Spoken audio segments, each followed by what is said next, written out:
questions or something. I don't know. Yeah, I got a Like question for you before you go. Do the intro. I just started. Oh, welcome to the Walky Talky That was more of a podcast, guys. command. I'll ask us a question. Will you do the intro? Well, I just did, so there you go. Oh wait, did I not ask it as a question? I meant to. Yeah, you just straight up command him. Okay. Well, just have that command end with a question mark, and it's all good. Do the intro? Question mark. Yeah, all right. But what he said. Thank you. Yeah. So. All right. And now you've all been welcomed. You're here. Do you want to just do the outro real quick? The outro? Yeah. Yeah. So we don't have to do it later. Just get out the way early, you know, in case we forget. All right. Well, after 12 hours of streaming, I think we should wrap this up. Yeah, you know. Yeah. Yeah, I think that's it. Well, see you later, guys. That's all, folks, and over and out. Okay. There you go. For today. All right. Good talk. Intro and outro done. All right. Well, with the intro and outro out of the way, you guys want to move on to intro topics?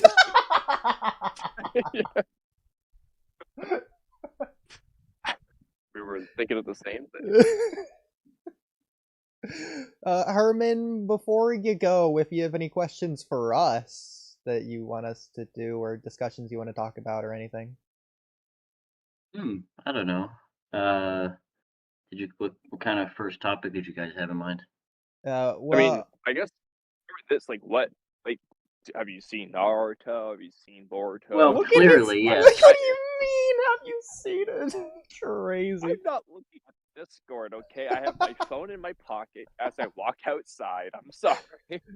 Oh my god. To answer your question, Kamui, yes, I do. I have watched and read Naruto and Boruto as well. Or else I don't know what I'd be doing here.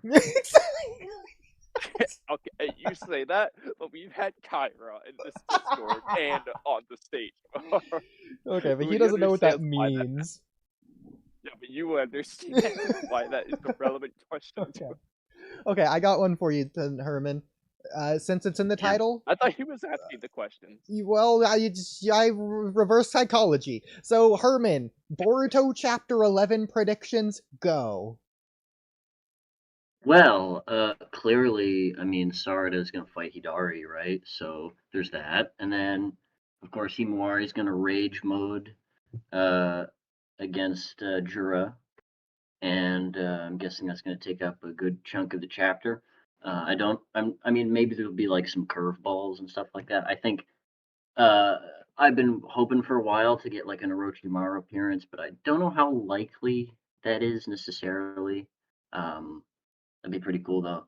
I want to know like what's going on with like Koji and Boruto's relationship. Like I'm not sure exactly. Like I mean, they're clearly working together, but I want to know how they've met. And I don't expect any like information this chapter necessarily, but I want to like, they're clearly setting up some sort of like either reveal or, thing in the future for that. Yeah. But I'm looking forward to seeing what happens. I like your... So I have a couple of spin-off questions based on your answers. So the first one about Orochimaru. Regardless of what happens in this next chapter or 10 chapters from now, it doesn't really matter. When we get an Orochimaru appearance, how do you think it will happen? / what do you think will happen in that scene?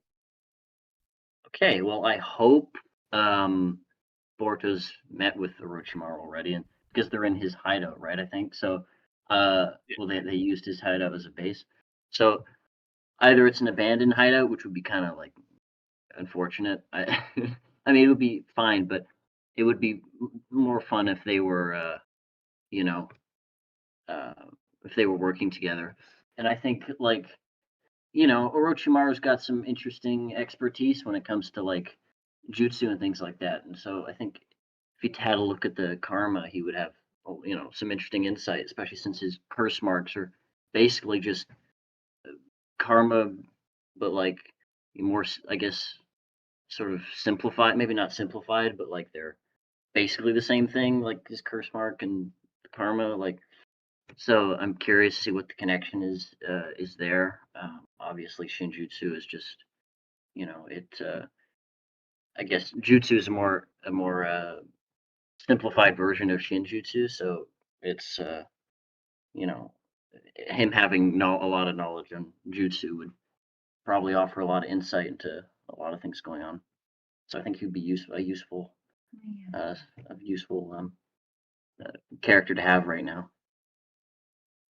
I think that's interesting. All right, so Oodie, what's your answer? Well, I don't think this is what's gonna happen, but I think one of the coolest ways to portray it, I don't know if this would be the best way, but it'd probably be the coolest way, is if the first way Boruto and Orochimaru meet is via Orochimaru trying to fight Boruto because he thinks he's a criminal, and Boruto already being strong. I mean, do you think Orochimaru is immune to omnipotence? Well, this is why I was saying that, because I want him to be, because of obvious reasons. But yeah, that would take away the aspect of this fight. So assuming they're going like the cool epic fight route, I think it would be great if he was not immune. In every other regard, I think he should be, but Yeah, I mean, I think this is kind of a side tangent. Orochimaru being immune, I think would be coolest if Amato is also immune, just to get either the same reasoning behind they're immune or a conflicting reason. But I just think just seeing that like dynamic could be cool. But my answer to my question, though, assuming he's revealed in this arc anyway, I think it would be kind of similar. Basically, I could see Orochimaru Koji talking about Boruto and his lack of control of karma and how Mabushiki's gonna appear or whatever. It's giving me a lot like when Jiraiya was talking to Yamato and Kakashi about the Four-Tail State. Then later in the arc, we actually see the Four-Tail State. So I could see them doing something similar to where, Koji's like, oh, darn, Orochimaru, Boruto almost lost control again. And then they reminisce about the time Boruto went wild in the past. And then later in the arc, Mabushiki actually comes out. I could see them doing something like that, very much so.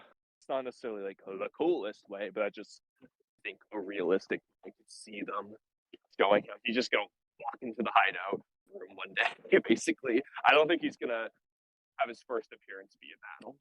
That said, if they did what they did in the car actuation arc, where he turned someone to dust, that would be super cool. All right, guys, I gotta go now, but Alright. It was fun to be here. Yeah, those Thanks for having me. walkie-talkie minutes, you meant they were 2 walkie-talkie minutes. Sorry. Time gets elongated over here. Oh yes, that's true. Yes, 1 minute. Were you walking, by the way, while you were talking? No, not at all. We were 2 walkie-talkie minutes. Sorry. It's our time. Yeah, one walkie-talkie minute is equal to 1 hour. That's right. Well, thank you, Herman, for coming on, and Hey, everyone bye, go guys. subscribe to his 500,000 subscriber channel. Hell yeah. Alright, see ya. Bye. But for those wondering, that was an inside Okay. joke from before the podcast. I was trolling Kamui when he joined, since Herman was already here, and Herman doesn't have a YouTube channel. That's why it's funny. Alright, so Oodie, this was my other spin-off question. I was thinking about this earlier today.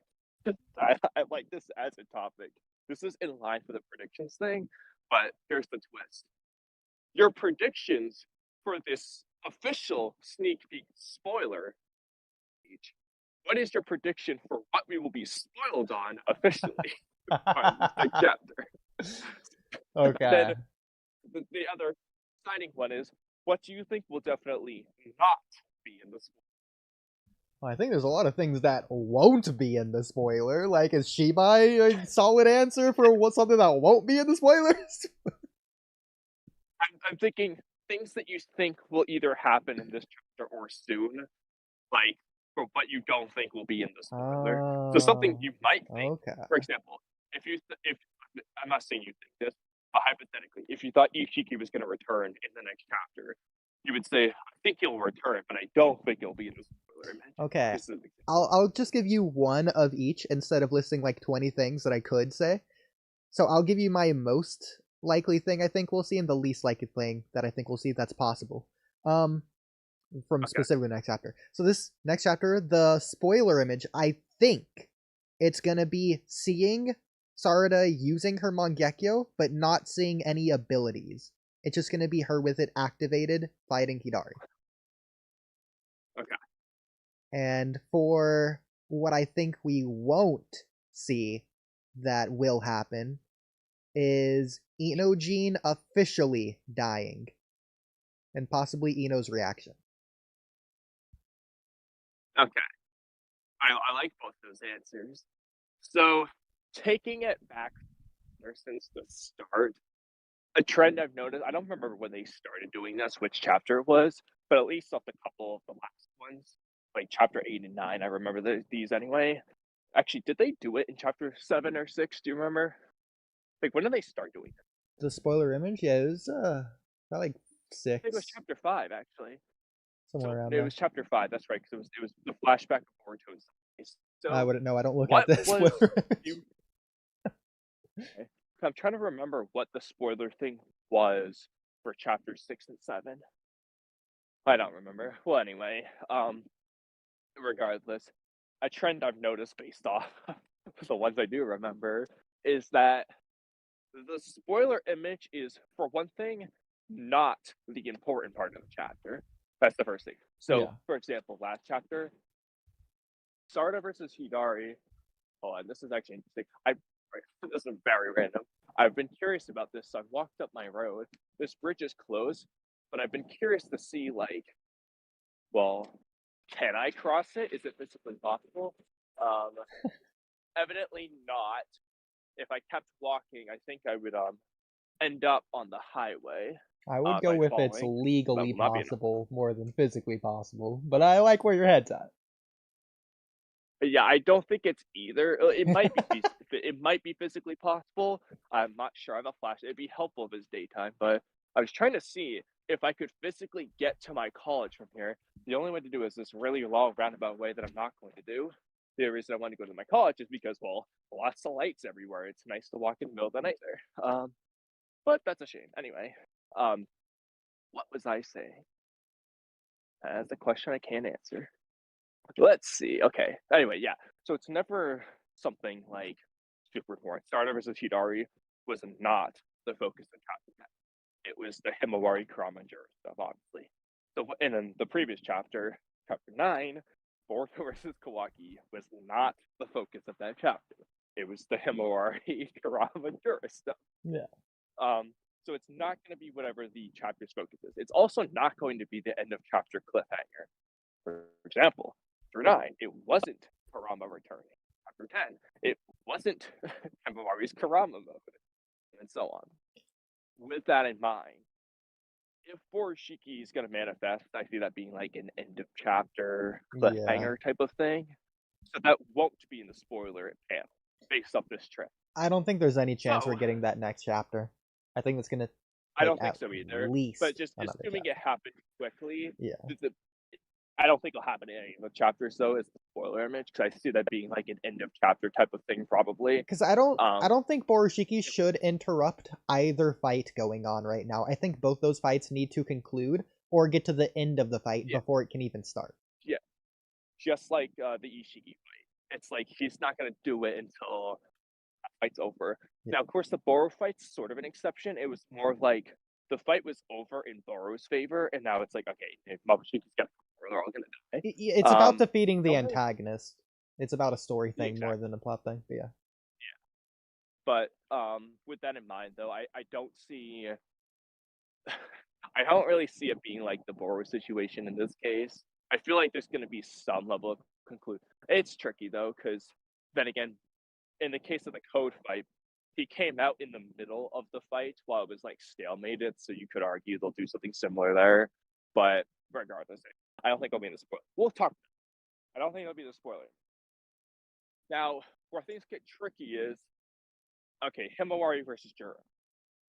I could see them. I don't think they've done this. I would have to see what the chapter 6 and 7 spoiler images were, because I could see them doing Himawari versus Juro, which is the same with Sarada versus Hidari. Two things we just are expecting anyway. So it's it's not a spoiler reveal. It's just, here's an image of them fighting as we already knew they were going to fight, kind of thing. I could see them doing that, and I could also see them just doing something unrelated. So in this case, Sarada versus Hidari is more the side piece story. It's the B story. So I could see them doing that. I could also see them just having, for example, Kashi and Koji talking to Orochimaru. That's not the big point of the chapter. It's just a cool thing that will happen. Or Boruto talking to Koji, or something that's like a side thing. It's more what I would expect from it. There's my long-winded answer anyway. I like your answer though with the Mangekyo thing. I think that's reasonable. A reasonably B story. I can also see it being like Bug makes his move and confronts Ada, or Matsuri shows up, something like that. I don't think that's gonna be it, because on that same note, I think they're obviously choosing a highlight of the chapter, but nothing that's too spoilery or important. But like so that means like 90% of the chapter they're definitely not going to use. For example, a scene, an info dump of Shikamaru talking with Ada with recap. We're obviously not going to get that as the spoiler page. It's going to be an actiony thing. Well, not necessarily though, because chapter 8, the spoiler thing was Juro and Hidari talking in the books. So it's not inherently going to be an actiony thing. Or in the case of chapter 5, it's just Boruto friendlily talking to Sasuke. It wasn't like a big reveal. He's just like, oh, don't you think I'm strong? I don't mean actiony in terms of like fighting. I mean in terms of like doing important things. Like whatever comedical nonsense you want to say about that bookstore, it's a tense scene. The two big bads are walking into Konoha. Okay, but the chapter 5 one, I consider that just the wholesome one. I don't remember if chapter 6, this is memory. Chapter 6, I think, was either Sarada hugging Boruto or Mitsuki confronting Boruto. I don't, these very different scenes. I feel like don't remember which driving the story forward, though. Like, those are important scenes. Like, a scene with, like, Shikamaru and Ada, we don't really care in the first place. I don't think they would offer that as a spoiler scene. They're not going to give us an info dump. You know, I'm just saying, but, like, the point is, but that could drive the story forward. Similarly, Kashi and Koji talking to Orochimaru, I think is what people would be more interested in. So I like that as an example that definitely can drive the story forward. Yeah, and it's cool because it's like, yo, it's these people. But I think the less words on a page, the more likely it is it'll be actually used as a spoiler page. I think I can agree. The bookstore, but then again, though, the chapter 5 one with Boruto Sasuke was just dialogue. The bookstore one was minimal, but it was kind of a dialogue page at the same time. So I don't know if I would fully agree, but it's also possible that they just changed their approach now, especially since now they are in a fighting stage. So there is that. I think it's just about information. They want to give you enough to like whet your palate, but nothing that's like critical from the chapter in terms of information. Well, that's what I'm saying. It's not going to be critical. So if you see Orochimaru and Koji, for example, they wouldn't have the piece of dialogue that was critical. It would just be the fact that they're there. Yeah. In that case. Or in the case of Sarada Mangekyo, it would be the fact that she's using it, but not what it does. They want to give you something to talk about, but they don't want you talking about it. Like the outcome of or what the exactly. So, like for example, Boruto versus Kawaki. Well, we knew they were fighting, but the chapter spoilers didn't show us Boruto winning. Yeah. It's talking about what's happening, not why it's happening. Yeah, or the end result, the takeaway. In many cases, it's you don't have the takeaway of the scene. That's the conjecture part. If you see Sarada versus Hidari, well, who's going to win? the spoiler image just showed Sarda dodging, I believe. I don't think it showed her like landing the Chidori. I could be wrong. I don't remember. I think it just showed her dodging. I wouldn't know. Well, one of our thumbnails is from that spoiler image, Yeah. so I do know that the Sarda versus Hidari one is from that. It's just colored, but anyway. Well, Yeah, chat has that, a lot to say on that, including Darashikage, who says, yo, yo, yo, yo, yo, yo, yo, yo, yo, Darashikage! Ah, that felt good to get that off my chest. Haven't done that in a while. I needed to get that out of my system. He's gonna cook while he's listening. How are y'all? When you got your wisdom teeth out, was that your first words when you were drugged up?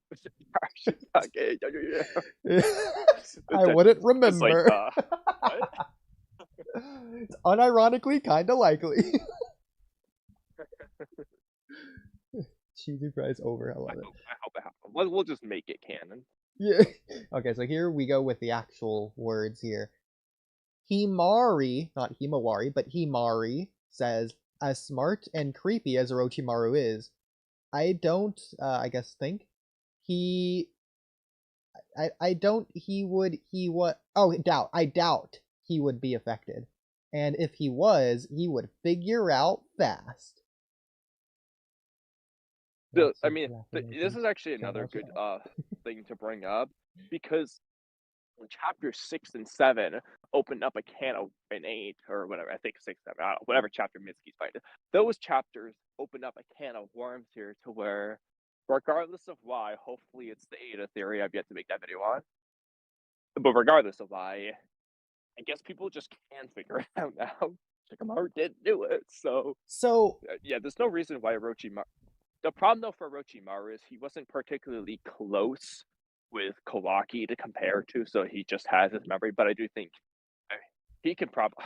I would like to think he could say, "Oh yeah, you look just like Naruto, and you're acting like the son that I needed Mitsuki to have." So I could see him figuring out based off the son thing, I guess. This actually goes back to, I think it was Amado's explanation when Ada first came into the village, and I think it's Amado who says different people have different level of resistances to Ada's love charm. For example, Delta was love stricken immediately. Same with Konohamaru. Yeah, so the way he words it is that they have different symptoms. So simple types like Delta just become infatuated was the example there. Granted, the takeaway is, I mean, Shikamaru does seem more resistant to Delta. He just works it as a different symptom, though, specifically.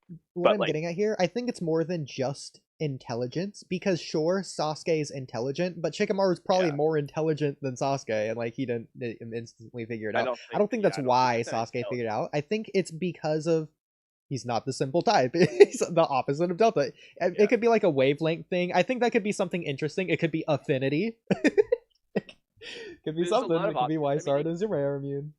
This would be I almost want to say the most basic answer, which to some extent just does make sense based off Sasuke and Shikamaru's characters, but just the way they express love would be as simple as it is. You don't see Shikamaru being all lovey-dovey with Tamari, and you don't see Sasuke being like that with shut up, with Sakura. I would hope not. With Sakura. No, Sasuke's the quiet type. He just he does things like it's like subtle things, like, you know, he's there to protect Sakura and Sarda when they need him most. Like, you know, it's just how Sasuke is. He's not the type to be like, "Oh, give me a kiss," like in front of you. Whereas Delta's the type to be like, "Oh, I love you so much." And Konohamaru evidently is more the blushy, like Naruto would probably be like Konohamaru's reaction. Not because Naruto's stupid, but because Naruto is more expressive, like outwardly with his love. Simple type. So yeah, that might just be as simple as it is. It's just that's just how Shikamaru acts. Yeah. Shout out y'all's in the freaking comment chat thing, doing all those heart emoji bottom right things. That the thing is, I see all those. There's a lot of them. Is that like a like but extreme? Yeah, well, it's a like that you can just continually spam. And they're spamming it. Like, they've been spamming for like 3 minutes straight or something. Like, it's just been nonstop. I don't know if it's one person or what. It's doing a whole bunch of different ones. That's cool. I would guess it's... Well, anyway. I don't want to say I guess it's Star Chicago. It's not only cooking, but there's other people in chat that are, I think, newish. So, anyways. I do think with the let's just go. All right, first of all, do you think that just is the reason? It's just how Shikamaru is with love, Sasuke is with love versus Delta So, Code. Like, first of all, to have this conversation in the way I want to engage with it, we have to make an assumption that I don't think we should make outside of this conversation, which is the fact that we have to assume the resistance for the love charm is the exact same as the resistance for omnipotence. They're just, they just would be the same thing. Well, yeah, because the reason, because the reason why I was gonna say that, like, we're on the same wavelength here. Because assuming just for a moment, it's not just how they express love. I was gonna ask, well, how do you think that would tie into the role reversal situation? Do you think there would be a similar type of mechanic, but it would be different, obviously? So, for example. Oh, go ahead. This is a ridiculous example, but if Shikamaru just was the type of person naturally to doubt his memories, well, he might be more prone to doubting his memories, for example. Whereas if Sasuke was the type that just never doubt his memories, he'd be harder to convince. That sounds goofy though, but yeah. So I think so. The obvious explanation for why Sasuke is quote unquote immune to omnipotence, not immune, but like not resistant, but the reason he's going against it is because of his love for his daughter and the story. That just is why. People can say plot reasons, Mangekyo, blah blah blah, I don't care.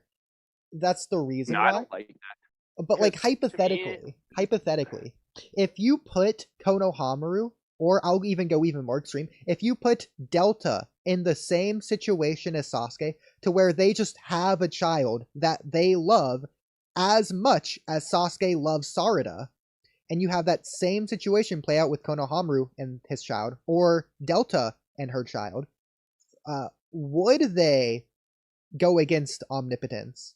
Or would they be struck in the same way they are with the love charm still, despite that? It technically might depend on the parent, but based on the parents we've seen, they would be the same as Sasuke. For example, Minato absolutely would do the same as Sasuke. He's the man who put it into words himself. It is the duty of a parent to unconditionally believe in their child. So we already know Minato would do that. I think Shikamaru would as well with Shikanai based off what he's shown in the anime arcs. Like, he is the type to trust Shikanai's judgment. This is why, just to make sense, I was kind of hoping Shikanai would be the one to convince Shikamaru, but that isn't what happened, obviously. But anyway, yeah, I think all the parents do it. All the good parents, at least. Maybe not Kawaki's dad, but the other dad. My intuition was right. Himawari says, my bad, the spamming of emojis was me. It's the ADHD, lol. Nah, you good. I love the spamming of emojis. Keep it up. Yeah. Until you don't want to anymore. Yeah, exactly. Forgot to change it back to... But anyway, yeah, no.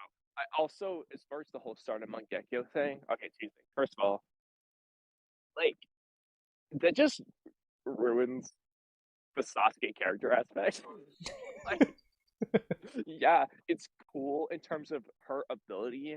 I get that, and it could obviously help reverse omnipotence. I get that, but two things. One, it started as a for Boruto. We've taken away Boruto overcoming this himself. It wasn't supposed to be Sarada's obstacle. It was Boruto's obstacle. So let's not have Sarada solve it for him. And second, bruh, like, this is like a defining character moment for Sasuke.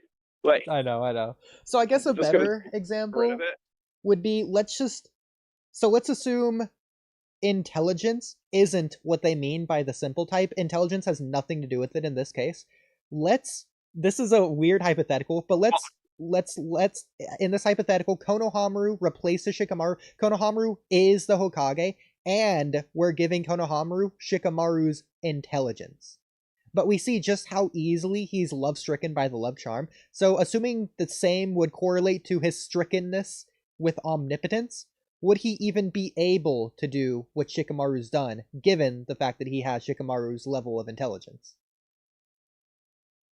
Yeah, so, I mean, we're kind of doing two things at once. We'll say right now, I do think the simple types thing that Amada was speaking of, if I have to pick something, I am going to pick it. That just Delta expresses her love in a simple, obvious manner, whereas Shikamaru is more complex and harder to pick up on versus Delta.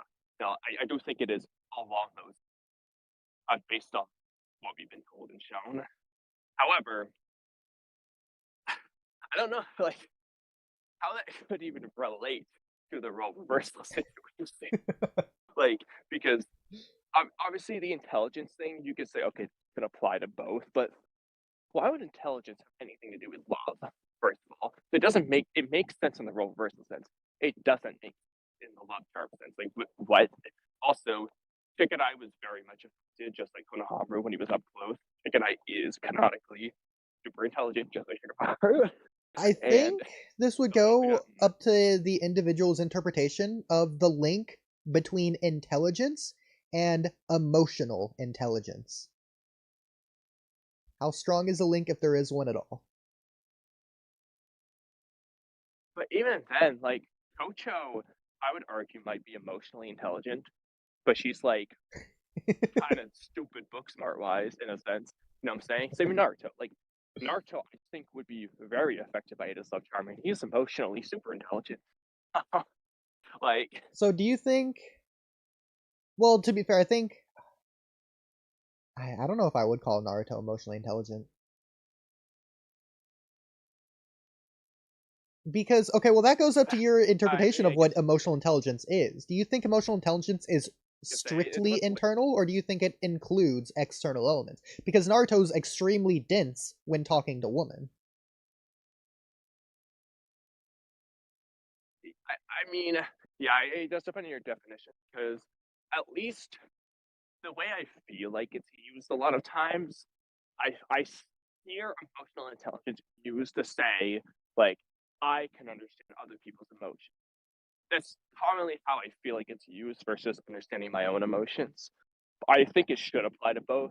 Now I'm thinking about it. Yeah. So we should probably just look up what the definition is. Yeah, I think it's more fun if we don't. Spitting the word everywhere. Well, I'll also clarify another avenue in this whole exchange of ideas here. I think emotional maturity is different from emotional intelligence. Yeah. Another thing I was going to say is, in Naruto's case, I think he might be emotionally intelligent, but romantically emotionally stupid.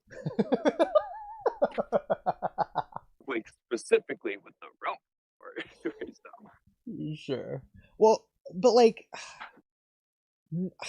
I don't know, because Naruto isn't able to express what he means in a complex way when it comes down to emotions. Like, why is he going after Sasuke? He never came to an answer. I don't know. It's just because when I see you hurt, I hurt too. I wouldn't say that's exactly emotionally intelligent.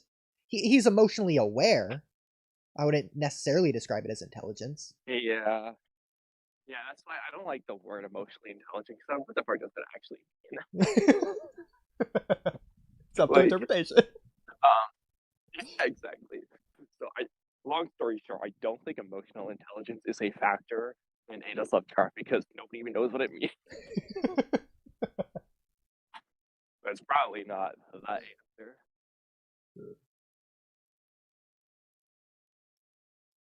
So I guess going back to the original question, do you think Konohamaru would be able to suss out Boruto if he's in Shikamaru's position? See, the problem is I think there could be some type of... See, the problem is, okay, there's two problems. One is there could be a link between the type of person like Shikamaru who doesn't express his love outwardly and the type of person who doesn't like Delta to this memory situation. It could also be that there's no link between those two, but a similar distinct concept could still apply to the memory situation. So, for example, Konohamaru might be the type to becomes super infatuated with Ada, love term-wise. But separately, be the type to question his memories and suss out Boruto and Kawaki like Shikamaru did. Shikamaru may have conveniently been on the quote-unquote smart side in both situations, but that isn't inherently the case. You get what I'm saying? Yeah. So it might be like a similar concept, but it's completely separate, and they don't have to be the same between the two. You don't have to be good at both. This kind of goes along with that. I think emotional maturity catches up to emotional intelligence rather than vice versa. So, for example, the difference, I would say, I think Shikamaru, when Asuma died, was emotionally intelligent, but I think all he gained there, for the most part, was emotional maturity rather than intelligence. As opposed to vice versa, you have Obito first talking with Madara, or... Well, I guess I'll do this one first. So Obito talking with Madara, he doesn't get it at first, but, like, you know it sets in because he doesn't re-explain it. But he thinks back to exactly what he said later on, and he gets it. So he got it from the beginning, even though he didn't get it. So I think he was emotionally intelligent enough to get it, but not emotionally mature enough. I think the same applies with Naruto and Jiraiya over the time skip. Naruto himself points this out. When Jiraiya was teaching him about the world or whatever, he was just, like, not even listening at the time, but obviously he was, because that's how he knows what he said.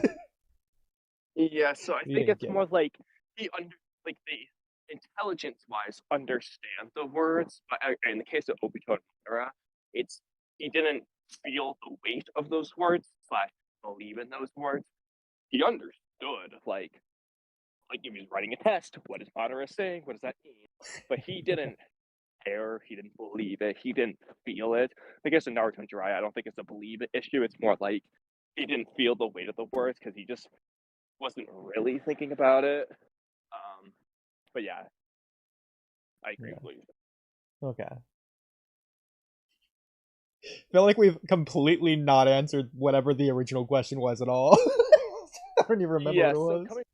Anyway, I don't think that, just for example, using Sasuke, from what we saw with Ada, didn't blush. Like, Shikamaru has blushed on one occasion. Sasuke has not. He's not blushed with Ada at all, so you could argue he is the quote-unquote immune to Ada that's affected Ada. However, he technically has never believed word. He just trusts his daughter, and he's listening to his daughter.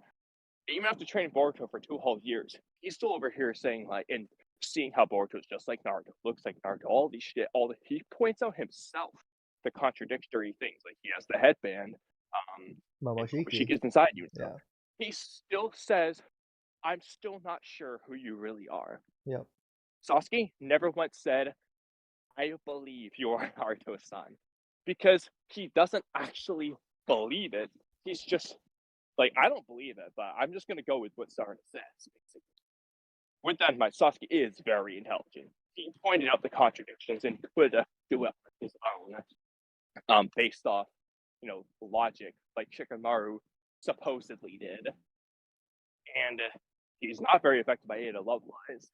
Yeah, he still doesn't believe it.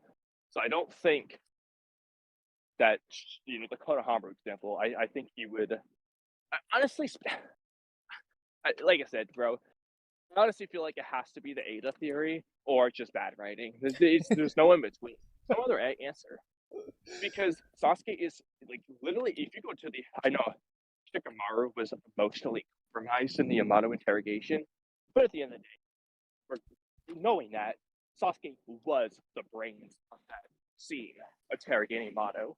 When Shikamaru wasn't emotionally compromised in the second Yamato interrogation, Sasuke wasn't there, Shikamaru continued to be stupid, in my opinion, asking all the wrong questions, not the ones he should have been asking. I don't think Shikamaru is really that much smarter than Sasuke, based off his Boruto portrayal at least. Sasuke has shown plenty of intelligence to say that they're at least equal. Like, I think Sasuke looks smarter based off portrayal. I'm going to say he is, but I don't think they portray Shikamaru's smarts very well in Boruto. I don't think that's the issue. Like, I think Shikamaru figured it out for different reasons. Either or bad writing? Well, I definitely think Shikamaru is still smarter than Sasuke, but He should be. in It's just not combat sense, portrayed that doesn't well. really apply in any way that matters. But I think Shikamaru just is smart. Like, he's a better strategist, and Yeah. he is more able to figure things out. It's just they just haven't done it right in Boruto. Like, I think that is just a bad writing thing because Like there's for no reason why for Sasuke would have become smarter when he wasn't, throughout the whole series. yeah, like for example, Shikaku's position in the war, I think Shikamaru would do way better doing Shikaku's position than Sasuke would as adults. If they were just in Yeah, that position. They would just be able to guide yeah. other people to fight better. I also think that there are some differences in like their types of smart. So Yeah. if you look at Sasuke, especially in Shippuden, what you'll notice with Sasuke, Sasuke is very good at. Well, obviously he has the Sharingan to help him do this, by the way. So just keep that in mind. Like that is quote unquote amping his smarts because he has a visual advantage to help him see these things. But Sasuke is very good at breaking down what his opponent is doing and how he can counter. You see that very well in both the Data fight and the first Jigen fight. Sasuke being smart in that regard. Now, Shikamaru, of course, though, Sasuke uses Sharingan in both occasions to do that. Keep that in mind. Shikamaru, though, is also good at that. He doesn't have the Sharingan to do it. He just has to analyze what the opponent is doing and saying, like he does in the Hidan fight, the first one. He figures out, and that's how he comes up with his counters, which I think is a better feat of intelligence because he had to do that without a Sharingan giving him the answers, basically. Yeah. That's not to say that Sasuke's being stupid. He still comes up with the countermeasures, but he has the visual dojutsu to like help him see these things. Shikamaru just has to figure it out. And then obviously, Shikamaru is much better, I think, at writing a strategy for other people to carry out. Because when has Sasuke really done that? I guess you could argue maybe the scene where Boruto teleports Ishiki away. Sasuke probably came up with the strategy, maybe. But in the Momoshiki fight, Sasuke didn't come up with the strategy of Boruto's fate. He just brought him there and just like, all right, go for it, whatever, bro. And Boruto just threw the Vanishing Rasengan when he decided it was time to. And then the final scene, Sasuke didn't tell Boruto what to do. Boruto just instinctively did things alongside Sasuke. So I'm not gonna consider that Sasuke's, strategy for Boruto. Like Boruto just figured it out as well. Whereas Sasuke, Shikamaru, you continuously see giving people strategies. Like you see him doing the war arc, you see him do it in the Asuma fight, you see how he comes up with a strategy for Kakashi and everyone else to carry on the Kakuzu fight. Like he's good at giving other people better strategies. Sasuke doesn't really do that. here's how I would describe the difference is I think Sasuke is better at adapting, whereas Shikamaru is better at strategizing. So, for example, Sasuke versus Deidara, I don't think he's going out of his way to find out information that will help him in a few moves. Rather, once he finds out the information, he not only sees it, but like he knows it, and then he's able to plan ahead, working based off of that new information he has. Whereas Shikamaru, he would go out of his way to try and find that information in the first place. And if he doesn't have it, then he'll have other backup plans anyways. Whereas I think Sasuke just goes into a fight not knowing what he's going to do. He's just going in there and he's just going to react to the situation. Not like Naruto, whereas Naruto will just do it whenever he thinks of something to do, whereas Sasuke does think ahead, but it's based off of information that he gets in the fight rather than before.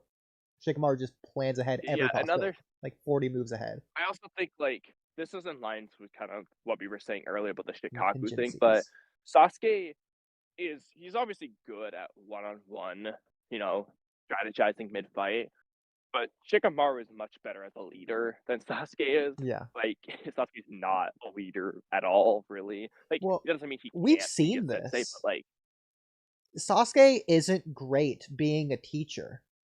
You see this a little bit in the Parent-Child Day novel.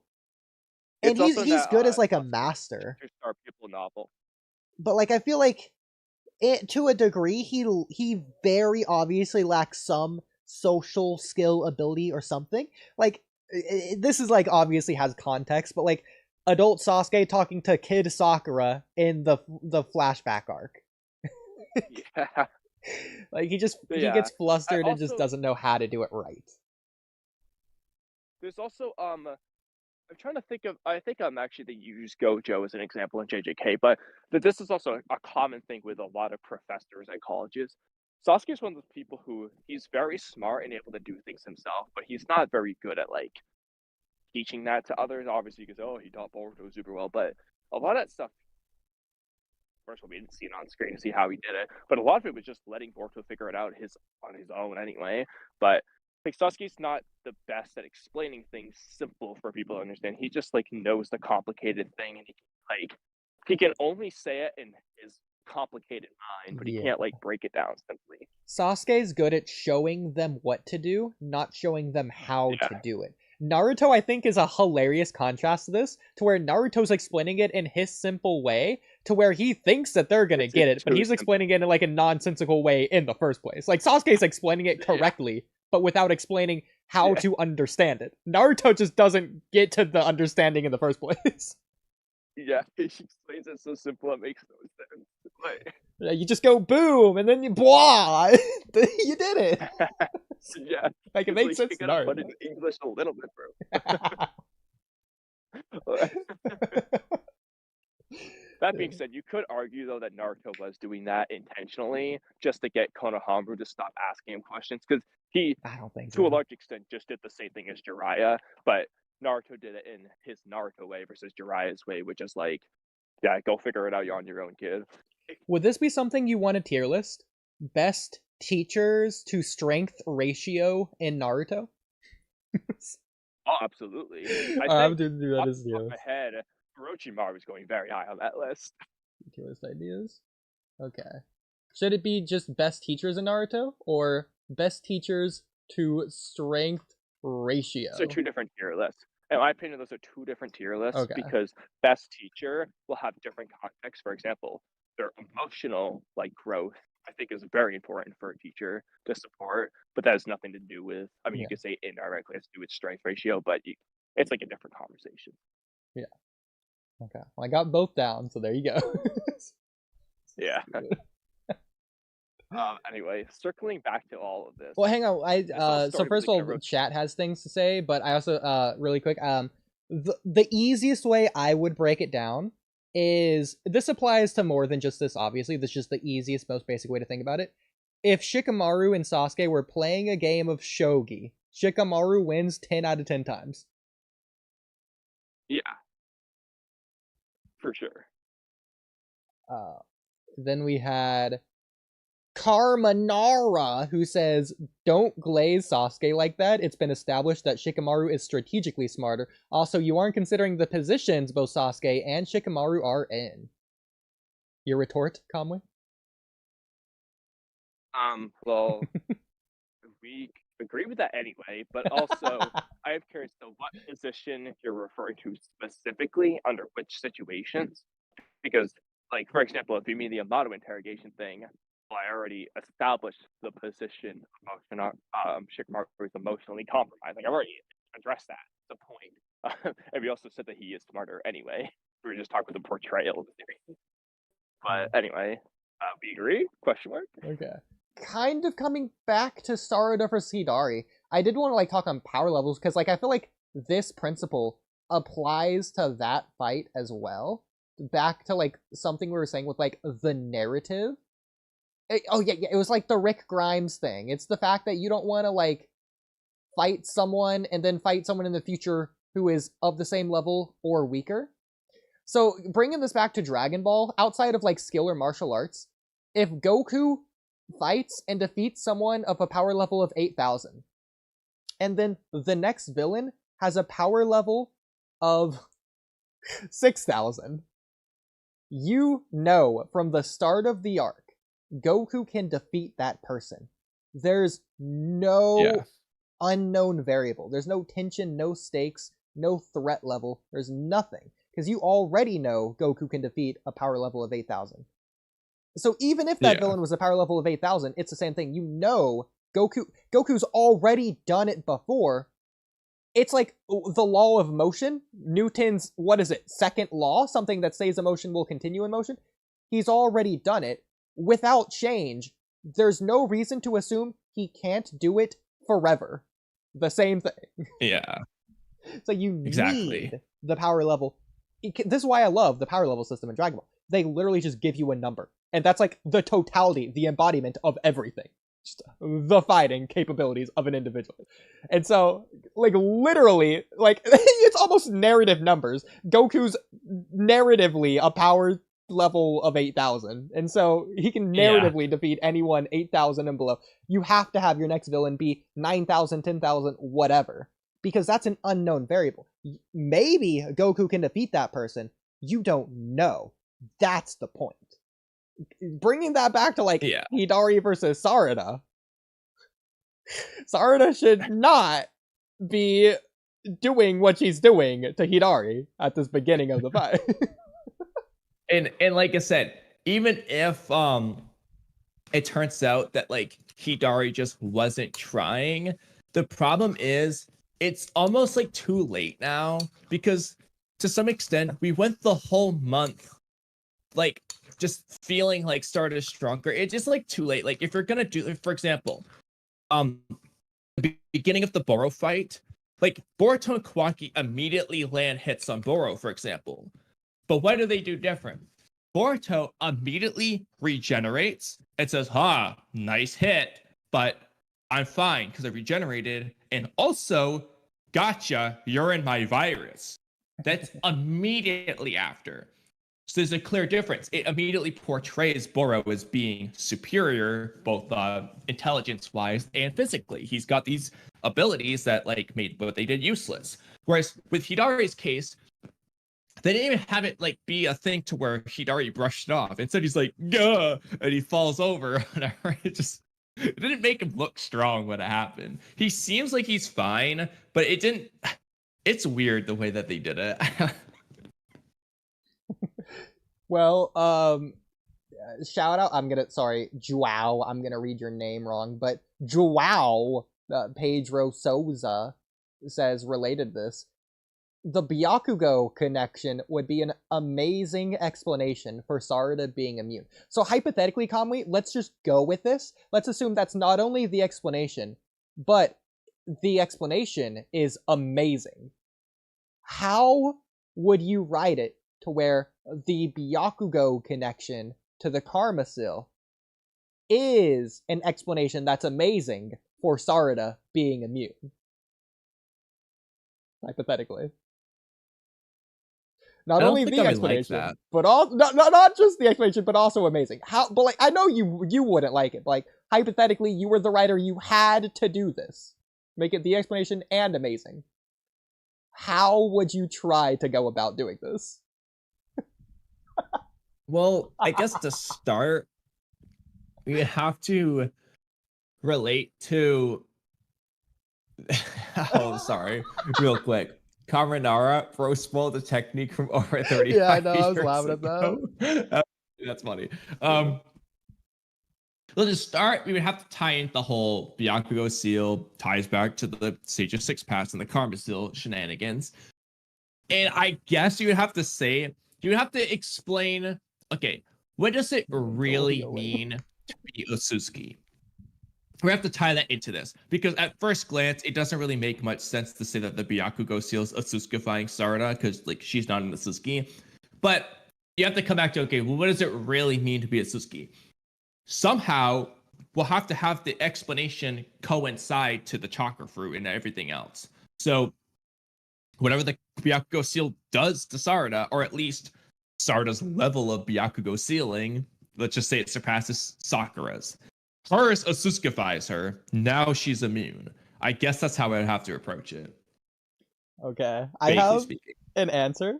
I don't know if you're going to like this, but going back to the themes, I'm thinking of like the Kaguya fight. So we know we know Omnipotence is the Shinjutsu of Shimjutsu. It's the pinnacle of Otsutsuki abilities. And in the narrative, we have Otsutsukis versus humanity in the current story arc. Well, really all of Boruto. Really Naruto. But you get the idea. So Kaguya was trying to take back her chakra from Naruto and Sasuke, but Naruto and Sasuke made that chakra their own, and they used it to defeat Kaguya. Same with Hagoromo and Hamura. She wanted to take back her own chakra, but they're their own individual. They did their own thing with that power. They made it their own. So I think using the Byakugo seal, which derives from the Karma seal, the not pinnacle, but like the embodiment of Otsutsuki. That's what it means to be Otsutsuki, because it literally is Otsutsuki. It's their genetic information, their data.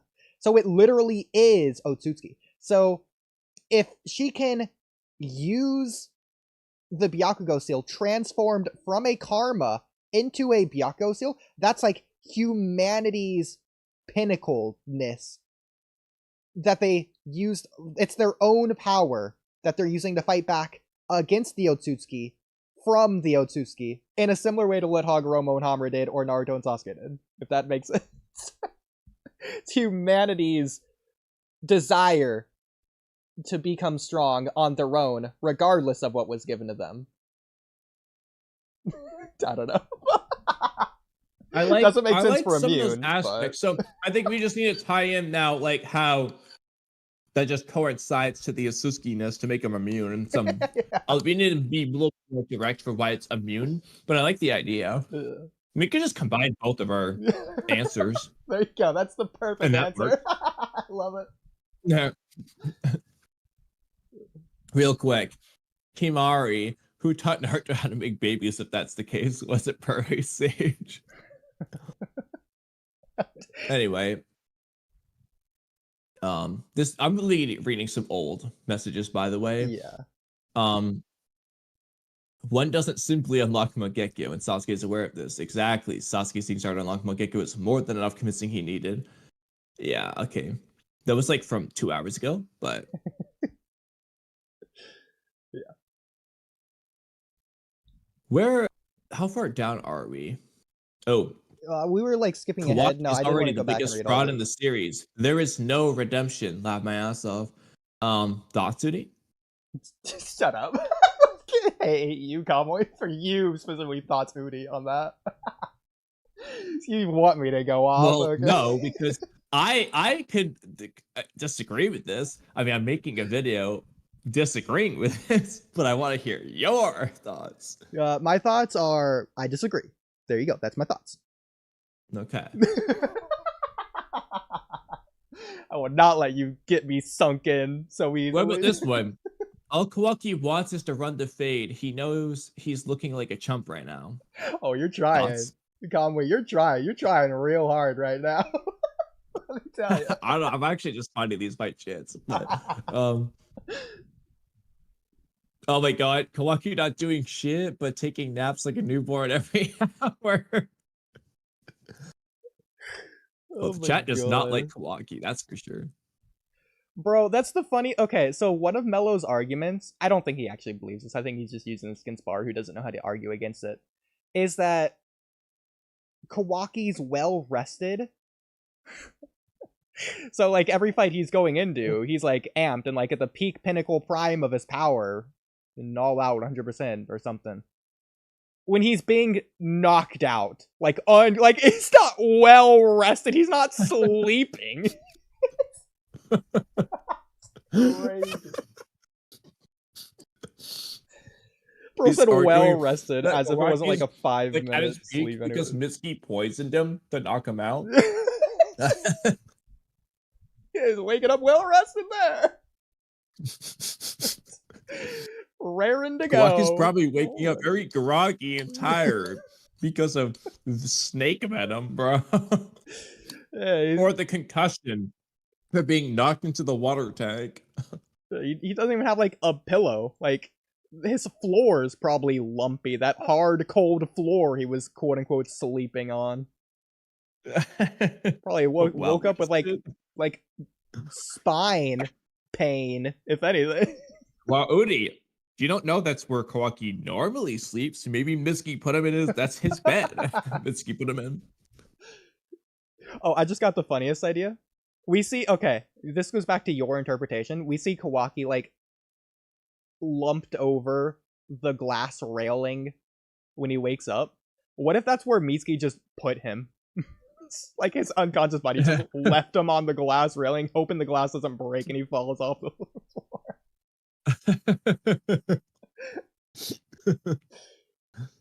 For some reason, Ada and Damon just didn't realize. It was just an unconscious Kawaki hanging above them unconsciously. Just imagine Kawaki's like drooling, it's like dripping down. Ada's like, oh, it must be raining inside. You just don't look up.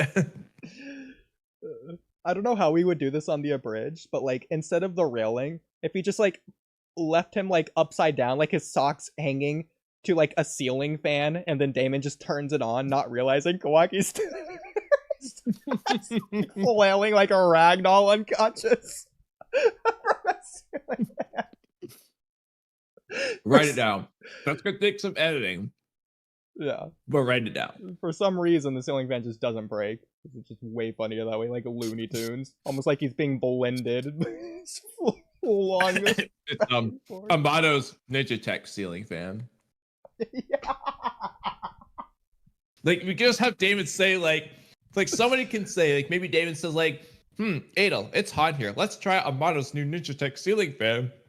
Or you can have Kawaki, while he's floating around, be like, damn it, Amato's Ninja Tech ceiling fan's too strong. I think he could say something like that. I kind of when like he that wakes last up. one. Or even like, they were right. I shouldn't have relied on the Ninja Tech in reference to the ceiling fan. He's like stuck up there. Oh, Boruto is right. Gosh darn it. I knew I shouldn't have trusted Amato. Kawaki like wakes up like hanging before Damon finally turns it off. He's just like, I knew I shouldn't have let Amato use Ninja Tech on this household. That's sneaky, Amato. We cut to Amato. Ahaha, my grand plan all along. It's finally come to fruition. Or like Damon turns on and was like, oh no, not this my super mega grade ceiling fan. That's gonna kill Kawaki. Amato's like, Kawaki, do you realize how many years I've waited for this position? You see like Amato's face grinning on the ceiling from the ceiling fan. You see like him, his reflection, as it's like spinning around. He's like, this is perfect. Yeah, you give him the like evil dark shadows across his face and the light glare with his glasses so you can't see his eyes. Yeah. He's got his fingers crossed in front of his mouth as he smirks. You know the expression. Yeah. I think the perfect laugh in that would be, they did this in the actual chapter.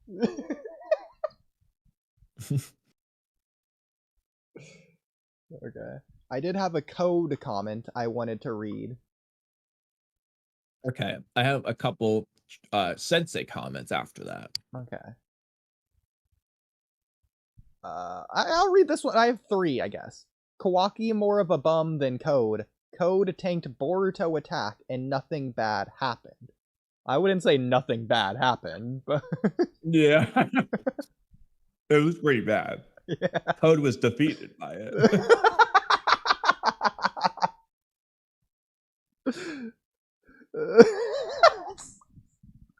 Okay, this is the one I want to read. Code is too much of a bum for me to even care about him.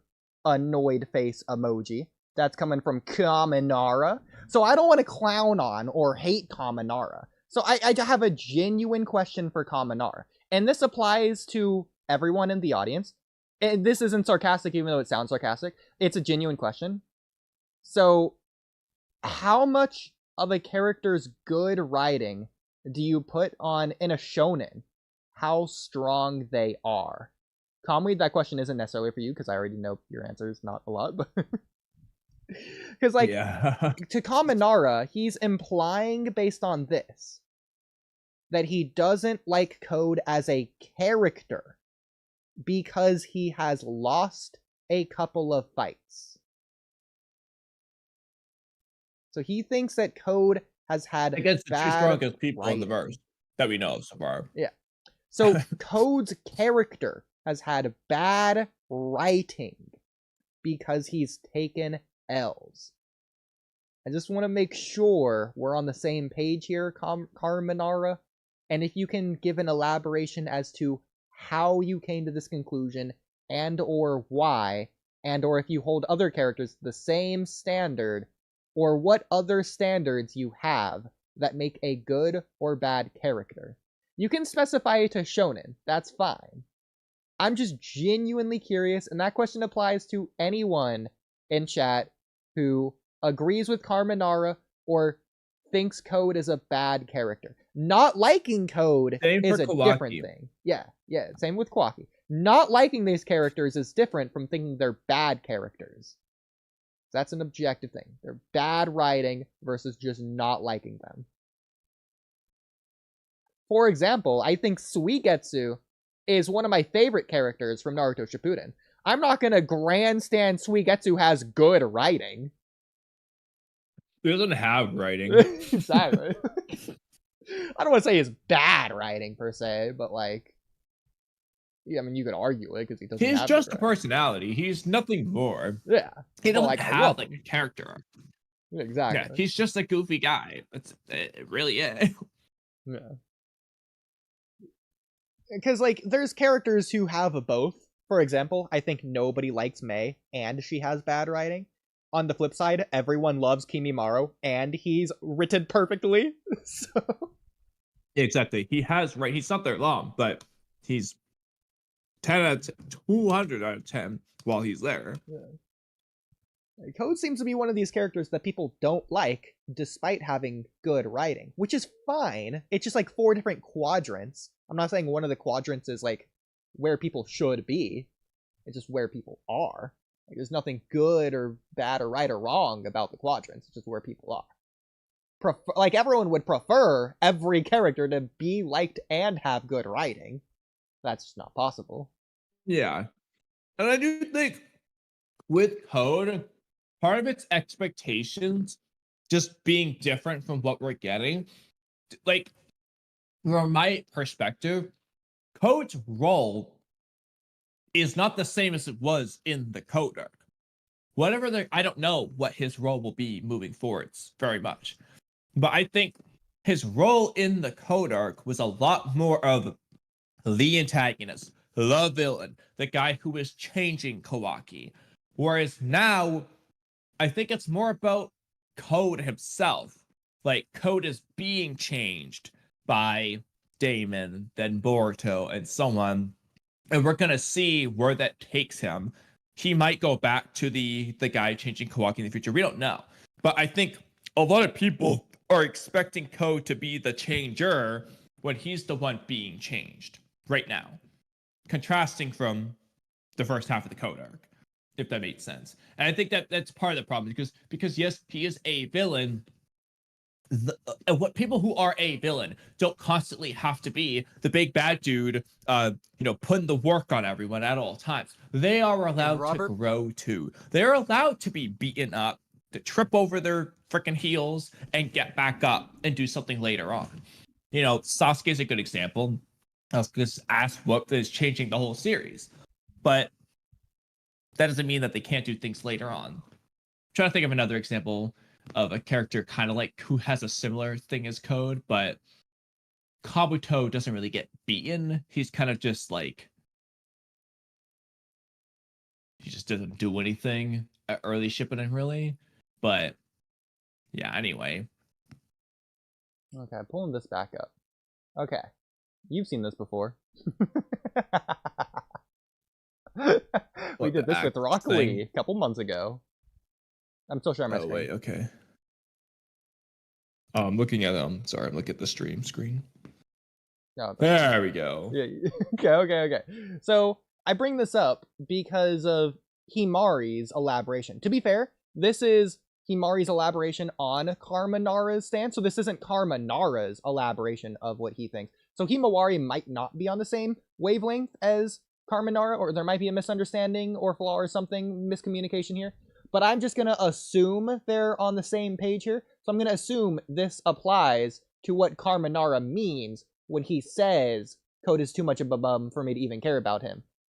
He cares even less about Kawaki than the Code he already doesn't care about. Yeah, so Kawaki's more of a bum. Why? What does bum mean in the context of Carminara here? Apparently, Code tanked Boruto's attack and nothing bad happened. So it has to do with how bad things happen when you tank attacks, is the amount of bumness characters are. So how much... Well, actually, I think he might be disagreeing based off this, because he says Code's too much of a bum, and Himawari is saying Kawaki's more of a bum than Code.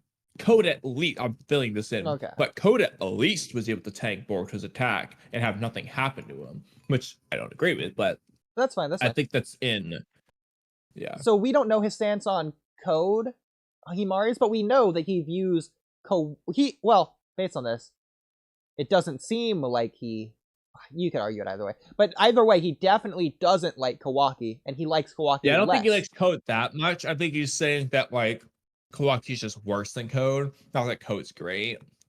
Well, okay, this is funny. I'm gonna bring the chart back up for this. There's two different ways to look at this, and both of these apply. So this is like, we'll do it like this. We'll do green is like, and then red is dislike. I'll just do dis. So it's two things. First of all, he dislikes Kawaki, so we'll put him here.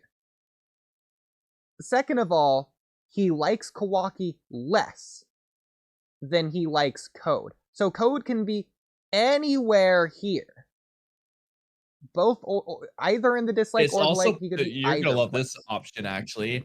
It's possible that he likes bums, and so he actually likes Kawaki more than Code, because Kawaki's more of a bum than Code. But it's possible It is possible. Based on my interpretation is the only way we know he could dislike Code, because if he didn't include that, and he only said that he dislikes Kawaki, or he likes Code more than Kawaki based on implication, you could say that he likes Kawaki, but then Code he would just like even more. So this would be possible, but that's not necessarily the case. It could be this, or it could be this.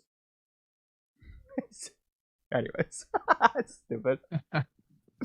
Okay, but based on this, it's the level of bad things happening based on the amount of attack they can tank is what leads them to being able to care about characters. Fundamentally, I disagree. I think this is why you care and don't care about characters. So let's see. Let's go over some of these. Code is definitely obsessed.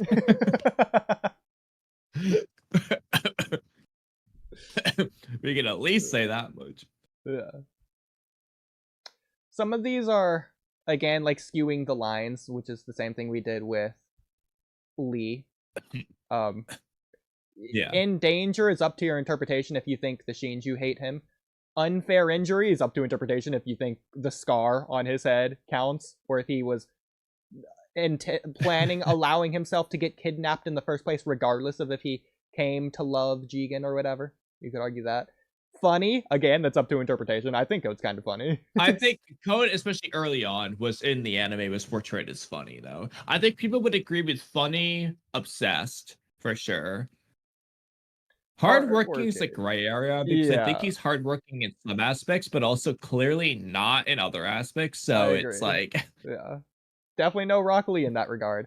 Courage, that's weird because in the real world you would say yes, but the point of the ninja world is that it's the ninja world, which is different from the real world. This is why someone like Hotboy Spicy was saying the Six's video of Minato is a psychopath is dumb. Because based on the logic, everyone in Naruto's a psychopath because they operate with a different society than we do. So they're all a psychopath by our definition, but none of them are in the Naruto universe, which is the point. It's the same with, like, disrespect. I don't think Boruto stepping on Kawaki's face counts as disrespectful to Code, even if it would to Western audiences. So many things like that. Yeah, I get what you're saying. In terms of skill, I think he's skilled with the karma Again, he's seal skilled. or the claw Yeah. marks, like his claws in general.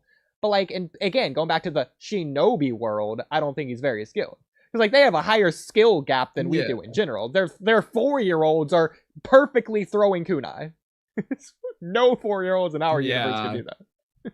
Doesn't matter how hard they It's train. difficult because it's like Code is skilled in the thing he does, but his thing is like this whole thing is he's really reliant on, I guess you could argue this where you get to like, well, is it his power kind of thing? Like he's reliant on this external source, the ninja tech and the claw marks and the karma seal. But he's good at using that stuff that he was given. So it's like, well, actually, you know what? No, he's not skilled. The way he's been using the claw marks lately, never mind. He's just not skilled. I changed my mind. Actually, get rid of that. I have a very funny skilled. answer for you. Okay, I have a hilarious answer for you. Going back to the themes, it's like overwhelming power versus ninja tactics is one of the like themes of Boruto, basically. Well, really the themes of any story to some degree, but like especially Boruto. I've said this a lot. I don't want to elaborate again on this. But okay, with that in mind, Code is skilled at being powerful, but he's not skilled at being skilled. Just stupid. Thematically wise, it makes sense. I mean, he was skilled before he was overwhelmingly powerful. Really hammering the themes there. I mean, he has to have skill to some degree to use his overwhelming power. Is he even using it, though? I mean, what's funny, though, is a heroine in danger catches our sympathy. I mean, Code was in danger when he fought Boruto and Daemon. Yeah, that unironically, that right there, almost entirely negates the Code is a bum, so I don't like him argument. That's the point. Code's the bum, so you should like him. Now, that being said, it's a little bit tricky because I didn't like Code because he got beat up by Daemon. I don't know if this applies to those situations. I wasn't like, wow, I love Code. He gets beat up by Daemon. Well, I think there's context behind that one. Yeah, well, I think that's just to make it funny. That's the funny reason that we're using this in the first place, because we know it doesn't apply. He's not Princess Daisy getting captured by Bowser here. It's like completely different. Why it's funny. But we're gonna count it. Now, loved by others. Would you say Code was loved by Ishiki? That's what I was thinking. That's like one of the first things I wanted to say, because I've been going back and forth on that in my head this entire conversation. Bug really liked Code. I mean, he did hang out with him for like 3 years. He hung out with him until he died, bro. I think if we're going based on the themes, yes. But he loves them incorrectly. Because I think for the story, Ishiki has to love Kawaki. But he's loving him differently from how Naruto loves him. Yeah. So I think if you apply that to Code, he should love him for the same reason or the same way, just not as much. But it should just apply to him based on why he loves Kawaki. But because it's not like actual love, I don't think we can actually count this one being truthful. But playing nice is a funny one. Code was playing nice to Ishiki. What I was going to say. There's no argument against that. There is at least one character. Code is just objectively playing nice to Jigen. I love that. It's so funny. I don't know. He did try to attack him in one of his first scenes in the anime. It was out of love. It was out of love. Sure. And also, Code was very hardworking for Jigen.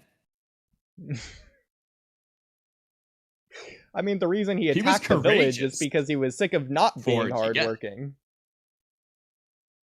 Yeah.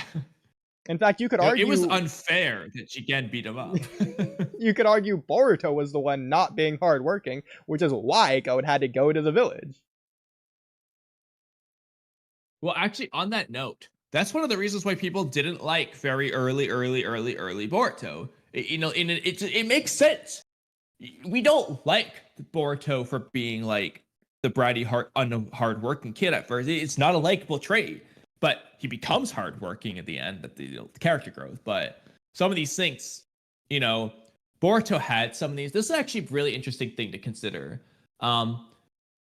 Very beginning Boruto, how does he do on some of this? Playing nice is interesting. I think he was playing nice to most people, but he was also standoffish with obviously his dad. And when his dad's brought up, he could become standoffish with everyone. He wasn't hardworking. He was definitely loved by others. Would you say Boruto was courageous? Not the end of the movie, but beginning of the Boruto movie. No. Okay, so he's not getting that one. He was definitely skilled. Funny, I don't think Boruto displayed anything at the beginning of the movie to give us. Well, this is whether the thing. He was funny or not. I don't know about in the movie. Definitely in both the anime and manga, his first appearance. The anime with the train running into the thing, the Hokage Stone Monument, and the manga with him drawing on the Hokage Stone Monument. You could argue that's not meant to be funny. It's meant to be a parallel. But, like, it's paralleling something that was meant to be funny with Naruto doing it in the first place. That was meant to be funny. I mean, the scene's supposed to be funny with, like, Naruto catching him, but as well as wholesome, but... Whether or not it actually is, that's subjective, but, like, it's intended to be. Like, yes, there's a plot reason to where it needs to be there, and there's a tragic element behind it, and blah, blah, blah, but, like, it's meant to be fun. That's why he's doing it. Yeah. We'll come back to that one. Okay, let's see. He's definitely skilled. Yeah. Unfair injury is an interesting one because I guess a 1/3 into the movie, I think you could definitely make an argument at least that he is wounded by injustice. Naruto's not being there. Not that Naruto doesn't have a side to the story, but it's unfair for Boruto. I think that would count as unfair injury. Yeah. From an emotional standpoint. It does because this is Naruto's flaw. If Naruto narratively didn't have a flaw here, then it wouldn't count. But because he does, we would give this to Boruto, yes. Yeah. So definitely going to give him that one. I'm not going to give him in danger, not getting hurt. So he's got 8 unfair injury. He's definitely loved by others. Now, obsessed is a tricky one because you could say, oh, he's obsessed with getting Naruto to come back. No, I don't think that counts as a clear goal, though. It's not till the end of the movie, which even then it's not really that clear. What is he doesn't really have a clear goal of what the Shadow Hokage is, but at the beginning of the movie, Boruto literally doesn't have a goal. Obsessed in the narrative means that you don't have any doubt. So because it was like a tug of war, push and pull, back and forth, he felt guilty about the way he was pursuing it. I'm not giving it to him. Are you going to give him playing nice? I'd have to go rewatch the beginning of the movie because most of this applies towards the beginning of the movie anyways, which is why. Because it's about introducing characters for the empathy to care about them. That's why you would use these at the beginning. Yeah, because if we use the anime before this arc, Boruto just objectively is playing nice. But in the movie, it's tricky because it's not that Boruto comes across as mean, but he comes across as he is clearly annoyed and he is being standoffish with people. Because right from the beginning, you have him, we already know, like he's mad at his dad. And then I want to say it's pretty early on that Sarada and Mitsuki are trying to get him to do the exams. Granted, though, I don't remember if in the movie Boruto shuts it down or not. Again, I don't remember. I haven't watched. I want to say he does shut it down at first, but then he changes his mind. But he might have just agreed immediately in the movie. I don't remember if they had to convince him. Based on memory, I'm not going to give him playing nice because he's acting normal in what would be considered a happy circumstance. Regardless of the connotation behind the word spoiled kid or privileged, Boruto does come from a peaceful background. And so this is a funny comparison. It's like the universe of Bluey to where just everyone just is a good parent. You're not going to give all of those kids the quality of just plain nice because of course they are. That's normal for them. you would look at like the standouts in that case, to where they're going above and beyond their circumstances. Okay. Boruto, from He's what I definitely not getting remember, played doesn't nice. do that. You have to go Yeah. out of your way. Boruto, I don't remember Okay. doing that. Not in the movie, no. In the movie, like I said, you could. I'm trying to remember some stuff. I only watched it once, but from my memory, you mostly just get him being like clearly annoyed about the dad stuff, and he is being standoffish, and like, yeah, and everyone's just kind of like, what's wrong with you? Like, come on, buddy. Like, Yeah. at the very least, he may have been like play nice 2 days before, but the start of the movie itself, he's not being that play nice character. No, I just so. remember him like beating up a panda, smiling, wanting to like be friends with people, and like I'm not counting any of that. Yeah. So I also think the panda thing he does, like something, he breaks the rules or whatever, it pisses Yeah. people off. But anyway, He's all right, acting as so expected. he's definitely getting skill. Yeah. Yeah. He's definitely getting skill.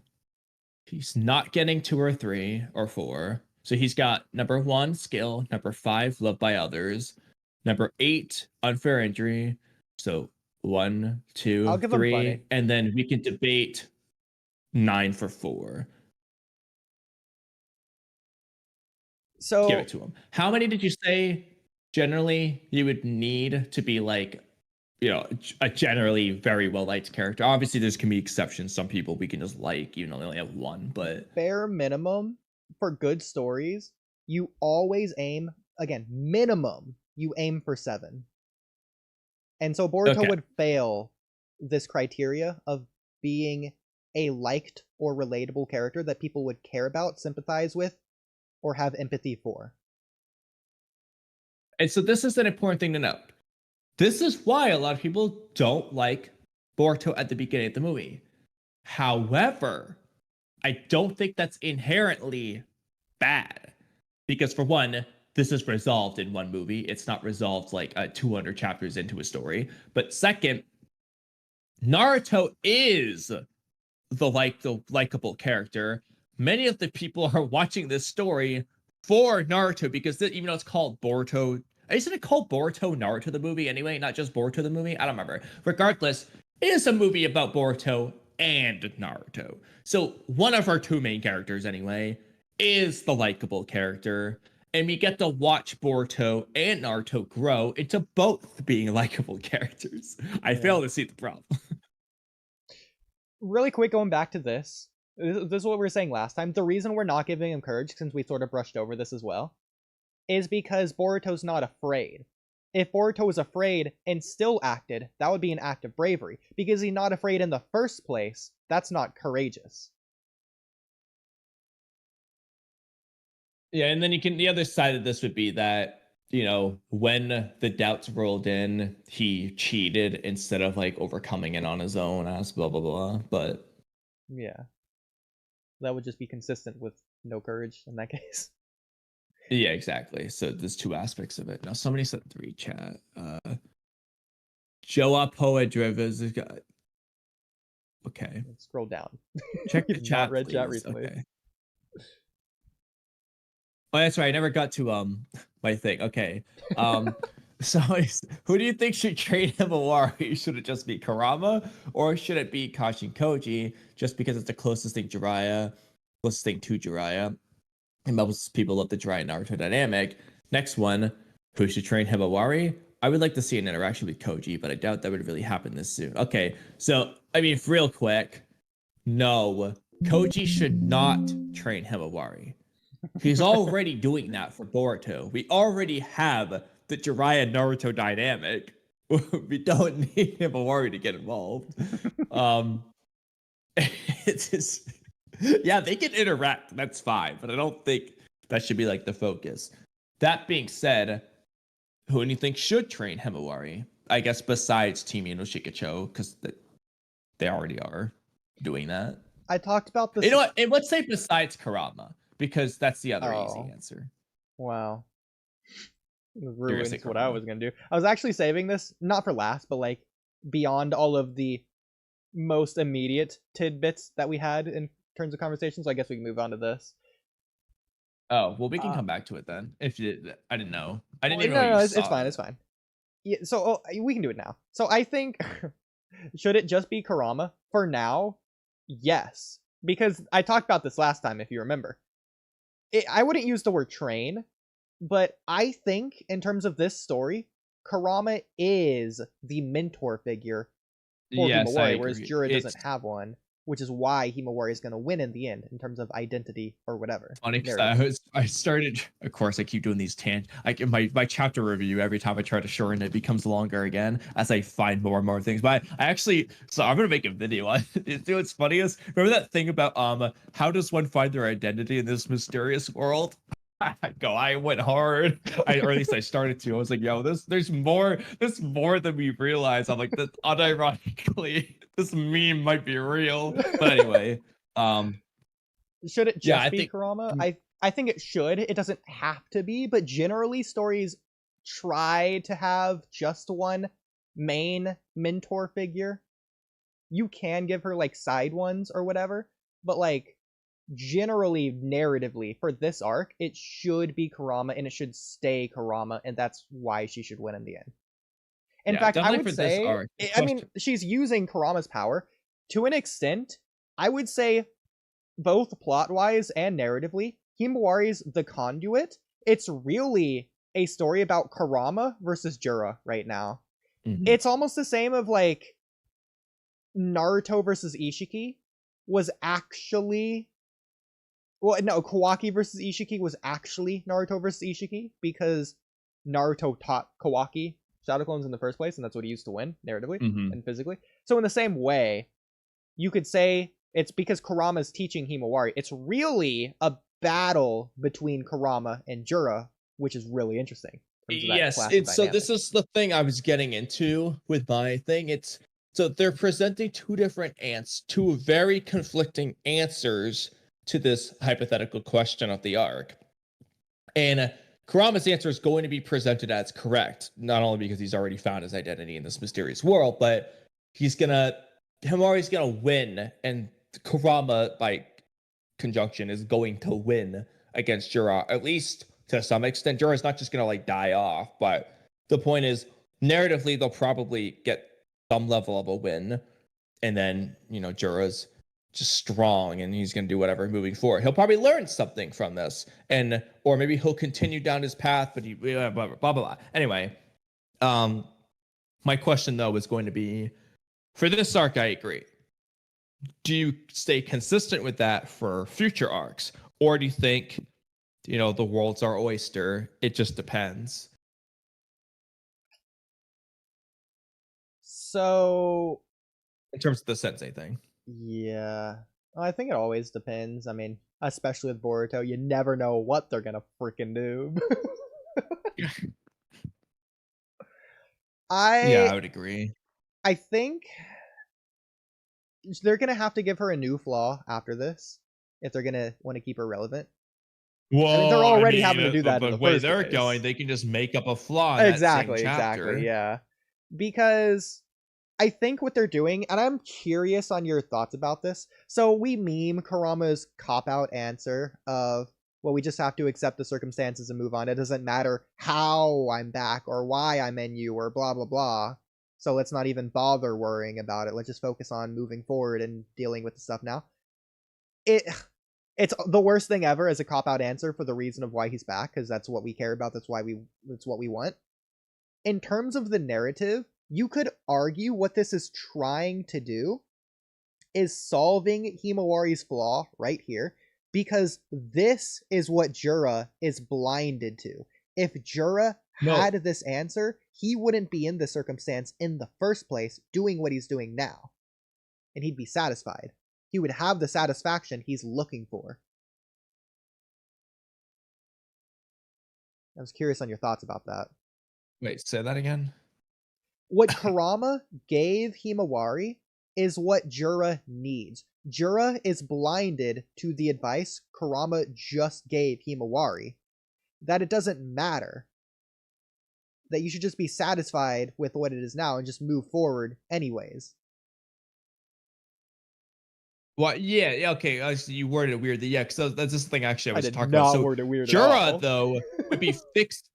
Jura would be fixated on the why. Why is Kurama back? Rather than moving forward, Jura would be staying in the present or stuck in the past, however you want to word. So this is this is something I was going to say. More is changing. Ironically, while it sucks as a cop out for the explanation, there is a message to the line at the very least, and it basically is saying like, learn from the past but move on. The past happened. No point dwelling on it. Yeah. Sometimes you just gotta accept it and move forward the best way you can. To grow. Jura would be stuck in the past, and he would be like, well, why is Kurama back? He'd be searching endlessly for the answer instead of being like, okay, yeah, good to be curious, but like, you do need to move forward, Jura. Jura wouldn't be doing that. And this is sort of a reach, but I think narratively, you could look at this as brilliant because Jura is looking to the past for his growth. And Jura has stayed and is remaining stagnant. Whereas Himawari, she did take Kurama's advice. She accepted that. She is moving forward to the future. And Himawari is the one growing and changing. So it's very interesting. This is truth. I ended up cutting this out. I saved it, but I cut it out of my review because it was long. So here's the thing. I have an argument for and against this idea. So going on to that more, Jura is essentially not pursuing his actual goal right now because he's stuck in the past. Yeah. His actual target is Naruto. This whole curiosity about why is Kurama and Himawari thing is keeping him from just moving forward and going after Naruto. If Kurama's in Jura's shoes, he would have said, that's interesting. If he didn't find out his answer pretty quickly, he'd be like, oh, well, time to go look for Naruto. But Jura has become so blinded by this mystery, he's completely detoured from his actual goal. However, there is like a little bit of a negative to this where I'm a little bit questionable about this interpretation because this completely conflicts with a pretty good message. And it's basically one of the big messages of Hunter x Hunter. This is why I thought about this, which is enjoying the journey, not just the destination. What Jura is doing is literally enjoying the journey as he approaches his destination of Naruto. And devouring Himawari doesn't conflict with his goal. It doesn't make him lose progress with finding Naruto. Honestly, it might actually help him find Naruto, depending on what knowledge he gains from this. And similarly, devouring Himawari doesn't force him to go against who he is as a person. Jura's just being Jura and being curious and enjoying his ride to his destination of Naruto.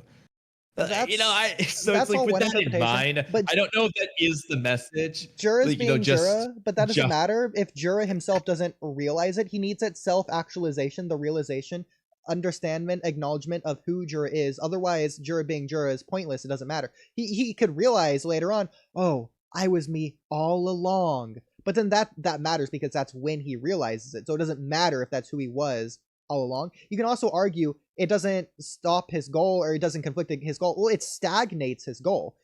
Because again, this goes back to layers. Go ahead. No, I know, and I completely agree. That's why I brought that up before. Yeah. He's not pursuing his goal. It doesn't conflict, but it is stagnating it. The problem, though, is this does really go against the message of enjoying the journey. I'm a little bit, that's the one thing that kind of bothers me about this idea, because that's like saying, don't appreciate all the things along the way. Only be focused on your end goal. And I don't like that for a story message. That's the only problem I have with it. That's funny. Well, because Kurama is basically saying, like, who cares why this happened? Don't worry about it. Just focus. No, I don't like it either. I hate it. I don't know. That's pretty questionable.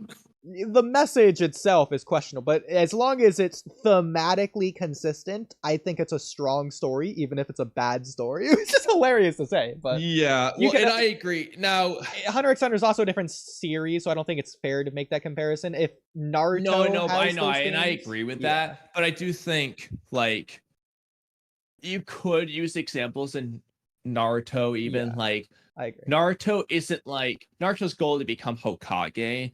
It's not really at least from Naruto, I would even argue proves it to some extent that the detour saving Sasuke is worthwhile. In his case, he believes that actually supports his growth towards becoming Hokage. Other people would disagree with him, but like, it's technically a detour from his goal, but like, it's not portrayed as being a bad thing, that detour.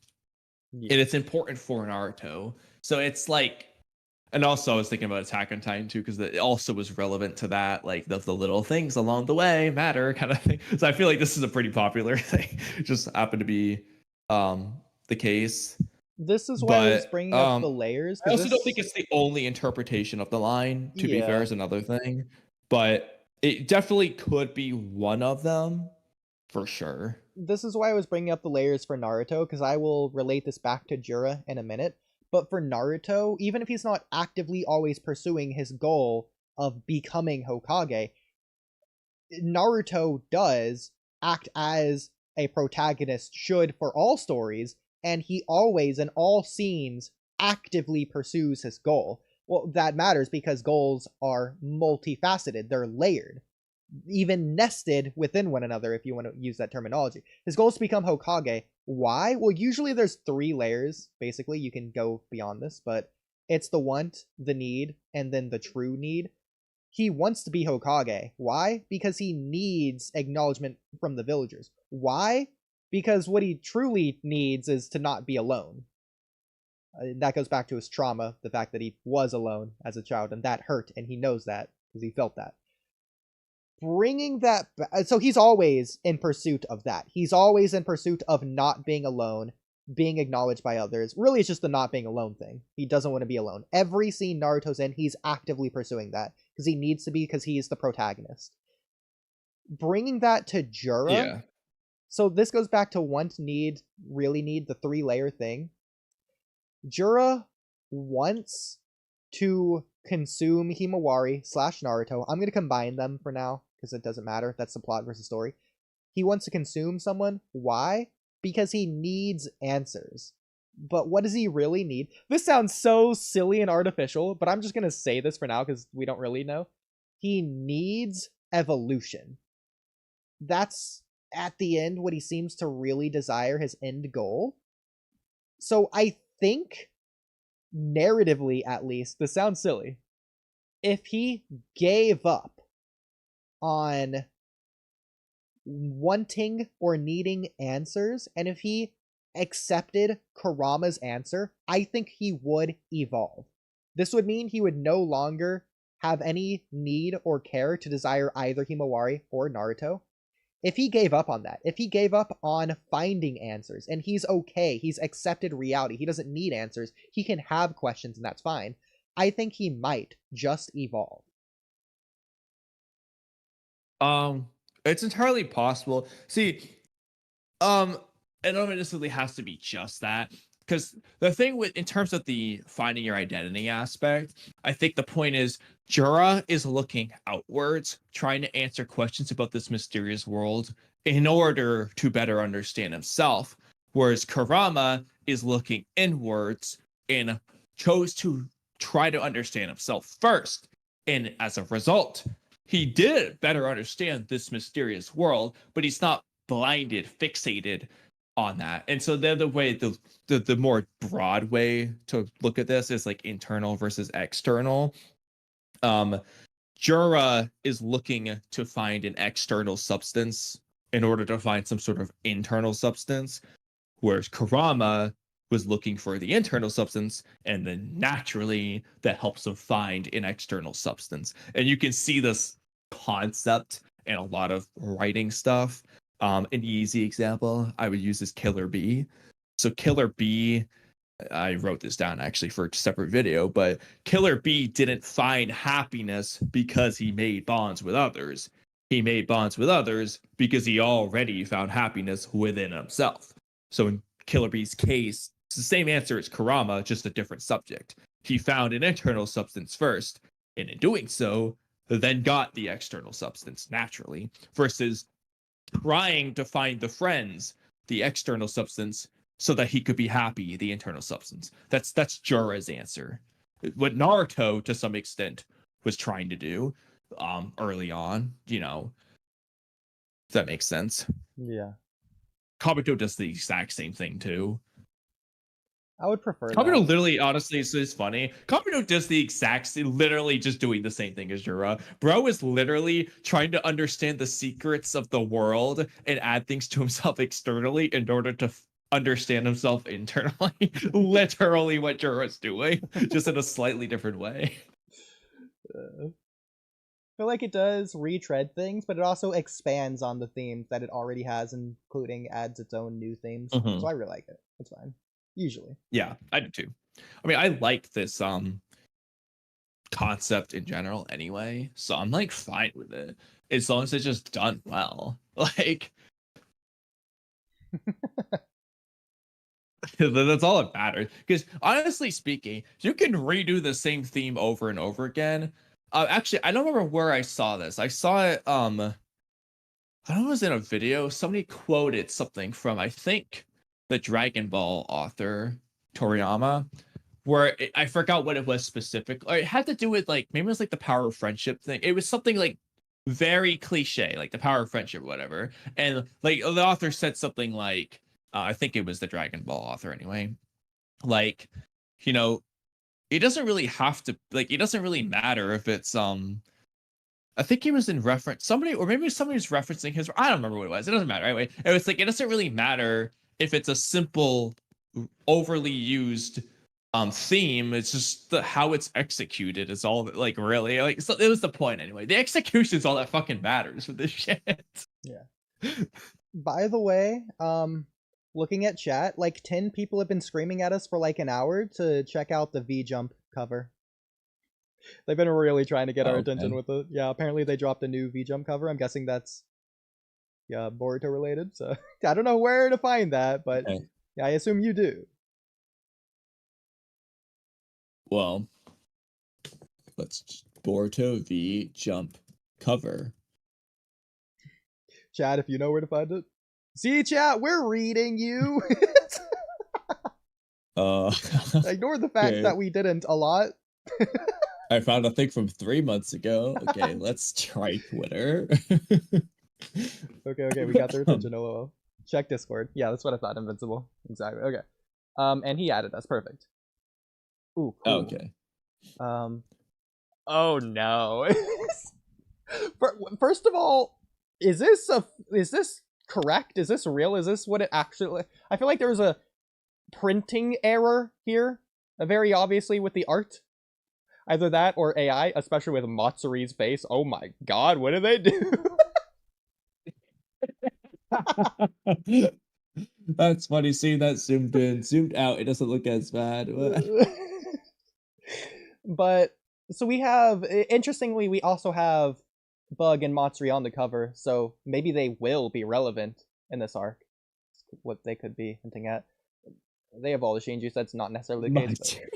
So weird. I know, bro. Bug's face. But specifically, like... Bug's face is pretty funny. They have Boruto and Jura looking at each other here. And, like, the middle, big... This looks so much like the Kawaki versus Jura fight. I'm wondering if this means they're gonna have Boruto versus Jura as, like, the final fight in this arc. Which I don't want. I am wondering that, too. Interestingly, Kawaki's not on this cover at all. Oh, no, I do not want to hear what Mello has to say about that. So, like, is Kawaki... Like, Kawaki left in Himawari's direction. Is he gonna pull a Sarada and be in transit for the next 10 chapters? Man, Code's not on this cover either. I bet Kaminara feels pretty validated right now.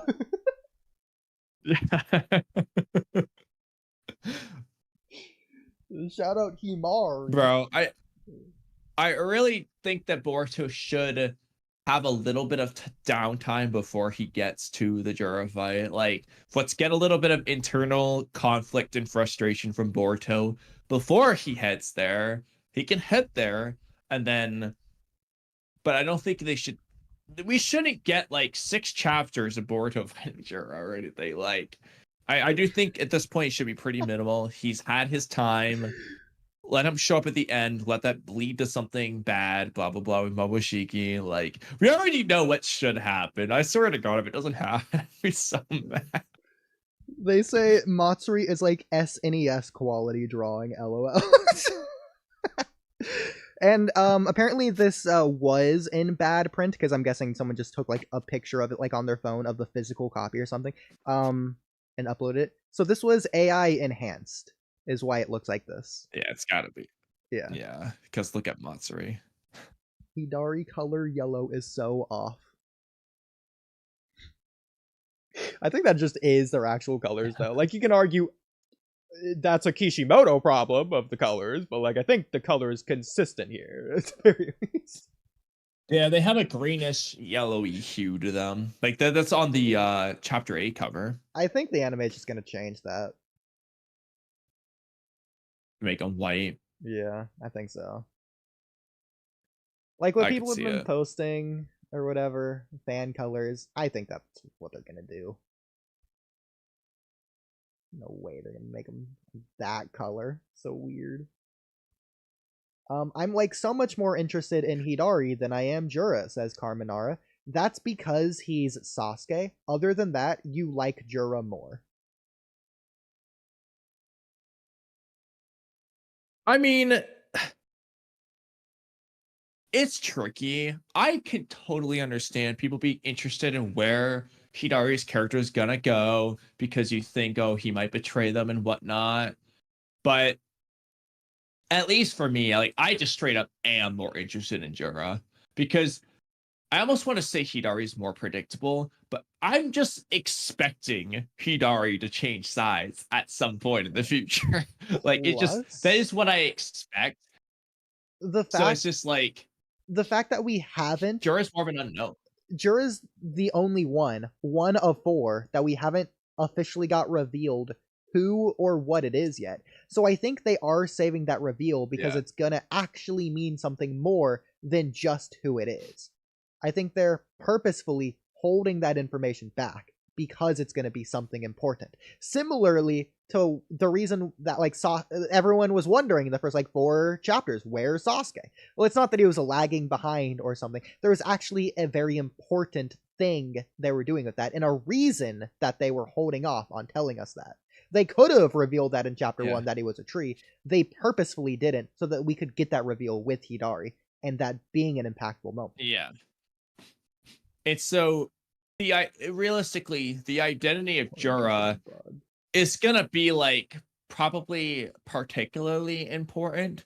Like, it's probably gonna lead to an important revelation. So for example, if it's Ishiki, it could be related to Ishiki returning, Ishiki still being alive. If it's Kawaki, it could be related to why they evolved in the first place and a future impact on Kawaki and so on. Versus Hidari, it's more just in the others. I mean, obviously Sasuke is an important character, but that's all it is. It's just, this is what happened to Sasuke. It's not, I mean, I guess in Sasuke's case, a little bit of a future plot thread. Oh, he might betray because he's Sasuke, but I think there's more for Jura. That being said, though, they haven't revealed Bug's name yet, and I don't think that's important. The secret name of Bug. So you could argue that it's just one of those things they just haven't gone around to, but I don't think that is the case for Jura. I don't know why they didn't name Bug. Like, why not? Why didn't they just have, like, when Bug started talking, why didn't Jura just say, "What's that, Bug?" or something to indicate his name? By the way, I was completely incorrect. Or like when he said "Come Hidari," why didn't he say "Come Hidari, Matsuri and Bug? You stay behind." Like, just give us the name. Bro, at this point, I wouldn't be shocked if Bug's Shinjuu name is just Bug because he forgot. Is Bug. Yeah, that's what I think. Honestly, I think it might just be Bug, which is so stupid, but like at the same time, it kind of makes sense. But so dumb. But I was completely wrong in interpreting the comment because he wasn't talking about the skin color. He was talking about the clothing inside color. So he's saying yellow doesn't fit Hidari, and I completely agree. He also says blue doesn't fit Bug in terms of the clothing. I think yellow would fit Bug well, but also green would fit Bug really well. Blue would obviously fit Sasuke because it already does. Same with purple. Yeah, that's interesting, because at first I thought that was just the background of magazine being yellow. It could be but AI. Yeah, you're right. It is part. Probably. There's two different shades of yellow, though, because this Hidari yellow is like that. It looks like crayon yellow versus the marker yellow of the background. Way too bright, especially for being like the inside where the shadowy part is supposed to be. He's got a full ashlight going on in there. What about? Ironically, I think white fits Bug really well too because he's got the white beard. I feel like white wouldn't work. Also, this is crazy. White beard, it would blend in. Only 2 teeth. Maybe gray. Oh, that's so funny. That's gross. Why? What Shinjuu thing decided? Devouring anyone? No wonder he used his claw hand.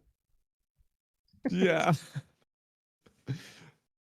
Bro's gonna be drinking a Boruto smoothie at the end. He's definitely not eating a Boruto steak. You know, I just realized something. Okay, this completely derails back to a different thing I was already saying. If Jurek gave up on answers and then he evolved, the plot way of doing that could just be the same thing Urashiki did. Like, hypothetically, why can't any of these Shinjuu just devour their own Rinnegan and evolve right now?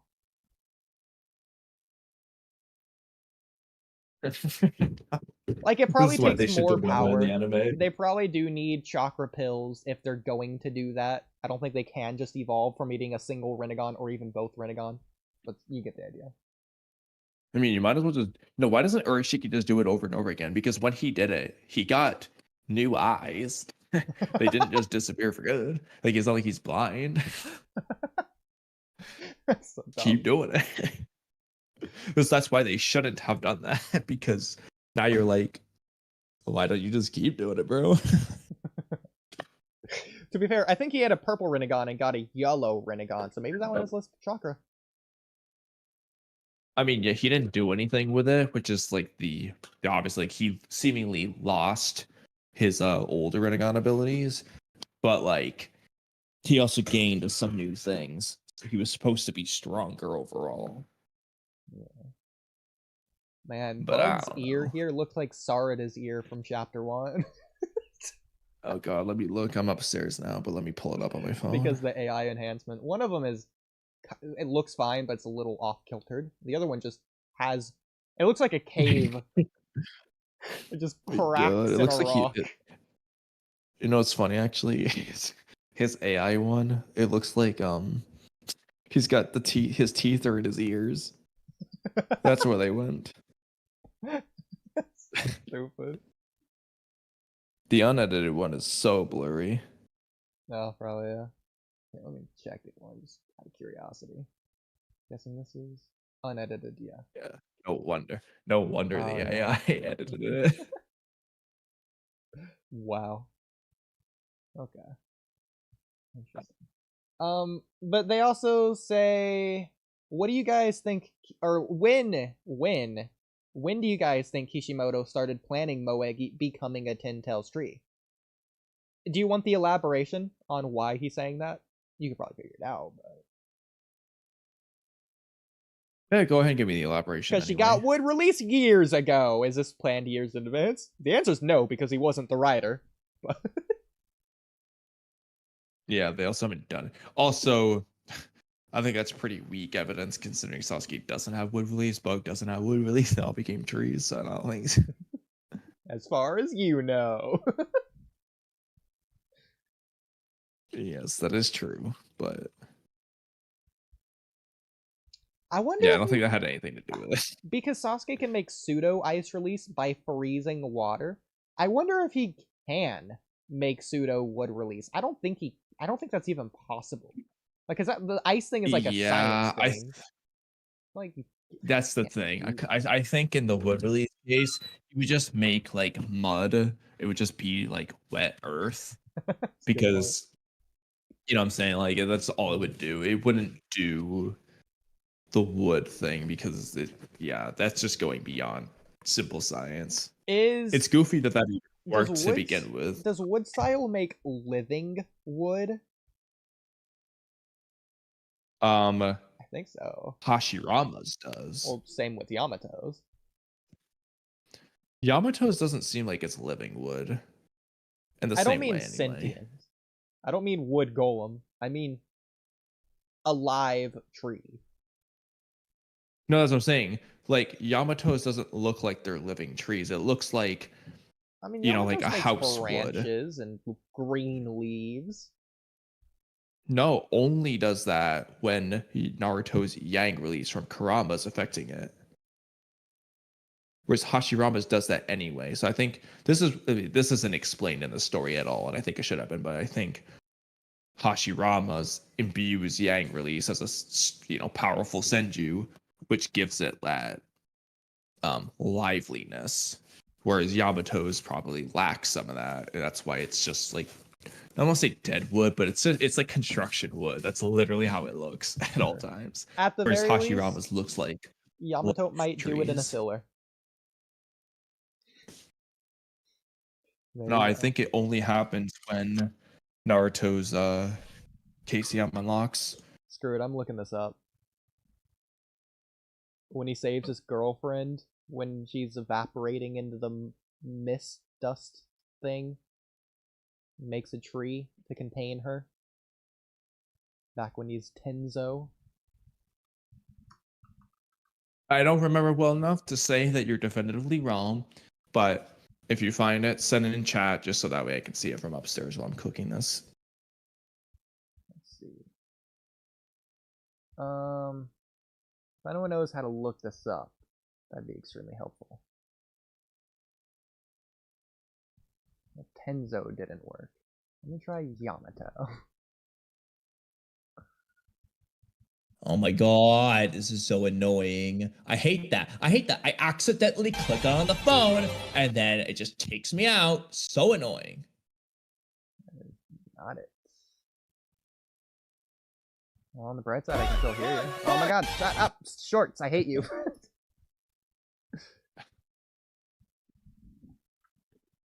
Kid Yamato Anyway, wood a tree. Yeah, it's not happening. Oh man, I wish I could find it.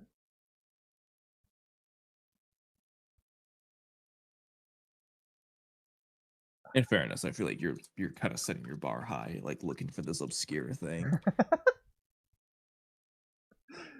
It's filler anyways, but still. I just want to see him do it. Side note, but when he seals the Four Tails, what do you think those black looking spikes on the wood are? More wood, maybe. I don't think so. You know what's funny though? I'm trying to think of what that reminds me of. There's like this little monster thing. I can't think of what it's called or what it's from, but they just remind me of that thing. I wish I knew what it was. I wish I could describe it better. But I don't know. If I saw it, I would know, but I don't know what it's called anymore. But it reminds me of that. Okay. You're gonna hate me for this. I've been planning or meaning to bring this up for like months now. We're not gonna talk about this for long. We're not. So I think Ashura can have the Rasengan, and that's fine because of this scene. Naruto makes Rasengan in his dreams. The fact that Naruto can do it in his sleep tells you it isn't an active skill thing.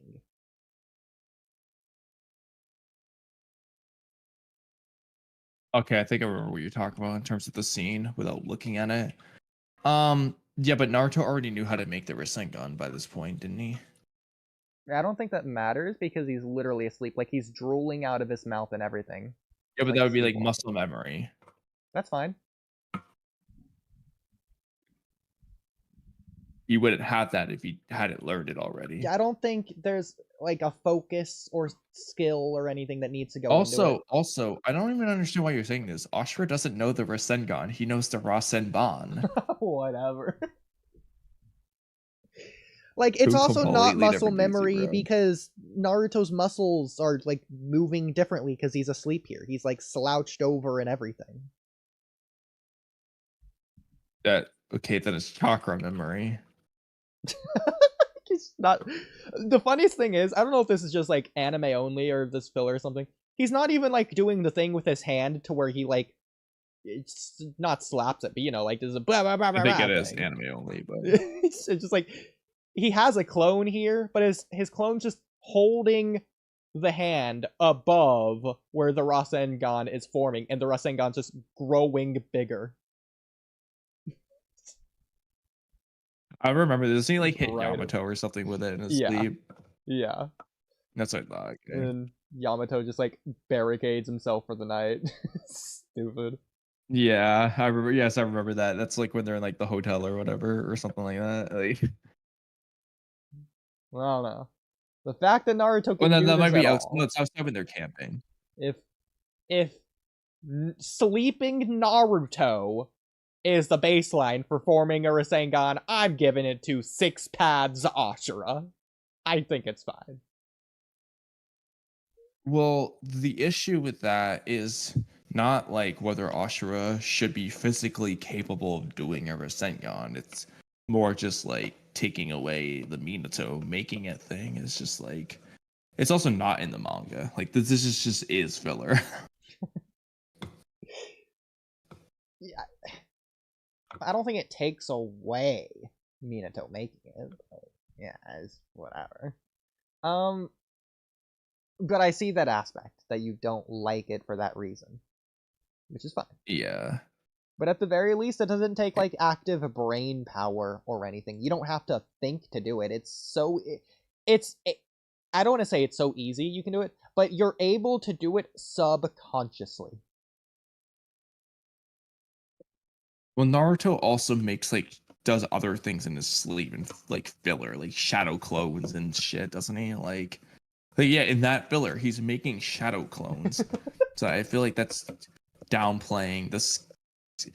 The Rasengan's literally changing chakra form at the highest level. You're really gonna downplay it to say it's like some brainless, no skill jutsu. Okay, listen, Like, if we're no. taking this anime-only filler comedic scene as 100% serious canon, if we're really stretching the bounds of what he can and can't do in his sleep, I don't think he can mold hand signs in his sleep. Like, hypothetically, if he knew the fireball, fire style of jutsu, I don't think he can do that in his sleep. I don't think that's even possible. Why not? He would have to, like, actively mold the hand signs. I think he would have to think to do that. I don't think that's muscle memory. No, I think, bro.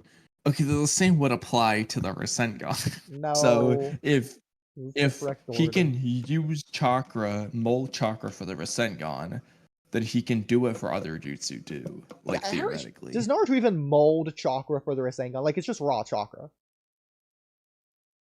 Yeah, but this that doesn't matter. Like the molding doesn't mean a lot of jutsu are just raw chakra, but the point is like yes, you are molding it. I think it's different. Regardless, Like, if you're changing its form, you're molding it. exactly. You are applying nature shape transformation. That's difficult to do. I think you have to consciously, actively do that with your chakra. You can't do that in your sleep. Then you can't do Rasengans in your sleep because that is a change in chakra form. I don't know about There's that. a shape transformation. That is a shape Yeah, I wouldn't say he's transformation. transforming it. It has Bro, to be no, that formed is- that, you to know, you can't- transform it. He's forming the Rasengan. Bro, the Rasengan is verbatim a change in chakra form. It is a shape transformation jutsu at the highest level. That is canon. Again, That's not an interpretation. Again, That's he's just okay. He's statement. transforming it to a sphere. What shape is it before? What shape He is trans- Naruto's chakra? Yeah, go ahead. I don't know, but it's not a sphere. Changed it into the sphere. You can never prove that. So, in fact, I have an well, argument. it wouldn't be I a have a funny argument that raw chakra takes the shape of a sphere. First of all, atoms do in general, same with cells, so both organic and inorganic material naturally are shaped Oh, really? spherically, All generally. cells? You mean those plants that are square shaped? Oh, I didn't realize Naruto's a plant now. I have a better argument though. The war. He's got Hashirama cells. Half of them is a plant. That's so stupid. The war general room with the water bubble thing was a sphere. What's your explanation for that one? Water bubbles are typically spheres. Oh, there you go. All right, that's all I needed to hear. Well, actually, it was a bubble, not a sphere.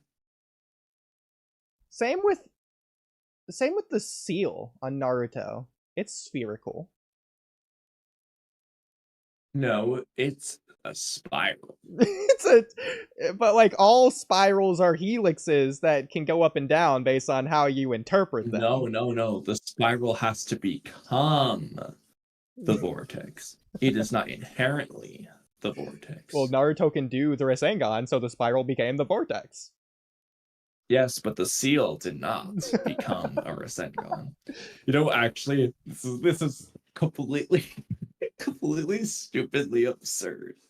But I do think narratively this would work if the I think I know where you're seal going with this. on Naruto became a sphere when he befriended Kurama. I do go. I do it. Now that would tie in the Minato manga very well. I knew you were gonna say that. It's so good. What if all right, I got two funny ones. Yeah. What if that's what's on Jigen's stomach? That's the sphere. And then by juxtaposition, what if that's what will happen to Himawari now with Kurama? She's got the sphere. I have one more argument. I think the veins, the chakra network. Yeah, it's not just Naruto. The middle of all people have this spherical thing as their chakra veins. Wait, why are the veins spherical? Because it's Naruto. Wait, where did you get that? Like, where are you getting that from? I'm assuming it's from the manga, but like, it's in the anime too. Are you looking at it? If so, can you post it in chat for me? Yeah, here, I'll post both. So this is like, first of all, this is what Neji sees. So there's like directly a thing, but then you have like this chart that they use to explain it anyway. Yeah, but Naruto's okay. We got to see other people then, because Naruto's not there because he's got that seal on him. What if Neji's just seeing the chakra look at the shape of bottom the one. seal? Bottom one applies to anyone because this is the 8 gates. Okay, there.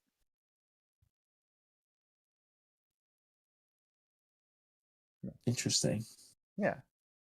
Maybe that's why Minato designed it as a he just like copied the shape of the chakra network. Maybe this is why the hair whirl matters. Yeah, actually, yeah, the hair whirl is literally just the direction of your stomach spiral. Well, I don't know who won or lost this, but I feel validated. So I'm fine with moving on.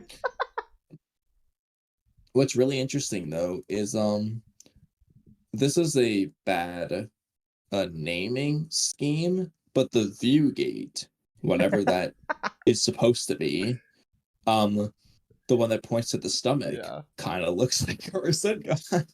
It ironically. Also, this is the biggest reach of all time, but view unironically narratively works with it turning from the spiral to the vortex from the helix or whatever. With the view. Yeah, you view. So, okay. All about perception. I wonder what gate it's supposed to be then. Like with the actual words. Initial gate would be gate of opening. Heal gate, probably gate of rest.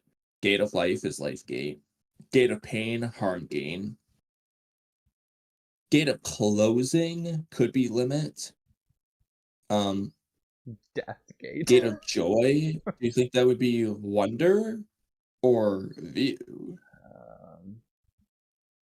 I'm gonna give it with wonder. Because I think they mean wonder Okay, gate of shock. like as a kid wonders. Not like wonder like an adult's Yeah. wondering something. Like a kid's wondering. Okay, like, you know what? maze You know and what? fishes or I whatever. wonder gate Sense is of definitely the wonder. gate of joy. Yeah, it's If like you look at sense of where it's wonder. pointing and you think about Jiraiya, Okay. that is definitely the gate of joy. So is the view gate supposed to be the gate of shock? Like, I don't see the connection between any of these in shock, other than maybe harm. But we've got gate of pain to consider. So What about limit? I thought closing, gate of closing, Yeah. feels like that could work. I don't know. I mean, it's tough to say for sure, but that was my best guess. We're gonna lose all our viewers if we keep this up. How many did we drop to? I don't know how many we had. I think it was from 17 down to 14, so not the worst in the world. Okay. Here, What's up, chat? We're back. What are the 8 gates names in Naruto? What's up, chat tonight? Shout out, y'all. The acupuncture stuff. Chakra system is based on the meridian points in Eastern medicine. And what you're using apples to guise 8 gates. Superpower Wiki is very helpful for this. They tell you the powers, color, meaning, etc. Actually, this is funny, Darshikage. Ooh, the gate of view is the gate of joy, according to this one. Okay. This one says gate of view, English TV gate of joy, and then gate of wonder is the gate of shock. That's wild, bro. Let's go. It's funny. I guess view works for joy, kind of. Yeah. Not for Naruto, but for my own series, I was asking Kamui about this. Not like the 8 gates or the body, but specifically these symbols. I don't think it was these symbols exactly, but it's like the idea of like the literal chakra things in like Buddhism, and like the symbols behind them and the color and the meaning or whatever. Kamui, I think you remember me asking you. Oh yeah, I about remember this. that. Yeah. Yep. Yeah, so it's funny you bring that up, Darshikage. Asking you which symbols look coolest or whatever. Yeah. Have you made any progress in that regard? Yes, I have. A lot, actually. There you go. Glad I could be of help. Shout out. Yeah, I'll check it. Oh, I've had it on this visual this whole time. I guess that's okay. It's not the worst. Wasn't that long. Hey, the jump cover drop. The chat is calling y'all. Shout out, Joao. I don't know if you want to show out. The cover translation is to eat or to be eaten. Konoha versus Shinjuu. Evolution. I guess that's what it says. Wait, to eat or to be eaten? Do you think any of the Shinjuu, unironically, are in danger of being eaten? The question is by who? From their targets. The clog, right? Yeah, Kurama unironically could do it. I could say, what if it's just the other claw grind? I was worried about that. I don't want it to be that. I'm just like thinking. Like what if the claw grind just eats bug and it evolves? Stupid. I'm just thinking like you get Matsuri confronts Konohamaru. Konohamaru just wants to devour Matsuri for some reason. Or what if she just fears it? She's like, oh, what if he wants to eat me? He's just confused. That could be a funny scene. They're not gonna do that though. I can see him doing it. So good. You know what? Since other people are gonna say this, let's just humor this. Boruto's using the Jogan in the V-Jump magazine. It's in the wrong eye, but you know. Wait a minute. He low-key is in the edited one at least. And the unedited one, though, I don't know about that. That might be editing, but that's wild, though. It's canon. Like low-key kind of is. Been introduced into the manga officially. Bro, that'd be honestly, unironically, we should try to look for a higher quality one. Because if like they actually put that in there, then it's garbage, bro. Like that, oh, now the Jogun's gonna appear. You tell me, bro, just learn it off screen now too. Like, what the hell? Bro, imagine it's not even appearing in the manga, it's appearing for the first time, the introduction to manga readers outside of the manga in the V-Jump cover. This isn't even what like if it doesn't a appear in the chapter story? cover. It only appears in the V-Jump cover. That's it. Just I to want to see if rub we dirt can in the find like wound. a cleaner cover. To rub dirt in the wound, they put it in every V-Jump cover going forward.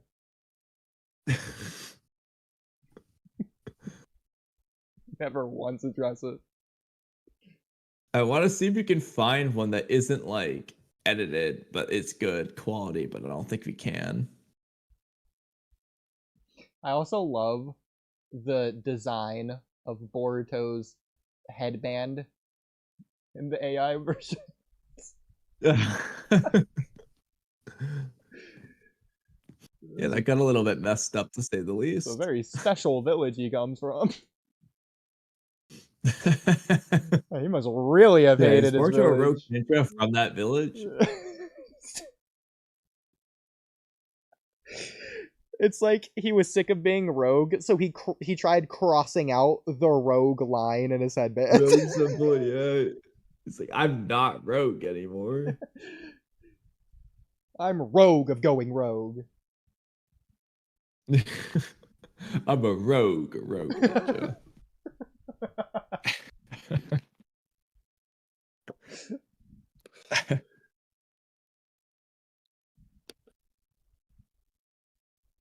Rockweed's adventures actually show us raw chakra.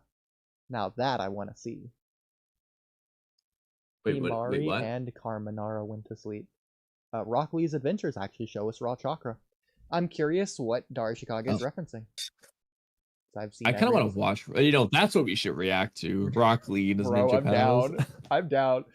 Like the second channel works so well for that. I was also thinking. I haven't actually watched it. I've seen a couple of random scenes, but that's it. I was also thinking, low key, we've been in the Naruto Boruto algorithm for a while now. I'm kind of scared to do gaming streams on this channel. We could unironically do it on that second channel though.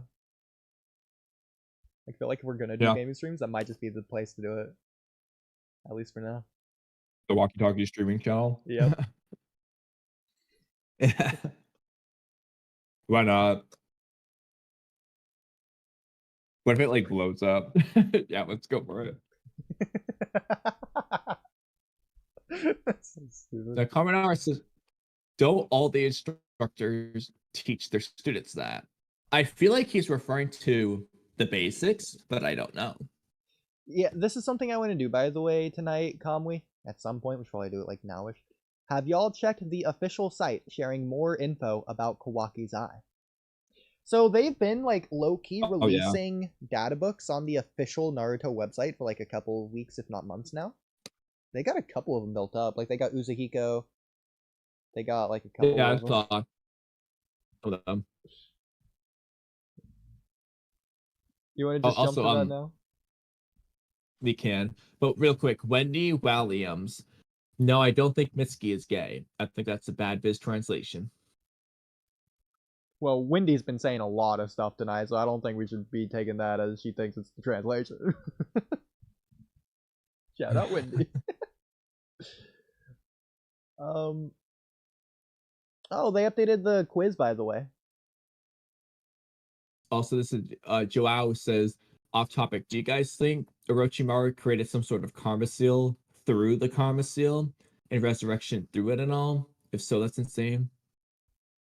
So I think what he really means is like his stuff based on the Karma Seal. I don't think he means did he create a Karma Seal through the Karma Seal. I think he means did he create a spin-off of the Karma Seal through the Karma Seal. We talked about this before. I think it makes no sense that after losing the Karma Seal, Kawaki is getting better at Ishiki's powers. He should not be getting more Ishiki power anymore. Not be able to tap into more of that. Yeah. Not be there. I don't know why I'm looking at this. Just shout out some connections. Which, by the way, we still need to play and react to that story. Like, I just bought that and just haven't played it once. Trumpy. Oh my god. Still have your 20th anniversary. So yeah, to skip through this, I guess. I don't know where the Can we do a Trippy update message?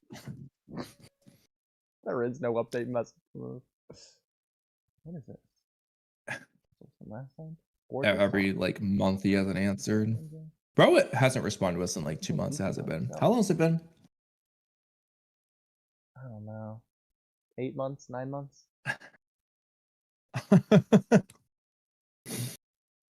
Oh, cool. I don't think I've ever seen these. We have officially drawn Ikimoto art of things. This kind of looks like a mix between Log and Obito. I was gonna say Log and Danzo, ironically, like Danzo, yeah. Obito without injuries and Danzo's outfit and like the cane, but except it's a sword. Yeah. These are cool. Some of these a little bit better than others, but I like this design. This looks like a weird Sarada. It reminds me of a few different people, I feel like. Yeah. It reminds me of old Anko on one hand. Also reminds me for some reason of Mirai. Got like cybernetic eyes, almost I feel like who else? It's got the Kimimaro Also hair. Konan for the chin piercing. Yeah. It sounds so dumb. This is like Mizuki, because I was gonna say there's like a moon shuriken. I was gonna say girl Naruto if she was clothed. In terms of the clothing. I guess like posture or whatever this is called. Anatomy, form, figure. There you go. Yeah. And then you could also say the like claw mark things on the back, kind of like something. I don't know. I was thinking like Mizuki's gigantic shuriken, or even a tailed beast. That's actually her tail. Oh, you know what? She kind of got that Tamari swagger going on. Now that I think about it. Yeah, okay, I agree. Yeah. She's got a moon fan. Yeah, some of these are just way better like than the others. No. This looks. Who does this look like in Attack on Titan? Kind of like a young Mikasa, but with Sasha's bow. But maybe it's a different anime. This looks just like someone. I don't know who. I don't know. Anyway. It kind of looks like retired Kurenai. Oh my god, is this supposed to be Hinata? Like, if Hinata and Kiba had a child. Himawari. Hinata and Kiba's child.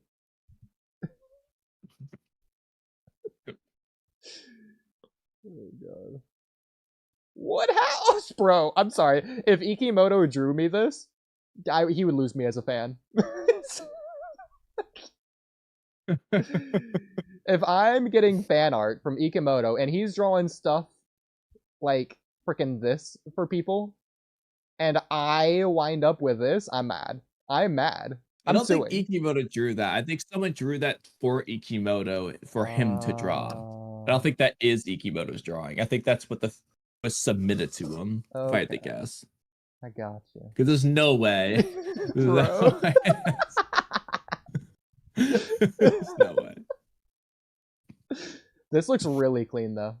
I love this design. I think honestly all of these might be the fan submissions. Yeah, maybe. I don't know what this is. Only kind of. Except to be fair, if you go way up at the top, that like first one way at the top, the one that looks like Obito. It's not I in the could first see one. that one being Ikimoto because of how like It's in his art good it style, for was. sure. Good. But it also possible is that just was a fan submission. But Yeah. Like this one looks fan submitted. You can just tell it's from yeah, a beginner artist. I don't Yeah, want to say actually, amateur, just beginner. You can I think tell. that's the example. That's the original, and Oh, then the yeah. one below it's the Ikimoto version. So taking that in mind, this is fan submitted. This would be the drawn one. Well, if Taking a different it's the label inspiration, say maybe? the other one's specified. We're gonna need your Japanese. Okay, creator Natsubi. Komuro Hikuya. So now does it say Creator anything? Oh, Mina. this is a new. Yeah, this is a new submission then. Okay. So these are just. Oh, they got comments. That's hilarious. He's like. So he didn't draw them. He just commented on them. He really liked that first one though. He's only drawn the ones he thinks are good. If you get a comment that's really a critique, it just means it's not good enough. Hey, this is why I didn't draw your character. Get better.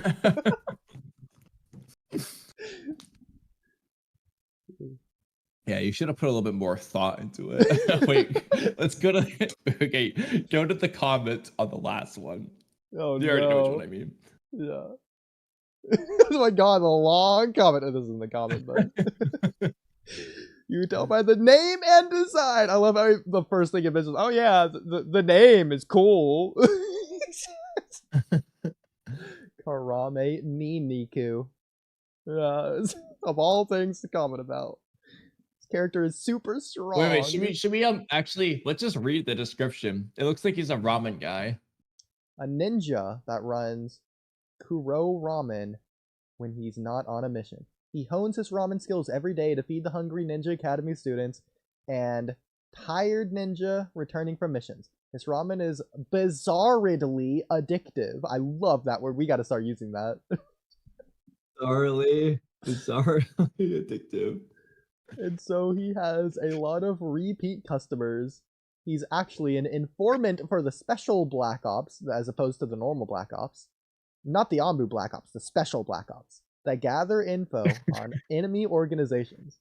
Since he ordinarily spends his time improving his ramen skills, he's technically still a Genin. Only technically, though. Officially, he's a Chunin. But his abilities are at Jonin level. Although they are competitors, he secretly aspires to be like Ichiraku Teuchi and highly respects him. Unfortunately, their ramen styles are very different, so they don't have very common...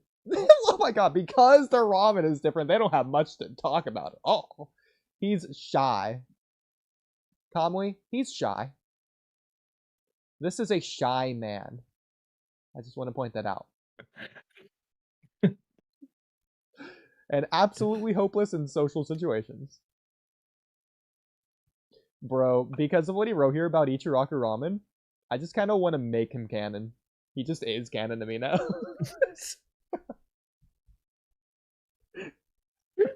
Nothing to talk about Teuchi at all. Nothing. Like, what about their different ramen styles? Like, What about ramen it's in not the general? Same. Can't talk about it.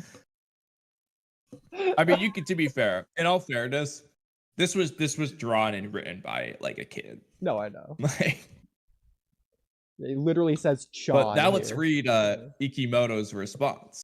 Oh god. Until that name's too strong. The entry said that he shaves his head to avoid his ramen getting contaminated, with the fact that he appears not to have ears either. Hang on. Like, no way he commented on that. No wonder bro. he has nothing to talk about with Teuchi. He can't talk. He can't hear. Makes me wonder if something else is being foreshadowed. I am intrigued. I'm intrigued too, I'm not gonna lie. Bro, the fact that the kid is probably like self-conscious, that's why he didn't draw the ears, or he just straight up forgot because he's just that young. I feel bad. No, actually, I know these are like fan submitted, but like, how do we submit these? Because I actually think it would be hilariously awesome to see if we could get Ikimoto to draw one of our designs. Like, we just draw a character and see if Ikimoto will like do it. That'd be lit. Like, imagine that title. Ikimoto drew my character. Like, that's a stream. It's a viral video right there. Yeah, like it might be done because it's like, oh, it's done, but then it says this round. They could be just saying that as the like only the problem phrase. is, does it have to be like Japanese? Like, do we need to like? I guess we'll need you for that to translate. Like, do we need to submit it in Japanese? Do we just submit it to a Japanese place? Like, use a VPN, we'll be fine. Go figure it out. I actually like that idea. We're still recruiting new and original ninja for Boruto Star. Enter the competition and send us your unique ninja. Well, this guy set the bar. So I think we could actually, unironically, Kamui, not tonight, sometime, maybe this week, next week, let's unironically, like, collab draw a ninja and submit it. That's gonna say, like, it'd be fun. Now, I do think, as a side one, I think it would be hilarious for you to use a really old, low-quality Red Lightning for a while picture. You know what I'm talking about. Oh, I think that would be really funny to see what he would do with it, just as a separate entry. Wow, the fact that you... I think that'd be funny. Imagine if that's the one he picks, not our actual ninja. The fact that you drew You know the what? people Worth like it. this has me very intrigued. Yeah, we have to come up with a story. I think it'd be fun to give up. Like, I don't know if we should have him doing a jutsu or what. I think it might be a we can figure it out, requirement, but because I think like all of the them have idea. a jutsu. No, should we draw them doing Oh, the okay, jutsu? okay. I don't think so. I don't think any of these others are. This jutsu's wild. When she swings her tea whisk, she showers her opponent with hot matcha tea. I don't think that's a jutsu.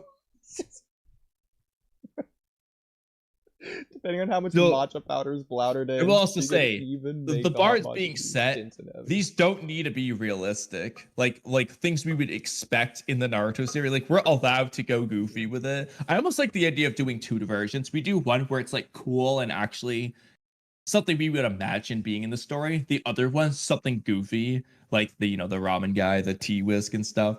Sure. Remember, we come up with some absurd, stupid thing that we think might just catch his interest. So hypothetically, swinging her tea whisk around this jutsu, would you classify this as genjutsu, ninjutsu, or taijutsu? I mean, it sounds like it's a ninjutsu where The she second just part, like yeah. She can even makes make the you're hot showered matcha in tea, like dense and heavy. The thing is, I don't know if this is because of the jutsu or because of how much matcha powder she puts in, aka we could do that. Like a science thing. yeah. Is this even a ninja technique? The character has a lot of bonus cuteness factors, like her hair, clothes, and the giant weapon contrasting with her short stature. But if you read carefully, you see that the jutsu's abilities are pretty grotesque. And that juxtaposition is amazing. I can picture this character becoming popular. Kamui, can you imagine this character become popular? I mean, with an ability like that, why not? Fair enough. What ability? Like, let's start with the goofy ability. I like this idea. We gotta write this down. What's like really the curious goofiest about what ability we this could is. come up with? I think it would be funny to meme talk no jutsu where the person like they speak and it just does something, but I don't know. We should probably come up with something better. I don't know what it's called. I want to use... Is this it? I want to use one of these. The physio balls? Not quite. It's got like a handle on it. So it's not these. The bowling ball. A bowler could be pretty funny. Bowl. They bowl. Something, yeah, It's something their like this. target.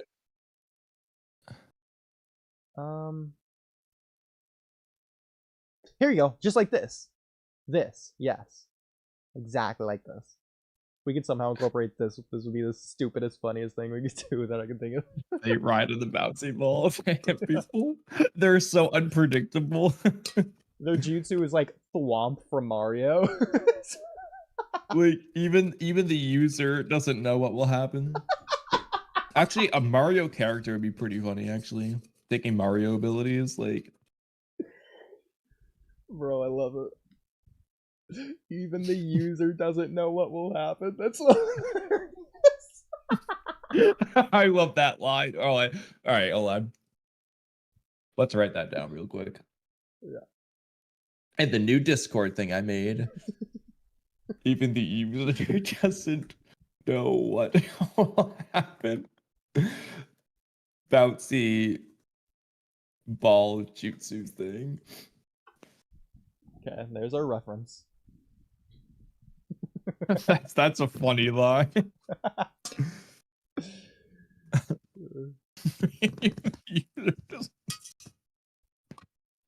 It's so unpredictable. Oh, Invincible sent us the things that we derailed away from, since this was what we were originally going for in the first place. So we got one for the Uzuhiko, and one for Kwaki's Eye, and I guess one for Daikokuten. Those are the three I remember. Have you seen these at all? Yes. Okay. I don't know if they're gonna have a new translation from the ones I've seen, but I've seen all three. I glanced at the Uzuhiko one. There was nothing crazy there from memory, but I could be forgetting something. It may be a little bit that we could at least reach to get into. I did see the Flying Raijin one. That Kashin Koji nonsense. That's the only thing I know. There's a Flying Raijin one. That's the only thing I know. There's a Flying Raijin? Yeah, there is a Flying Raijin one. Oh, I have not seen that one. Okay. Invincible, if you see this, can you post that while we look at these other ones? I guess we'll look at Uzuhiko first. I think it was the first one that came out. Yeah, that was the first one I saw. Yeah, here's the picture. It's cool Uzuhiko color. Is this the first time we get this officially colored?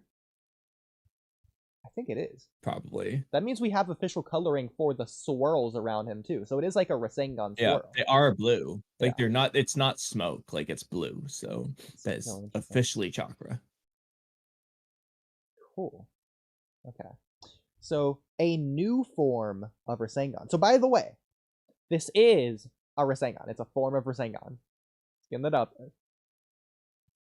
That utilizes not only one's own chakra, but also the planet's rotation and orbit, plus the corresponding centrifugal and other forces. This is new. So real quick though. Yeah. What's interesting though is this isn't saying it's using the planet's chakra. I know. It's only referring to the user's chakra and the planet's rotation and orbit separately. So even if the planet stopped rotating, the planet's still in orbit. Would Uzuhiko still work? Maybe even just weakened? I think it would. Well, the problem with that is like it would be like moving around so instead of spinning a circle, imagine walking in a circle, but like facing the same direction. You know what I'm talking about? Okay. So like face forward and walk in a circle, but keep facing forward. So you'll sidestep to the left, then backwards, then to the right, then forward, and so on.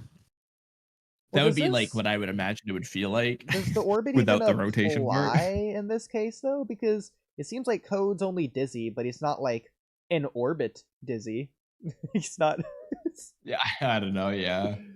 But regardless, I don't think the orbit's too important in that sense. Because I'm looking at the chakra thing because Boruto really tried to explain it as like the planet's chakra being so important. Because they're removing that here, it makes me wonder if the planet rotation being used every time they say something like that, including Boruto, like, oh, you'll die when the planet stops, or it'll stop when the planet you die. Well, you know what I mean. It could just all be Boruto just saying that, just to sound cool or say it in a cool way or whatever, threatening, ominous, whatever, just him saying it. He could, so when it says it uses the planet's rotation, it could just mean that he's inspired by it. That's where the idea came from in the first place. That's Well, like, I don't think so because Damon felt it. yeah, well, I think that could be a different thing as well.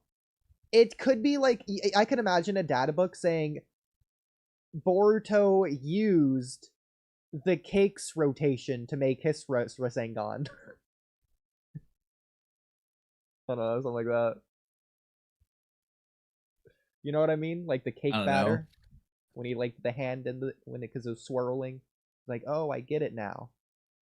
Or Naruto used the cat swatting the ball to form his Rasengan. I don't think he would say that. Now, real quick, centrifugal force, I looked it up. Centrifugal force is the apparent outward force on a mass when it is rotated. So that kind of sounds like a rotated force, basically. Think of a ball on the end of a string that is being twirled around, or the outward motion you feel when turning a curve in a car. In an inertial frame, there is no outward acceleration since the system is not rotating.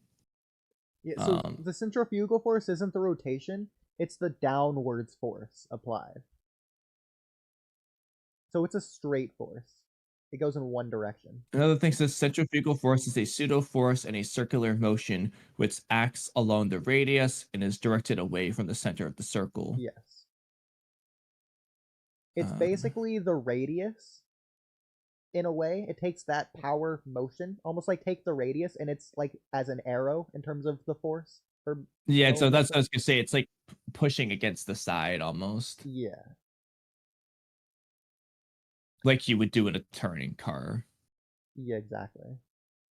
So I think in the other forces, the point is just all the forces that are at play with rotating objects apply in this case. I want them to name the other forces though. Like, what if it's not just rotating forces? Like, what if it's like the law of like momentum? That's not rotation necessarily. Well, momentum, I guess, yeah, like inertia and stuff, but it says corresponding, so I think it is related to rotation no matter what. I don't know, they can go crazy. Like photosynthesis could be involved for all we know. That's a force. That wouldn't be corresponding, bro. No. It doesn't have a comma here, so I think this is just a separate thing. Corresponding. Oh, never mind. It's not. This is the corresponding. Okay, no, I was wrong because there's no word after centrifugal, so it's centrifugal and other forces. I thought it was centrifugal force and other forces. So the other forces are in line with the corresponding. I think corresponding would be in reference to centrifugal and others. Okay. Yeah. Because I was going to ask. It's like rotation forces. But... Yeah, because I was going to ask, how do you think corresponding affects centrifugal? Because it's not just centrifugal, it's corresponding centrifugal force. Well, I think that because it's the centrifugal forces that correspond to a planet's rotation. So the way that the planet orbits and rotates, that specific centrifugal force. Well, yeah, but is it based on the planet that they're on? Does he have to have knowledge of the planet's rotation? Of the force of the rotation? No, I don't think he has to have knowledge. I think he just like I don't think the knowledge really matters other than Boruto inventing the jutsu like in the first place. But beyond that, like if he forgets, as long as he knows how to do the jutsu, I think.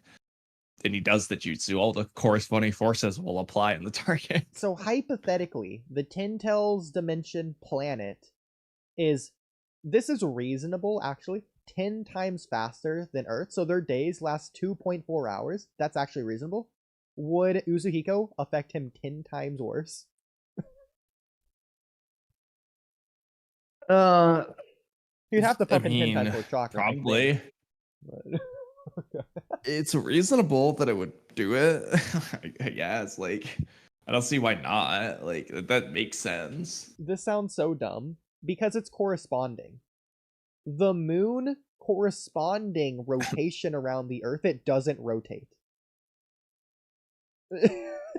So, like, we never see the dark side of the moon. So, because it's corresponding. Do you think if they were on the moon, it just wouldn't work? Because it's corresponding. I mean, it depends on whether the orbit force matters. Which does the orbit force affect it?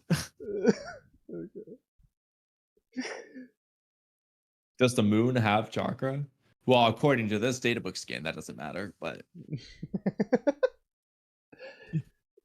In addition to the damage that a standard Rasengan causes, this implies Uzuhiko causes damage. Not only damage, but the when it same hit, amount of damage. which makes sense. Code is making a face like he was screaming in pain when he was hit, and then Ada says, "That's it." How is that any different from an ordinary Rasengan? So pulling those together implies that the impact hit is just normal Rasengan damage. Yeah. But it then has a lasting effect. Not just damage, but also not less than a Rasengan. It is as much damaging as a Rasengan. As well as all these other things. A regular Rasengan. So it's not a massive Rasengan level of damage. It's just normal Rasengan damage. Yeah. I wonder if this is a translation thing, or if we're looking way too... Well, we're obviously looking way too far into it, but that's beside the point. It destroys the target's sense of balance, debilitating them. Not deactivates it, not dislodges it, not destroys it. It's gone from existence. It's been erased. But, that makes Code look pretty impressive when he managed to kind of get his act together slightly when he got to the hideout. The Code wasn't balancing at that moment. He just happened to be standing anyway. So when he undoes Uzuhiko, does that undestroy it? Does it manifest? Does he create their sense of balance from scratch? Is he doing the creation of all things? Or is Code actually skilled? Is he just a quick learner? He just learned how to walk all over again from the very beginning. Yeah, actually, he did what Kabuto did with Tsunade. He just relearned how to balance.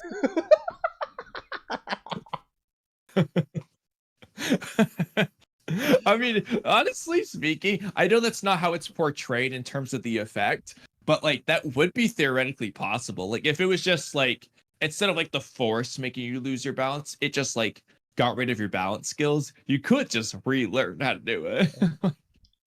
So by the way, debilitating them is a pretty strong word. I'm gonna look up debilitating really quick.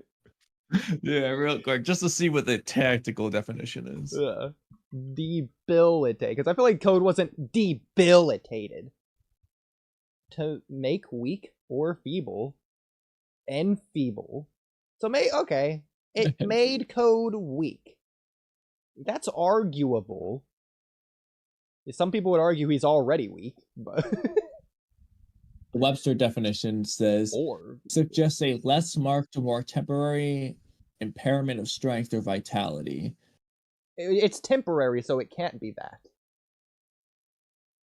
Lacking physical strength, especially as a result of age or illness. So it's not in terms of feeble. So it has to be weak. Well, does Uzuhiko make him ill? Nah. Did Code get older? No. Hear me out. If hear me out, okay? If Code essentially, let's just say he's spinning 10 times as fast, does Code age 10 times as fast? Because for him, 1 year, he gets 10 years happen in only 1 year for everyone else. Here's one. You could Code argue easily damaged. His durability didn't decrease, but his defenses weren't able to be as He's more easily damaged. Yeah. So this one is interesting. Lacking the power to perform physically demanding tasks. So he was lacking the ability, not the power. I mean, yeah.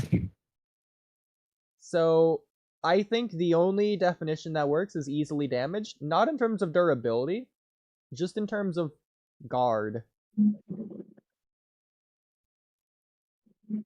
Yeah, he can't defend himself. By debilitating them, it just lowers their guard.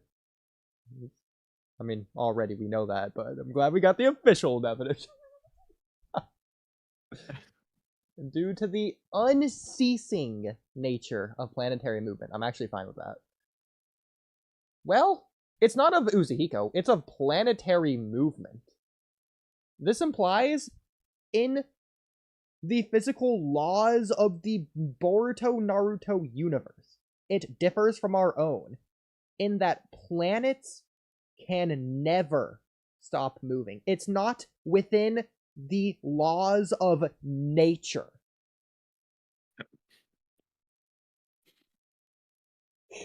Planets. I mean, they could be an exaggeration. Like, it's unceasing as far as our lifetime's going to be concerned.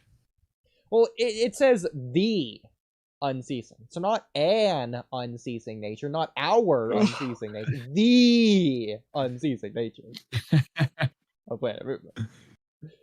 But to be fair, Shibai is like been around for God knows how long, so maybe it just does. To be fair, I do think Shibai created the universe, but we just created it that way. I think Shibai not only created the universe, but the planets in it. Also, this might be a hot take. This sounds silly. I think the Pure Lands are a Shibai created dimension. In the same way the Earth dimension is a Shibai created dimension. I think they're both Shibai's dimensions. Yeah. Assuming that like databook scan ends up being relevant to the story, yeah, I would agree. I mean, the databook scan doesn't say anything about the Pure Lands. I'm just making that assumption. I just feel intuitively. I mean, it makes sense. Like, why would they? Like, where did the Pure Lands come from then? So hypothetically, it's confirmed. Shibai made the Pure Lands and the original dimension. Do you think Shibai made the natural... Okay, first of all, did Shibai create souls? That's the first question. I'll even give you life in the first seemingly place. already had a soul, so... I'll give you life. Did he make organic matter or material? He made inorganic material to make the planets. Assuming he did, but... in the universe. Well, probably, because he made whatever started the life processes. Okay. Like, he made the materials that eventually led to life. He probably just created life, honestly, at this point. Like, he was already alive, so like life already existed. Specifically in this dimension. I feel like it's he could have either just like created the framework that would allow life to exist, or he just created the life, depending on when all this happened. This is why I'm actually fine with the whole... What I was wondering, though, is like Amato says that Shibai ascended to a different dimension. Momoshiki mentions that he's not here. Would be interesting if Shibai created the Pure Lands, so that way his soul could have a place to go should his body ever die. I like that. Okay. So, like, for him, it felt like he was cheating death, essentially. It would be like an interesting like thought process, which is ironic because like just dying goes there, but before he created that place, dead people wouldn't go there. They would just die. So in a sense, he may have created like immortality for everyone in a sense. Yeah. This is why... Which that makes him sound pretty noble. Yeah. This is why I'm okay with the whole Ashura created the Rasengan thing instead of Minato, because Minato did create the Rasengan in the bounds of shinobi history. He was the one who created it. He was the first one who did it in terms of shinobi history. In terms of who did it first, as far as we know, Ashura, but like Ashura didn't create the Rasengan, neither did Minato. That's like saying cavemen created fire or invented fire. Fire's always been a thing. The better word is discovered it. Ashura discovered it, then it was lost to time. Then Minato did the same thing. He also discovered it. I'm not even going to say rediscovered it, because it was lost. Well, Like he The discovered it for difference first though time. is it's not like discovering chakra because the Rasengan is a skill that they perform. So no, like Minato invented the Rasengan jutsu. He didn't discover it, he invented that thing. This chakra would be like a discovery. But like no, Minato's inventing that jutsu. Like if somebody Yes. comes up, like I understand you could say like a discovery aspect at play. You could say he both discovered it and invented it, but he did invent it. Like if you're playing chess and you or like a Gungi in Hunter x Hunter, Komugi didn't just discover some super fancy moves in the game. She also invented those strategies. Shikamaru invented his shogi strategies. Some of them he learned. Which you could say he discovered it when Asuma showed him it. But like he invents his own things. Like he came up with the move. Like that's an invention. So it's different from Benjamin Franklin discovering electricity. He's not inventing electricity. But if he goes on to invent because a light bulb the move with was it, always there. then he's inventing a light bulb. The move was always there. He just became aware of it. Move was always possible. No, the move wasn't always there. And okay, unless you want to say Ashura invented it and Minato discovered it, but the move wasn't always there. It was always potential to be made, but it wasn't always made. Known. Yeah, it wasn't known until it was known. But it wasn't made yet. For example, a light bulb. The materials to make a light bulb have always been there, but nobody knew how to make the light bulb. The first person to do it invented the light bulb. No, because we're talking about discovering a move in terms of shogi. So the move's always been there ever since the creation of shogi's rules were in place. Ever since the concept of the game was solidified. Okay, but a light bulb has always been there under the rules of the universe and the materials at play. But nobody put the pieces together, pun intended, to make it happen. Until somebody did it. That applies to shogi too. No, I think that's so in that case, nothing was ever invented, only discovered then. But then that's not the way we word things. So we're going to use invention the way we normally word it. Definitely think that's different. Okay, so hypothetically, considering what a Rasengan is, outside of it being a skill, Rasengans can like hypothetically, theoretically, naturally form. They could just be a natural formation. How? I mean, it's just chakra rotating. Like, Kaguya getting the chakra from the tree all across the world to her, it could have just, like, chakra traveling, could have just done that in a natural form. As far as we know, it happened off screen. Okay. But by that logic, this is a real thing. All the atoms could just collide perfectly to make a light bulb appear. It could happen. It's absurdly unrealistic in both cases, but it could happen. So stupid. And you're not going to be able to avoid this problem. But you're going too specific with it. Like, air is a pretty common component of element. We didn't invent air. Yeah. Nobody performs air either. Nobody makes an air. It's just there. There's the difference. Like, that's the difference. Is the doing the thing. Okay, but again, I still think the bounds of shinobi history matter because the shinobi system wasn't established yet, but I will this is a yes and a no. That's the yes in terms of agreeing with you. The no is the fact that Indra created ninjutsu, so ninjutsu was already a known thing by the time Ashura did it. So if you're saying the Rasenban or whatever is a jutsu, then sure. If you're saying it's just the chakra technique, whatever, I guess you can say that's different.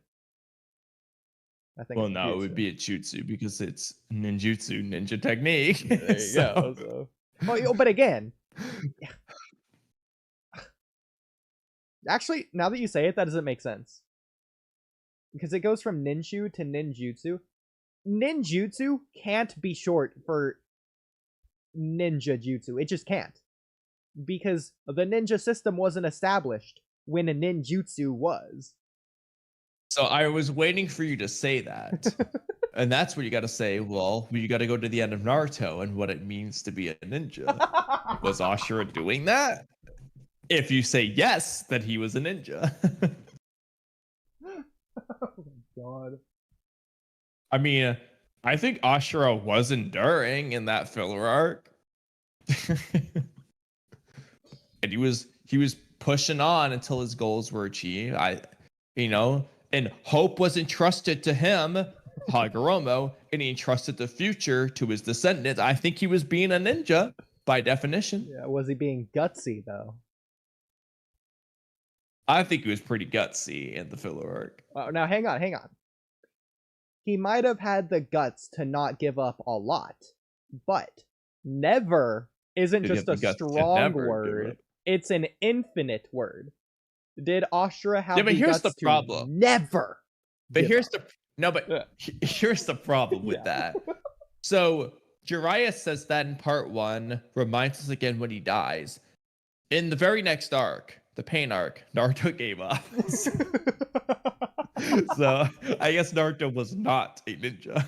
So with that in mind, we can say Naruto just not a ninja at that moment, and then he became a ninja by not giving up again later on. But then he was going to give up in the war arc until Hinata helped him out. So then he retired from ninja, and then he became a ninja. So does it just reset each time? You can just keep resetting it. Unironically, like, gave up. Okay, now I'm going to be a ninja and not give up. Not only do I think that's consistent with this definition, I think that's consistent with the rules of the series. Naruto disbanded Boruto from ever being a ninja ever again, and then he was a ninja again in like 3 days.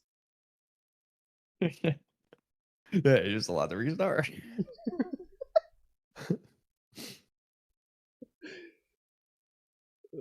I thought of a really random what if. But hey, it's worth doing a stream dedicated to it, probably. Maybe not a whole stream, but what if Boruto's class, all of them, were in Abiki's written exam? How would they all do? Without the cop-out answer of they would just know the answers anyway. Bro, Ibiki's rules are nonsense. He disqualifies the wrong people. Okay, never mind that. The point is, taking how it worked in the series, how do you think each person would do? Like, how would Boruto do? Would Boruto just give up? Probably. But then manage to get to the 10th question anyway, like Naruto. Sarada would probably do what Sasuke did. Mitsuki would definitely do a snake thing, kind of like Shino with his bugs, but Mitsuki and his snakes. Yeah, Inojin would... Shikanai would be interesting. Inojin would use reconnaissance by stealthily making a color rainbow tiger half the size of the room to rampage and go look at the answers, then go scream at an Inojin stealthily. Yeah. Sai would actually be good with the mouses, but the mice. But yeah, Inojin's demonic tiger thing that he can disqualify. It's too obvious with it. All right, so TV Shikacho is out. Bubblegum Guy's team would be interesting. I already know the Sand Village girl on Shinki's team is just gonna pull a Dosu and hear the answers probably with her sense of hearing. I was gonna say that with Wasabi, cat girl. You could also say with Namida, since she has like a voice thing. That's weird because like how does that apply to ears? I don't know. But, like it hurts her teammates' ears. Namida would cry so hard the pencil would write the answers.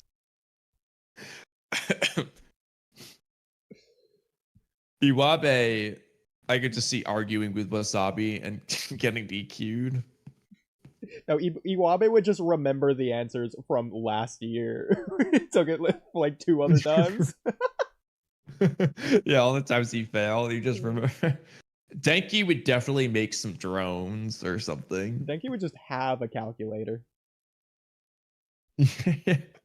Denki would just pull out like his like for like, oh, I'm gonna play on my Game Boy. Meanwhile, he's got all these surveillance cameras and all these like things he's hacking into the answers. That I could actually see in the anime. He hacks into like the security camera in the room. Yeah. Hoki would unironically take one glance at a test and just have all the answers memorized in that one glance and just not get caught for it. They would explain it through like photo recognition. Yeah. Like he would just like spin around a circle and have seen it and remember it. Oh, I got a good one.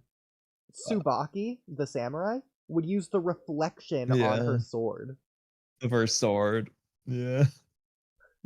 I like it.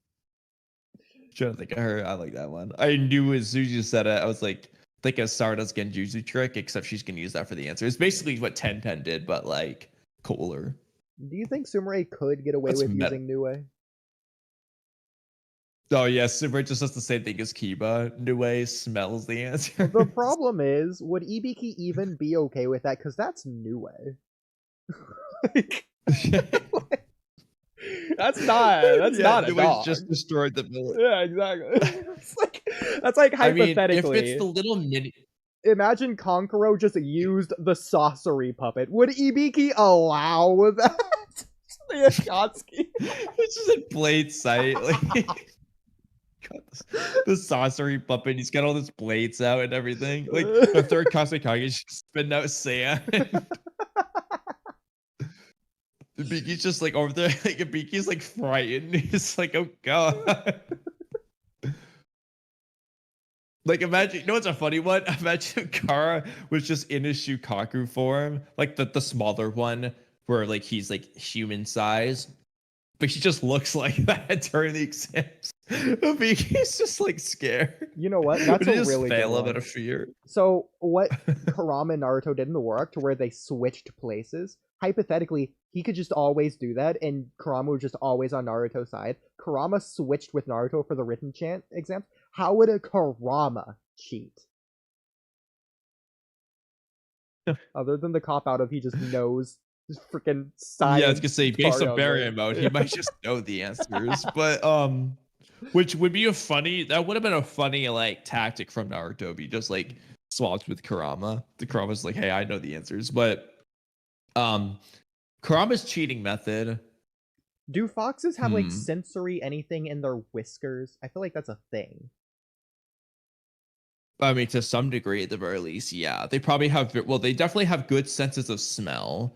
Being part of the dog family, like the wolf family, to some degree. Very good with other characters, basically. Yeah. Sense of hearing is probably pretty good, but we've already done that. Yeah. I like the idea of Kurama essentially baiting Ibiki into the answers by like trying to talk to Ibiki. Like somehow, like he somehow just like talks to Ibiki, argues with him, and somehow just gets the answers out of it. I don't know how, but like, even though it's clearly somehow Kurama's voice, and I don't know how that even makes sense, but Miki just doesn't. No, but maybe like he does at the beginning of the test, so Miki never hears Naruto's voice. Like, that's how Naruto talks. That's amazing. Okay, I have one more answer with Kurama. They would just go the mythology route, and this is his 1000th year, so he ascends to the heavens to where he gets the answers there, then descends back down to ride them. He's as a silver fox. Dwarf fox, yeah, of course.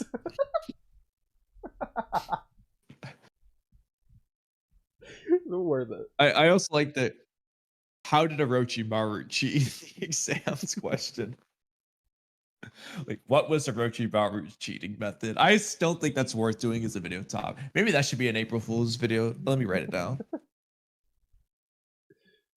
So good. For my never-ending list of April Fools. We need to have more fucking Fool's Day holidays. What's this shit? Bro, you didn't even freaking do one this year. I don't want to hear it. You're the last person allowed to talk about that right now. I don't even upload, and I still did it. You don't realize how much it hurt me, okay? It's like trauma, not PTSD from it.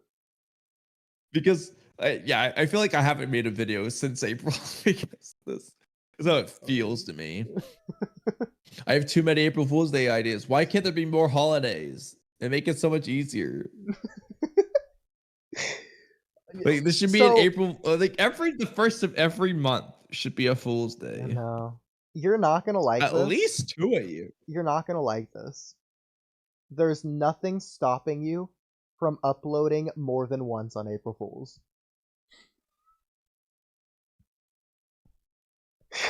It would take a lot of work. You could hypothetically upload them multiple times. Multiple April Fool's videos. 6 April Fool's Day joke video.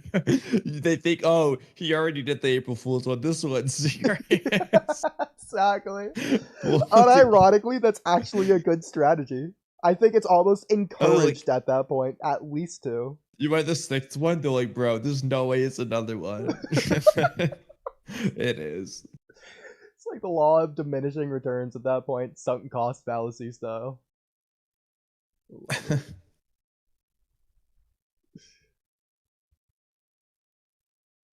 So, official Uzuhiko. Back to that. Yeah.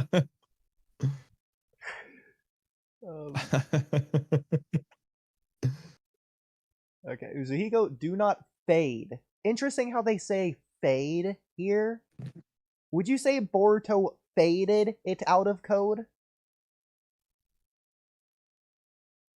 I would say no, I'd say he absorbed it out of code, but absorbed it. That's interesting. I think the point about the fading is that like it doesn't go away over time. I know, yeah. That's what they're getting at. Yeah.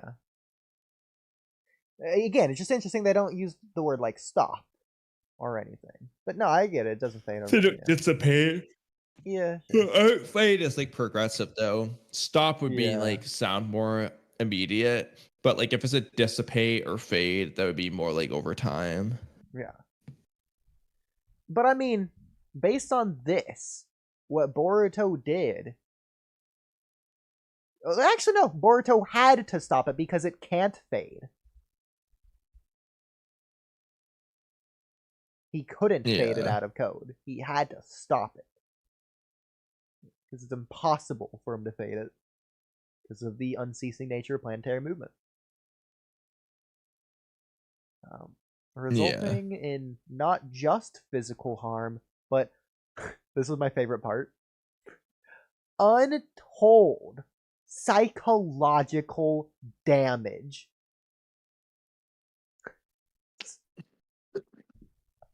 Untold. Well, to be fair, there is one easy way to make this consistent. The psychological what if damage nobody has ever talked about it before? Exactly. They would be untold, regardless of how damaging it is, how strong it is. If nobody's ever talked about it, it is untold. Did Code say it out loud? About the psychological damage in particular. So I would not say Dizzy is psychological damage. I would put that more in the physical category.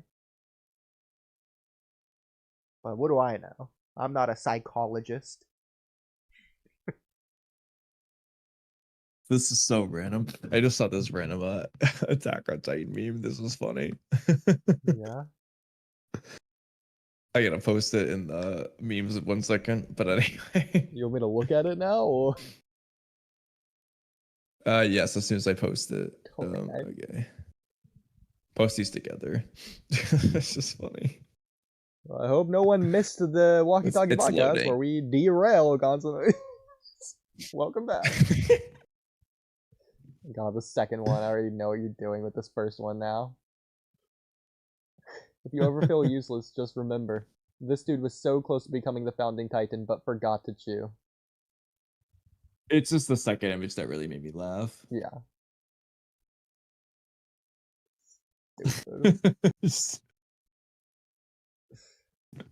I think that inspires a good meme. Let's put this guy's head on the giant founding titan spiny thing. You know what I'm talking about? Yeah. That's good. Just put that Eren versus Armin, just put this guy over it. If there's any images that like really depict Eren leaving in any regard, just abandoning his friends, you know who we gotta put there. Trippy. I can't believe he still hasn't said anything. It's been like a couple weeks, maybe a month we've had that new banner. It's not been a month. No way. I don't know how long we've had it, but I mean, it's already been 2 weeks since I said, bro, Trippy, stop changing your Discord profile if it can actually answer us for once. And that was a month after our last message, which was probably a month since he last talked, over a month since he last talked. Like, bro. Bro. He hasn't said anything since 4/17. It was 2 months ago.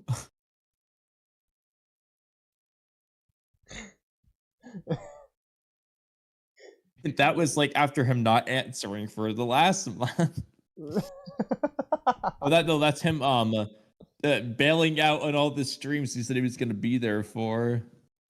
All the streams he took off work for. You know, actually, let's look at Trippy's YouTube real quick. Well, 2 weeks ago, Like, he's back. really? Yeah, as of 2 weeks ago, he's Should we back. comment on it? I already did. But you can comment on it again. Alright, where's Trippy? There he is.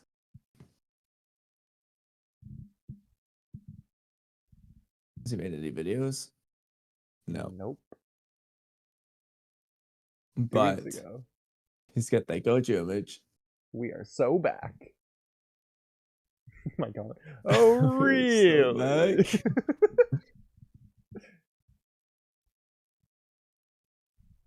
See.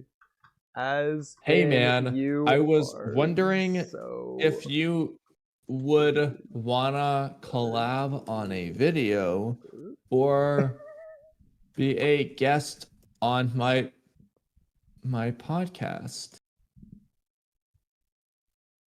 DM me on Discord or respond to this comment if you're interested. Hey man, or hey, like, hey man, really love the content. I was wondering if you would, you know, if you would be willing to collab, not wanna, be willing to.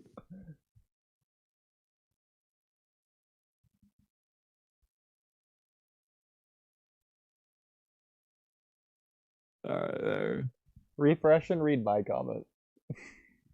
My new one. Okay, I'll let. Can't read yours. Oh, mine doesn't show up. Yeah. Let me try going back. Try this again. I don't know. Did you use an auto-blocked word? No, I don't know. Down. So newest first. Okay, there we go. As in you are so putting your back to your friends. We are so back. That was 2 weeks ago. I know. Hey, that's around so the time back. you changed his profile pic too. Maybe that's Bro, what he meant. Trippy. He was back to change his profile picture and then leave again. He's back to ghosting us. Is what he... Back to the old grind. So Uzuhiko,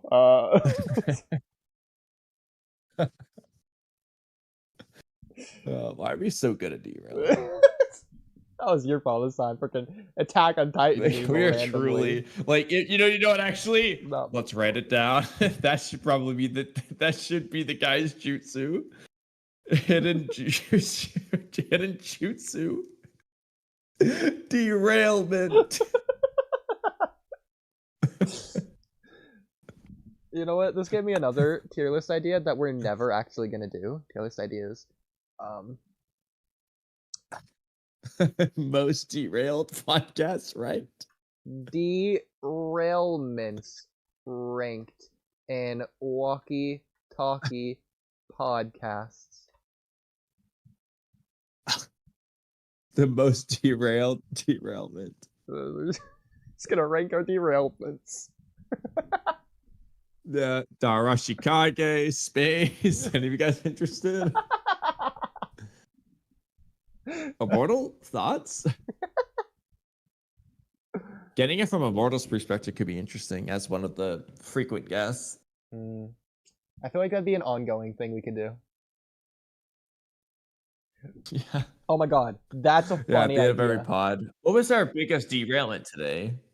That's a funny idea. Yeah.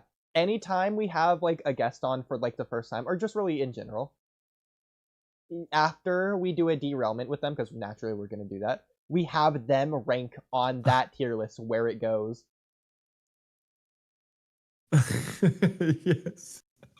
You have it all pulled up, and Yeah, you're like, exactly. okay, this one represents that tier. And we already have like 20 of them ranked. We're like, all right, so compared to these, how derailed would you say this derailment was? I love it.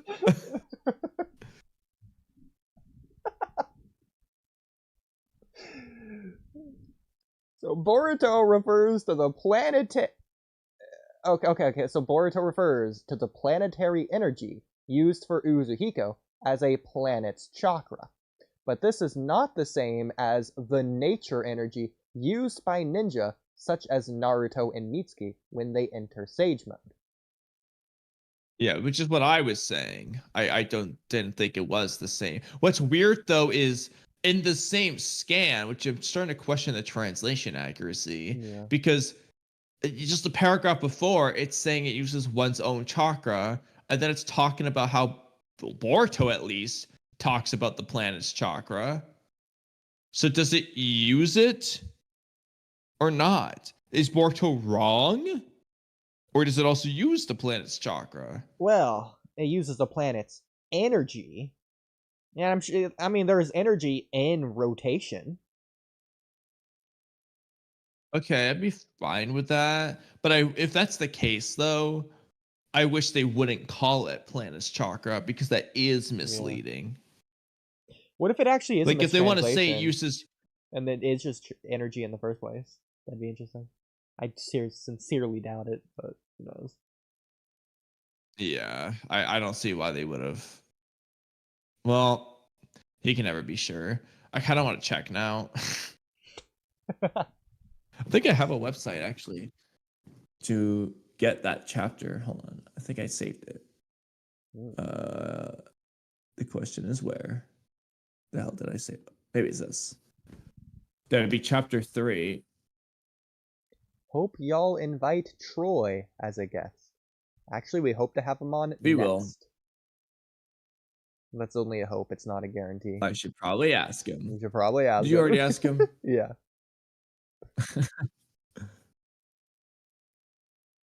Okay, I think it's the Kamui scan. said. Okay. The website Yeah, let's see. Hopefully this is high enough quality. I can make it bigger if we need to after. But see, Darishikage, we don't have to check the websites for updates because the internet will just inform us when it updates. The internet does it for us. We'll just check it when the internet lets us know it's updated. all right, if you go to chat, this is the scan where Boruto says like it's a Rasengan that uses the planet's chakra and all that. Now in the English, it is the top right one. So that's probably the one you need to look at. The top right bubble. If that's clear enough for you. I can try to make it bigger if we need to. That is Uzuhiko.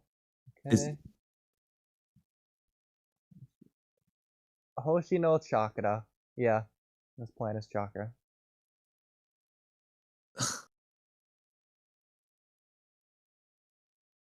Bruh. Sono Kaiten, so that Why does- rotation. Tori Konda. Not sure what this is. Okay. What does the translation say in yours? Every Senkan that incorporates a planet's chakra, / its rotation. That's what Okay. Uzuhiko is. Yeah, I must just not know this word, Tori Kon, or whatever this Tori Kon. Must just be incorporate. That makes sense that I wouldn't know that word, I guess. That does make sense because this should be a incorporate kanji, but yeah. And then they got the kan marui, round circle kanji here, so rotation here.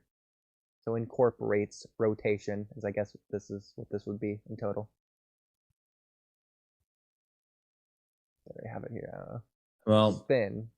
Yeah. that tells us that I guess so is Boruto just wrong or not, bro? Like So the Earth's chakra, that spin incorporates rotation, is my guess. That is no, but I mean in Uzumaki. reference to the data book scan. Oh wait, what? Hey, Boruto refers to it as planet's chakra. Because the problem is that they make it seem like they say Boruto refers to this as planet's chakra, but it's not the same as nature energy. So what is it? Is it the planet's chakra or not? Well, Hoshi in particular could be a star, as I'm sure you know, back when like Uzuhiko first came out. Yeah. So just like Hoshigaki, the Hoshikage from the star filler arc. dot spot flex. I'm just trying to look at like the more nuance of this kanji. Excluding Earth, heavenly body, in terms of planet. So it's a planet, but not necessarily Earth, is what it's saying. Which is consistent. Yeah. Okay. Some of these other ones are stupid. Bullseye. What does tin even mean? It's the bullseye Pyrotechnic star? You know, as opposed to the other stars. It's the pyrotechnic. Well, let's look it up. What does pyrotechnic mean? What do you mean? What does pyrotechnic mean?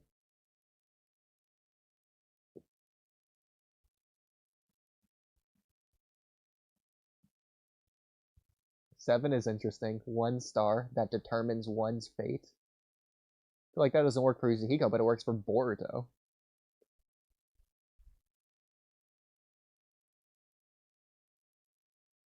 That's funny. They have star as an actor. Actor is a different word. Same with player. Funny they have that.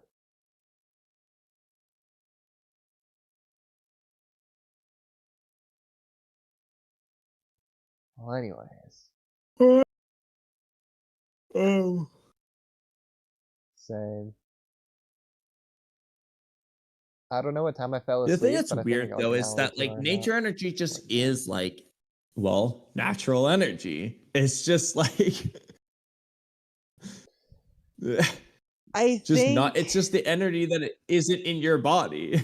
I think nature energy is just a term they coined. I don't think it actually is nature energy, or at least I don't think it's gonna be. I think it's gonna be retconned into being something else. I could be wrong. I don't know.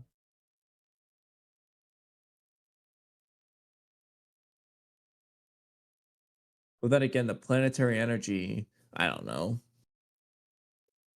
Because I don't think nature energy is natural. I think it's expended from vitality or life or just used chakra, and it's that's fine, but like in that sense, the same as in real life. It's all the same thing. It's just where it is. Like, there's energy in the air from all the air molecules doing their thing, potential energy, all that good stuff. Just as there's energy in our bodies that we use, it's just where the energy is at the moment.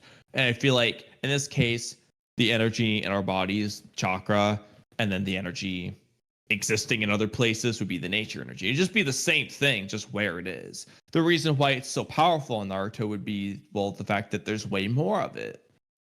essentially. And then Naruto characters have the ability to just absorb it from the air. I wonder how atmosphere works in Naruto in relation to this. Because, like, if you look at a mountain in the distance, it's gonna look blue because there's stuff in between you and the mountain that's clogging up the vision. There's just particles in the air that transform it, muddy the space, filling the space that makes it blue. I wonder if chakra has anything to do with that. It's like in the anime, and obviously it's going to be portrayed for the audience, it's not, but like I wonder what the characters see. Sure. Seemingly clear. Then again, if that's the case, then the Byakugan seeing 20 miles wouldn't be all that special, I don't think. Yeah. Well, their eyes can't see through walls. Yeah, but if you're like on top of a mountain or just looking in the distance, like in a desert or something, you're just like an open area. It's not gonna matter. You basically have the Byakugan.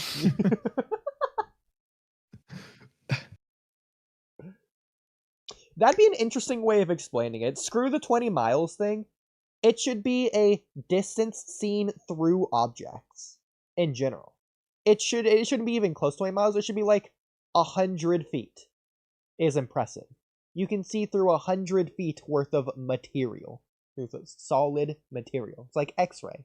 That's how far your X-ray vision can see through stuff in terms of stuff. If that makes sense. I think that'd be cool. And they just, in terms of distance. I mean, it's kind of how it was.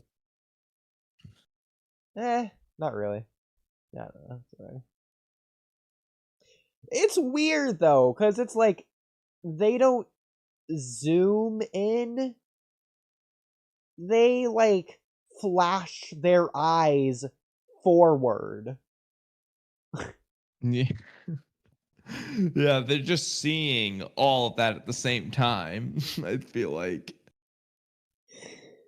Because like, which is weird, but it's like they're there.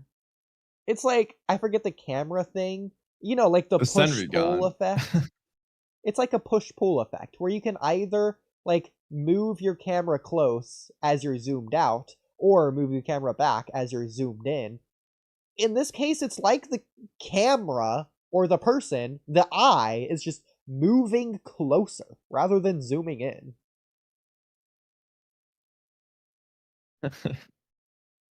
So weird. I think it's just the dramatic way it's like depicted in the anime, but still. I love how they clarify like these bottom two lines aren't necessary at all, used by ninjas such as Naruto and Mitsuki when they enter Sage mode. Clarifying what nature energy is. Well, apparently we have two Blue Vortex only fans who have never heard of Sage mode. So two Blue Vortex only fans don't know who Naruto is, let alone that he can go into Sage mode. Well, what they do know is actually they don't know who Hinata is. They just know it's his wife. She doesn't have a name. Is Hinata named in Two Blue Vortex? I don't think so.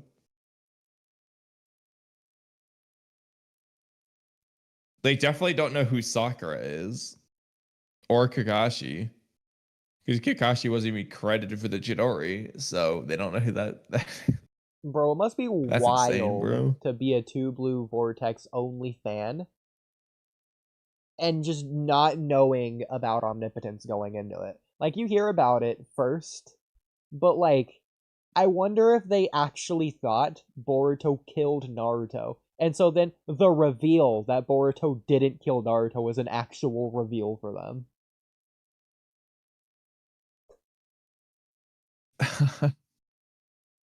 Like, to be fair, he looks pretty dead in Daikokuten. Well, I mean, I feel like chapter 1 kind of made it obvious when Kawaki's just like visiting him and talking about, and then in chapter 6, Damon's talking about how Kawaki lied about it before Boruto reveals that he didn't kill him to Mitsuki and Shikamaru. So For the them, reveal already happened there. it could be the same as like Kakashi visiting Obito's grave or Naruto visiting the freaking three of them's grave. Okay, but that Damon chapter 6 before the quote unquote reveal here literally says like, hey, when they come looking for Naruto, won't that expose the lie you made? Like, that makes it pretty clear. They don't know what the lie is. We just know Kawaki lied. It was clearly about Naruto. What if it's about where Kawaki buried him? There you go. I guess it's possible. But let's be real. Imagine being a Two Blue Vortex only fan and you only know like 6 out of the 200 billion characters in this verse. I love how Boruto says Bro, it a so Two Blue confidently. Dude, you know Gene's death from a Two Blue Vortex only fan's perspective's even worse. You literally don't know who this character is. Oh my god. Basically the same as Konohamaru's friend. Yeah, like Moegi. Yeah, like you don't even see Moegi. It's just Konohamaru. Like, you don't even know Konohamaru, bro. We unironically know Soegi more than Moegi. Two Blue Vortex, yeah.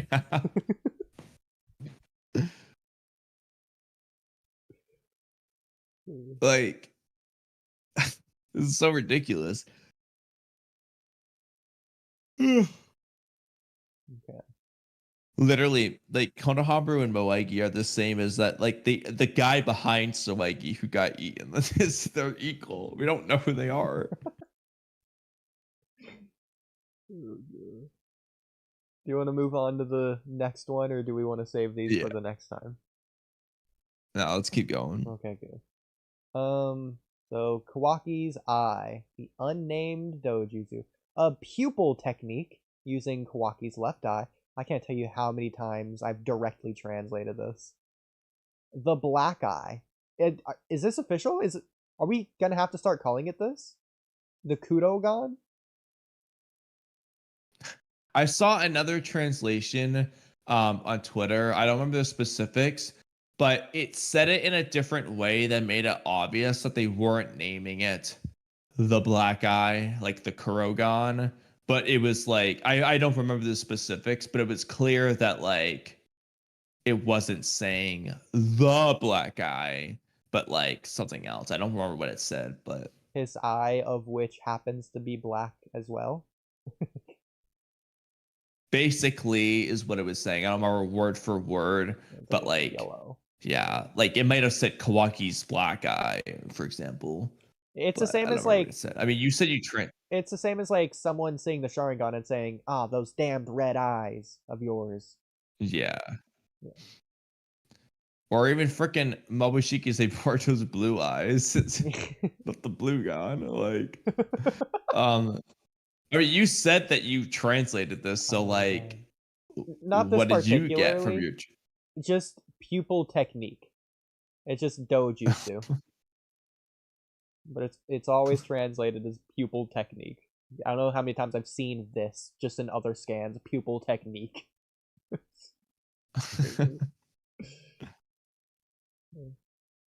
He can instantly shrink himself and any object he sees. Any object is crazy. I love how they just randomly put any things in object quotation marks too. Like I get it, but still, it's kind of funny. He can shrink. Like, bro, that's what he's doing. It's almost like it's trying to be sarcastic. Oh yeah, he could shrink himself. Yeah, he can shrink. Like he's not actually shrinking. It's like, yes, he is. I will say though, real quick, about the black eye thing. The Byakugan is like the all-seeing white eye or whatever it's translates to. So to some extent, I can see the idea of a Kudogan, but this eye's also got gold triangles in the way. It's not just the black eye. Like, if it was just a black eye, then absolutely. But like, Well, it's half gold. the Byakugan has purple smudge vein marks in the way. Not in the eye. Sometimes in the eye. Okay, but it's also not purple in the manga. It's only the anime that does that. So you could call it an animation error. And the manga, it literally is white, not purple. Well, no, I'm saying that, like, there's still stuff in the eyes. It's not just a purely white eye. Yeah, like, look, it's not the black outline of this thing here. Okay, but I don't think the manga does that like that. Let's look. Granted, I don't do think you see manga covers. Yeah, what about here? That's the Boruto manga. Go to the Naruto manga. The one where Neji's doing it, not that far down. Even Hinata has it here. Still has black lines in her eyes. Yeah, but that's just like eye detail. They're not necessarily black. They could be white. Well, that was my point, is that they always seemingly have black lines in their eyes. That was my argument. They could actually not be black. It could just be the detail that they're drawing, but they could be white details. But you would never see that detail, obviously, in a black and white manga. All I'm saying, it's consistent. Every single one of these. But that's also different from this one's having the only gold triangles. But this one's also the only weird one, to where it's only one eye anyways that's activated. I always thought the scan was weird. Not this one. Yeah. I don't think we've ever seen this any other time. I don't even know how this works. What does she see? That must be so disorienting. Half X-ray, half normal. What if this is what Boruto does when he applies Uchiha?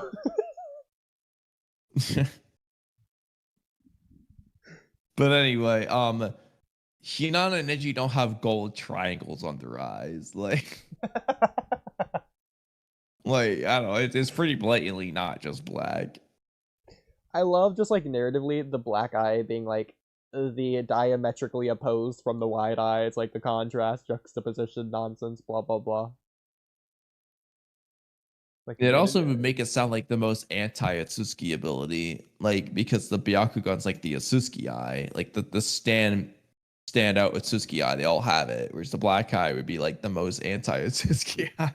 You're gonna love this. I was actually thinking of the narrative reach I was going with Sarada earlier, how it's like the Byakugo still, she's taken the Otsutsuki power and turning it into humanity's power. Is a black eye the humanities humanities version? I don't know which one it would be. I was gonna say Byakugan. Well, it's really either way. What I'm thinking is the black eye. You could make the black eye could be the eye of the Sutsuki clan. So like Kamio has it, for example. That's a good point. Yeah. The rival clan. Ishiki stole the power of the Sutsuki clan. That would make sense for why they're rivals as well. Why Kamio's looking after him. Exactly. It's a good yin and yang aspect. It'd be fun to talk about that with Immortal again. I think he would like it. Yeah, I think so. It's a good theory. But back to this. Anyway, though. He can also instantly return them to their original size. So it's not that it happens extremely quickly, like Sasuke said. He couldn't track them because they teleport. To their original size. It's not the distance that's teleporting. It's the size that's teleporting. How did Naruto catch the rods if they didn't grow, but instantly returned to their original size? Like, that's like Obito phasing into someone and then just manifesting in reality. I think it's because Ishiki threw the rods and like, so Naruto essentially, he didn't have to do anything. He just put his hand in the air. Ishiki enlarged it, and they just perfectly fit in Naruto's hands at that spot that they were in. So stupid. I mean, realistically, Ishiki should have just like not enlarged them until they were just like stuck on Naruto's like jacket and then done it. Bro, What's he gonna do at that point? If that was their original size, instead of throwing those rods, he should have just thrown the rods he threw in the Jigen fight. The ones that are like a football field Literally, size. yeah, the gigantic like Kurama Avatar ones. Yeah. They're literally bigger than Naruto. Like, what's he gonna do? He can't just catch it. Just gonna obliterate him. That's basically particle style. You just erase every atom in his body. Just replace it with his black rod. I know, like Jigen is so strong if you just use more of those rods. However, he cannot shrink any living thing other than himself. It is interesting to note, why is it that he can shrink himself but not other living things? Yeah. Besides like the obvious like OP-ness aspect. Like they pointed out, but they don't say. You could say it's Otsutsuki stopgap shenanigans. Immune Otsutsuki Shinjutsu nonsense. It applies to themselves. Ah, that doesn't make any sense. It doesn't, but it doesn't make sense that like he's immune to Daikokuten, but then Boruto wouldn't either by that same logic. Yeah. Well, that's different. That's Daikokuten. We're talking about Sukuna Higona. Ishiki can't shrink other Itsuki with Sukuna Higona either. That's why I said It by the only same applies logic. to himself. Yeah. So your stopgap thing wouldn't apply. It's why I said by the Also, same I love how logic. you always reference the stopgap. I don't know, I find it cute. It's literally not even in this context. Like, it doesn't even make sense. You always reference it. I just love it. What is that? Yeah. It's on the stopgap. You just love when Momoshiki said it. That's all. And here's You Daikokuten. love the stuff. So, the ability to store people or objects in a quote-unquote different dimension where time has stopped and take them out at So any I guess time. it's not actually a different dimension. It's just quotes a different dimension. Yeah, It's it's like a it's hard to different control the ability. dimension where time has stopped. It's like it's making fun of the ability.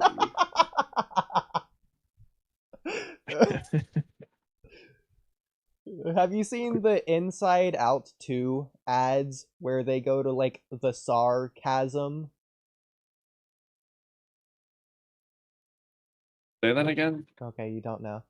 So the Inside Out 2 ads, they go to a place called Sarcasm, and it's like a chasm, and then they like scream across it to other people.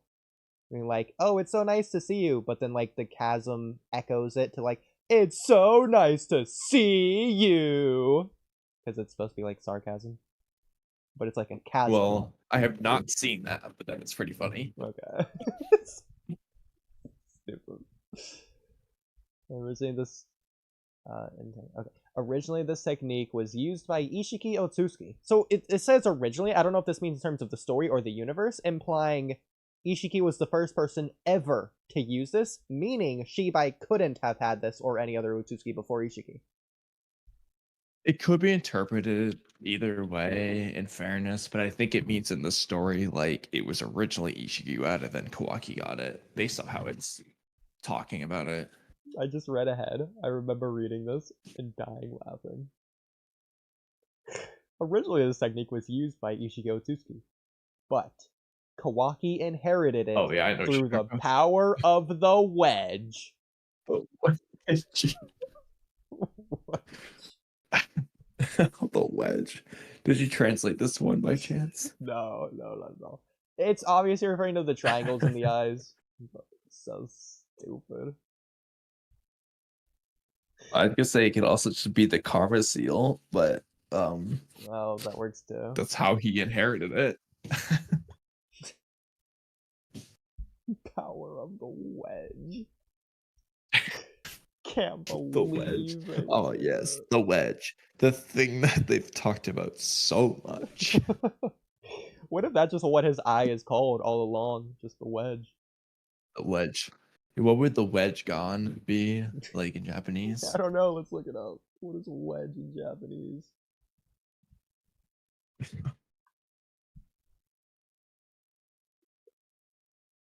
Ya. The Yagon. Ya. Yagon. Yep. Ya. I guess it works. Kind of. The Yagon. It's stupid. Okay. Next one.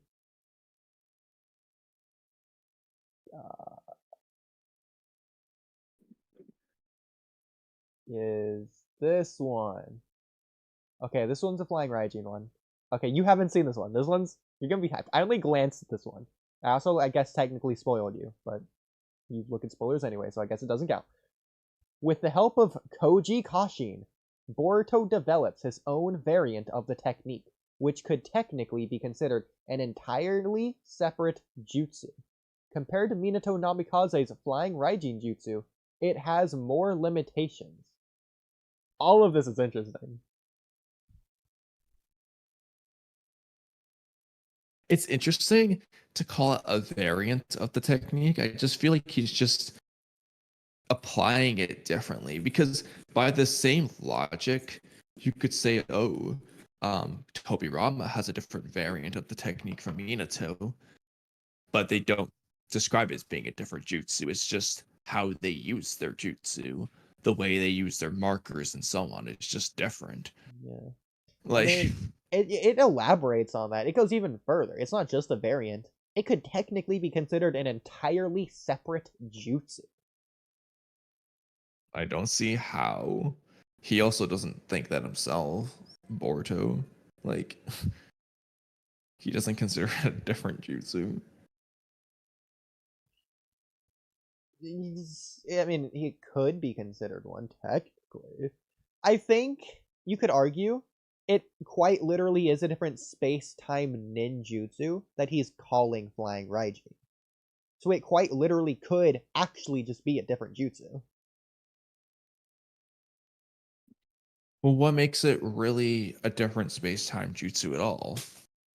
The different shape of the marker he's teleporting to? Well, I think you're just saying that because it instant teleports like Flying Raijin, but like Kamui is a separate space-time ninjutsu. And it looks different, has a different mechanic for how he does it, and so on. So it's not a different mechanic.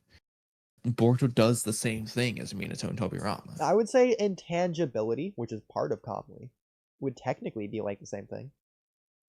To an extent. Has more limitations. No. Why? No, because there's a lot of clear differences with it. It's instantly Minato can't teleporting phase- part of your body. He could technically But- do his whole body all at once. Yeah, but my point is, like, Minato just teleports. He can't phase through objects. He doesn't suck himself up into a warped portal thing. Like, there's clear differences. He just is there, and then he's somewhere else. Simple as that. Like, Sasuke's Minato Chikara. Very similar, but a key difference is, like, swapping of objects. What Boruto's doing is literally just the same thing as Flying Raijin. There's no difference. As far as we know right now. It seems to be functionally the same thing. But yeah, then but like, Code yeah, Small but Mark like, is as also far as we described. know now, about Code's claw mark? Is But that what on earth? the same thing to you? But what on earth about this jutsu makes it seem like it could be a completely different jutsu? It has more limitations. That's the comparison. So, Well, what limitations does it have that are more than like rising to begin well, with? you like to think Uzuhiko isn't a Rasengan, and so. I never said that. Okay, that's a joke, bro. It's a Rasengan variant. Okay. You could argue that Rasen Shuriken and Rasengan are two entirely different jutsus. Yeah. The Rasengan's more limited. But you can than the also Rasen argue it's a Shuriken. type of Rasengan. Yeah, you can argue both. The Rasengan's more limited than the Rasen Shuriken. Exactly. Yeah. The Rasen Shuriken can be thrown. It And I can think cut on a cellular level, etc., etc. Yeah. Well, I think that you can say the same for Rasengan Uzuhiko. It's both a Rasengan and also different jutsu. Like it's a variant of the Rasengan. Like it isn't the Rasengan, but it's like a variant of the Rasengan. Like Yeah. so you can just argue both ways depending on how you want to look at it. I mean, I don't know. The swirls that are officially colored look pretty Rasengan-y now. No, it's a different shade of blue. I knew you were gonna say that. Or something like that. Yeah, so it's clearly a different jutsu. Where is he It's a teleporting lighter here? blue. Is this he's teleporting back to Konoha? In this right scan? Hold on. There's no Let way me, he's teleporting to pull the it up. Ten Tails dimension here. Oh, the one on the right in color is when he teleports to Konoha, Yeah, I thought like so. in chapter 9. Okay. I was gonna say that could be really cool if we got an official color of the Ten Tails dimension, even though we already got it in the anime. Yeah, but that's not the Tendel's dimension. Yeah, I know. That's like right before you fought Kawaki. Yeah. So, what are the more limitations you think it has? Just theorizing right now. It's something new. Not what we've seen, but something new. This is gonna sound stupid, but it is factual. Boruto has to concentrate more. See, but I think that's what the Jutsu Wilder. I'm looking at the Jutsu itself. Yeah, that's the only thing I can actually think of if I'm gonna be realistic. If I'm gonna be unrealistic, I can invent other things, I guess. This isn't a Those being- limitation, but like This is the goofy one. Yeah. Okay. This really fits in line with the Kashin Koji part 2. A toad has to hold the pendant. It's so stupid. I was As thinking in, the same thing. it won't Loki. work. If like it's just the pendant's on the ground, it won't work. A toad has to be the one to do it. I don't know why they need to invent this jutsu. It's not like reverse summoning doesn't exist.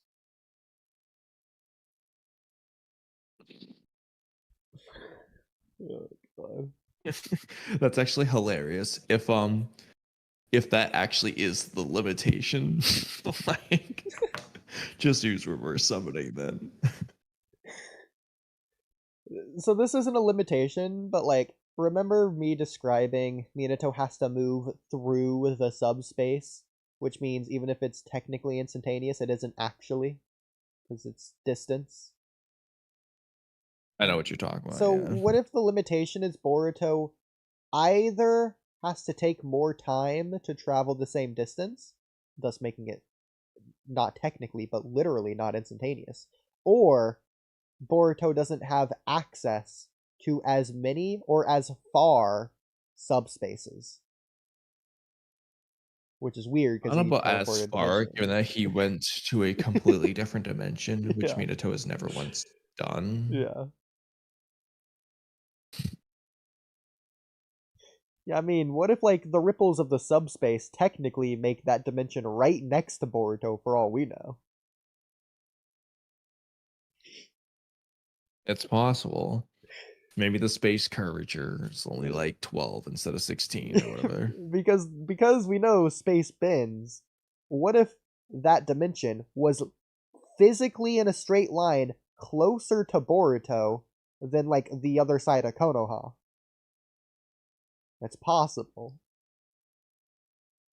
Based on the bends in space. I mean, it's definitely possible. So I thought this ever since I saw this. I don't think Kashin Koji taught him this based on this.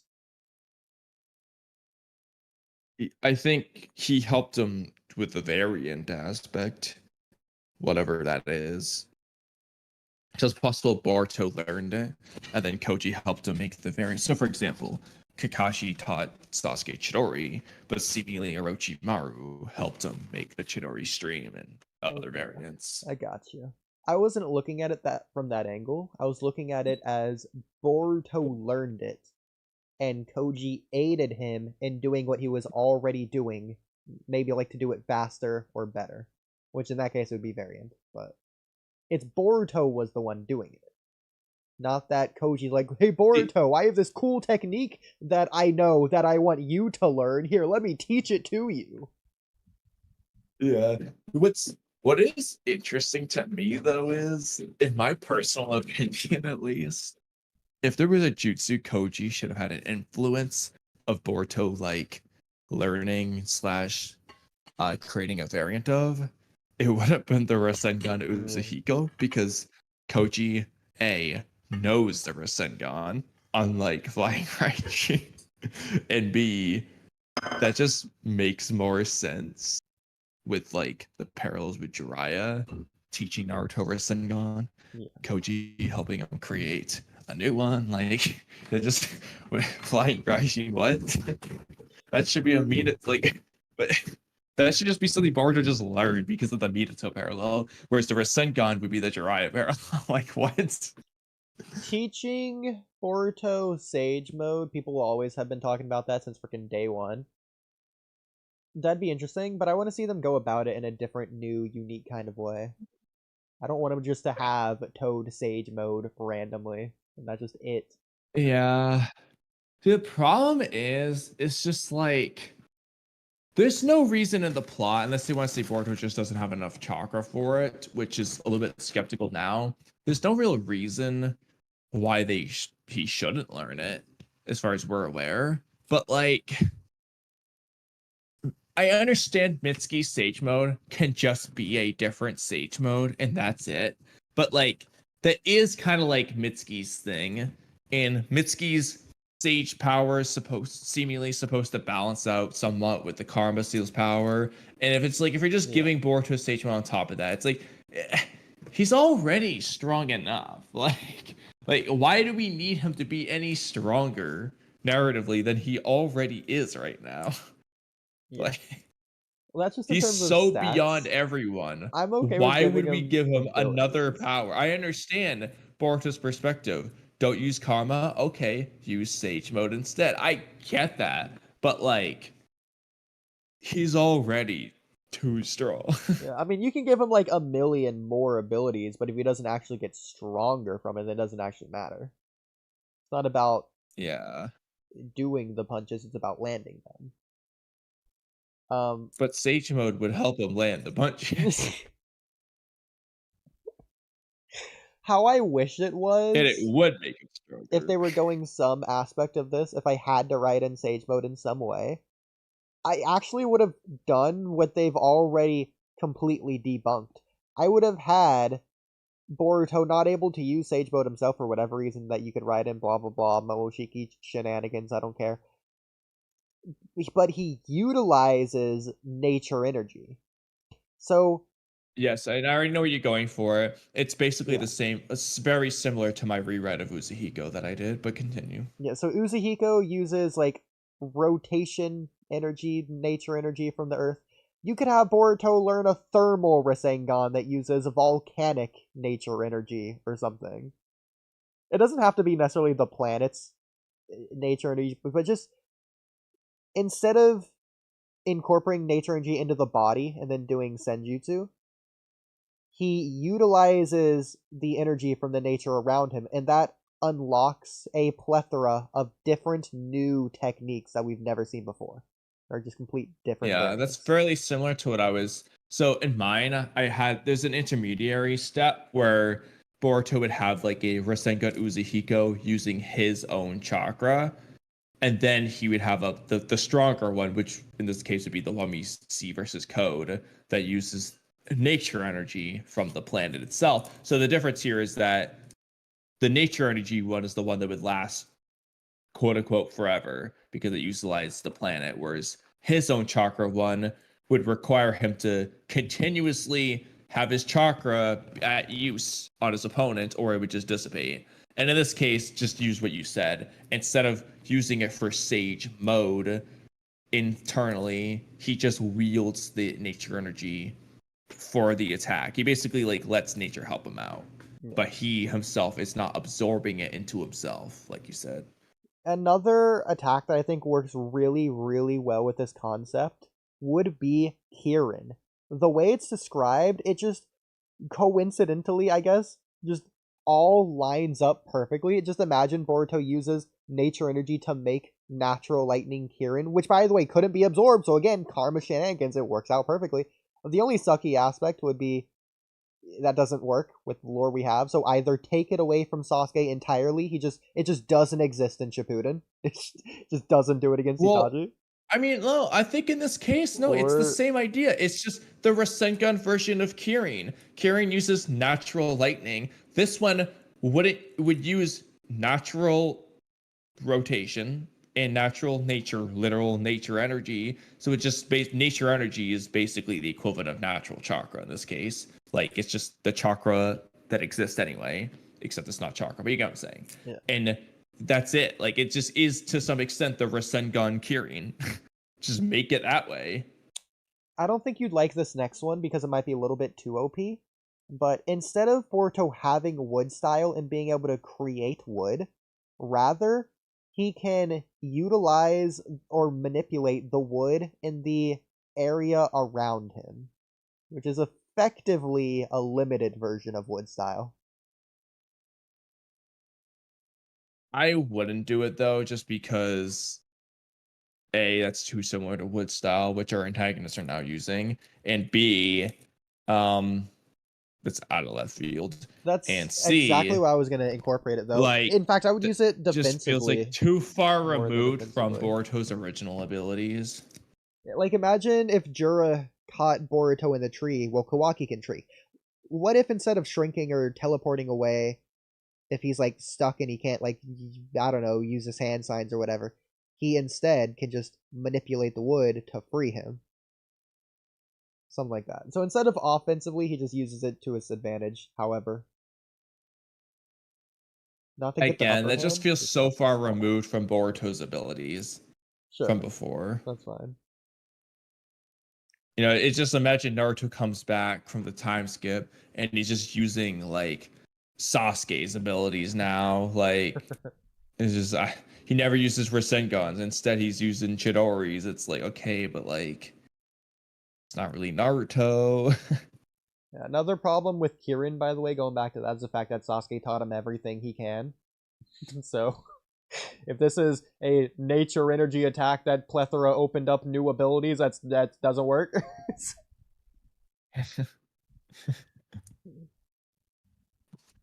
But that's all of that. I do think Rasengan Kirin essentially is fine. Like it's like the Rasengan version of a Kirin, the similar concept, but either way, apparently Koji didn't help him with that. He helped him with Flying Raijin instead.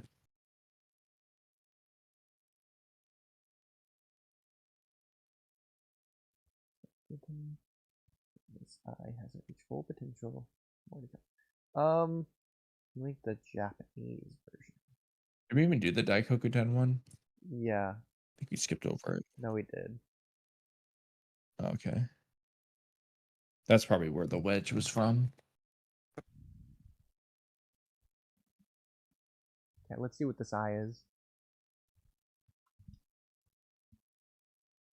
Yeah. It's gonna be the Kudogan.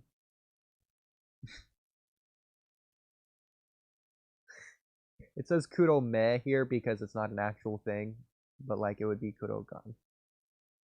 Yeah, the own. What's the own reading? Okay, it's still Kuro. Okay, yeah, so it would just be Kurogan. Well, that's if they call it that. But like, is it saying it like that? Well, it says Kawaki's left eye, the Kurogan, and like these are like the what is this called? Quotation marks in Japanese. Like it's like literally like directly what it's saying. So that would make sense if they didn't quote all these random things like shrinking throughout this to kind of make this like a little bit. So now I'm like, you know, the quotes would be very like it'd be like, okay, they're naming it, but then they're quoting shrinking and all these things that are just blatantly happening. Like it's so I don't know how to interpret that. Yeah, fair enough. Yeah, they got like a bunch of stuff to put anyway. So. But then again, I'm like, why would they just go so long without naming this eye, just to name in this stupid data book? I mean, granted, I don't know why they did that anyway, but I don't know why Ishiki or Koji or Amato didn't just name the eye, like, at some point, like, just so we have a name for it. I don't know why it was a secret, but, like, given that it was a secret, are you really gonna reveal it in these stupid Naruto website databook things? Unironically, Like, the Naruto and Sasuke versus Jigen fight would have been the perfect place to introduce it, just to make Jigen feel more menacing. The fact that he has all this knowledge and all these abilities and everything. Yeah. Work for that. Like, there's so many times that they could have easily just done it. Or the Amato, both Amato interrogations, Amato could have just said the Kurogan is how he does it or whatever. But instead they're just like going on and on about the jutsu, not the eye. And it's like, okay, like, I don't know why it's a secret. But like, again, that's just like, imagine like the Jogan becomes canon through these databook cards. It's just like, no, that's not how you write a story. You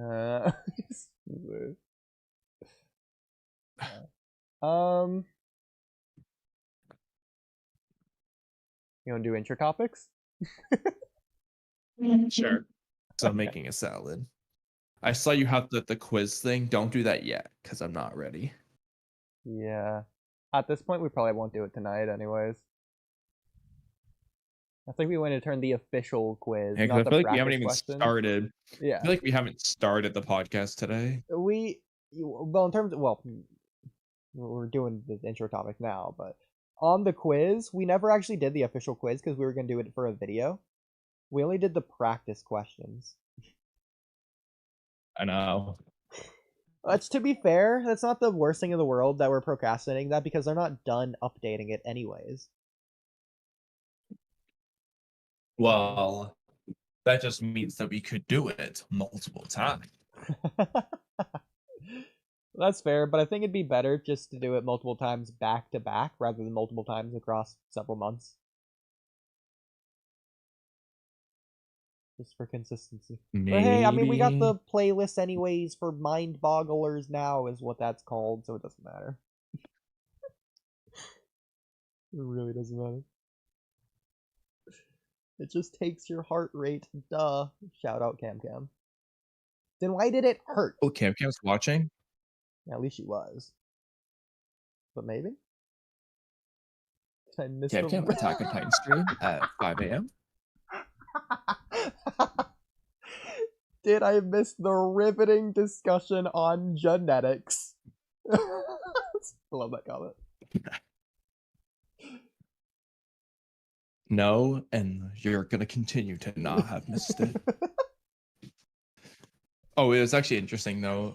A side tangent. Someone in my Discord was talking about like he referenced a video, and I'm pretty sure I didn't actually like watch it to see, but he was talking about like arguing with someone in the comments, and he was like asking if it was me, and like we were talking to people, like, oh, I was like, oh, I was talking like you and me doing it. And he's like, "Oh, that's probably who it was." I was like, "Well, yeah." It's like if you were arguing with someone in the comment, it was probably him. But that was funny. I don't know if his YouTube name is Greffer, like his Discord name, but I don't think he agrees with you on some of the Himawari Boruto genetic stuff. There's a lot of people. I've said so much Himawari genetic stuff that no one agrees with me entirely. It's like a snowflake. Every opinion is original. It's just too detailed. But more updates. Less people agree with you each day. Oh yeah, join the Discord, because I made a community post the other day in case you didn't see it.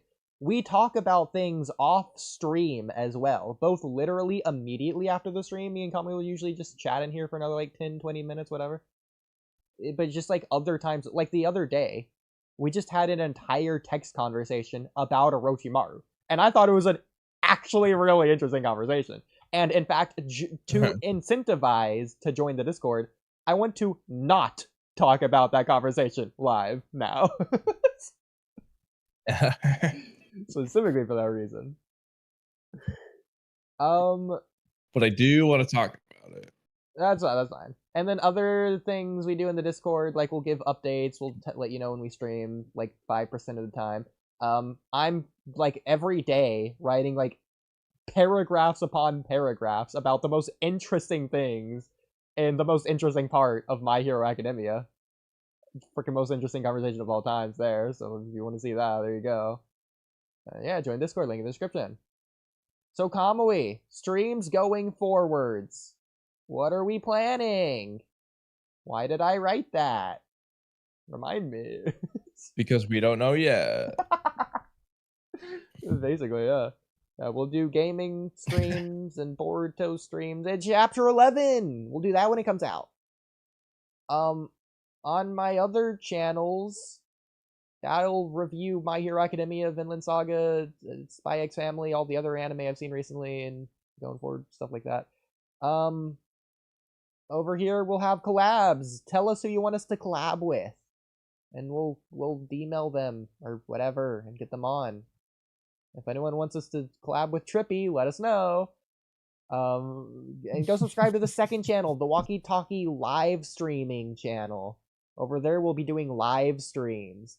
Now, I think we'll be doing the gaming content over there, seemingly, maybe, to not ruin our algorithm. Naruto Explained would probably agree. Yeah. Also on Trippy. Every day, usually, and like 2 videos a day of the highlights of streams.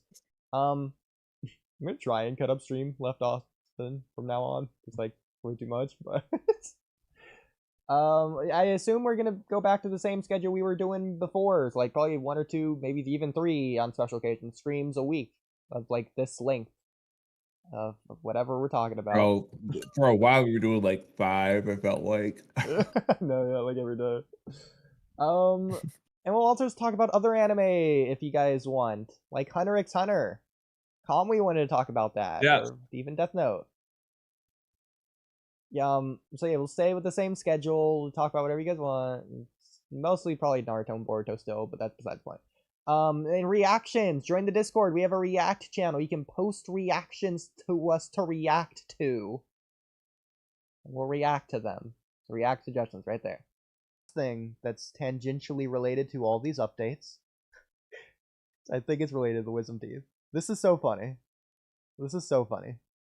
We have a new normal highest viewed stream. I say normal because the Daigo one doesn't count. Okay, I could say. At first I thought you meant like no way it surpassed the Daigo one. But it's getting close. Not only did it surpass 1,000, which was surpassing the previous highest at 956, or what is this, 950? Whatever. But 1.3 after yeah, 10 yeah, makes no sense. Yeah, so I think there's 2 aspects of this. The first aspect, there's 3 aspects. Well, no, only 2. 2.5. 2, but the second one has a 2A and a 2B. So the first aspect is the fact that we haven't streamed in 2 weeks. First stream in 2 weeks. So like anyone expecting streams like every 2 or 3 days, they have time just to go and rewatch this one or like boost it into the algorithm or just give everyone else a chance to catch up or like, oh, it's weird. They stream a lot and they stopped streaming. And so like, what's this last stream they did? That's where the second part comes in. Cause like, it's the final Boruto 2 Blue Vortex stream. And we haven't streamed since. So like, oh my god, it's their final stream ever? What's happening here? I gotta click and find out! Not realizing it's a chapter 10 makes no sense. Nonsense finale to chapter 10 stream. I mean, I'm just loving the titles of a bunch of these. To Blue Vortex chapter 10 makes no sense. Boruto chapter 9 is bad. Chapter 10 is insane. That makes no sense. Like that they're all have good views for us. How many views on that Mellow Devil one? That's like at the bottom there. 756. Stop with his incompetence and accomplishments nonsense. That's a good one. The other one didn't do quite I well. can't believe that my title got that many views. Got more views than Obito's voice actor. How? That's insane. Oh, to move on to chapter 9 is imminent.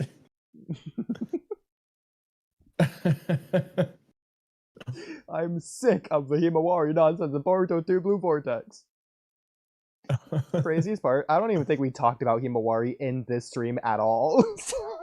It's so derailed. Oh my god, I think it was like 3 streams in a row where we did that. But I'm surprised this one did so good. Who is the real Kamui? Kamui versus Simply Kamui. The imposter Kamui battle. I love the thumbnail though.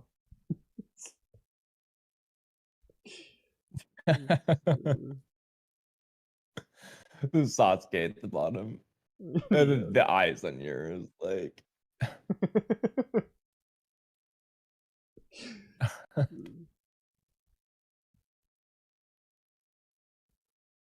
Mellow saves.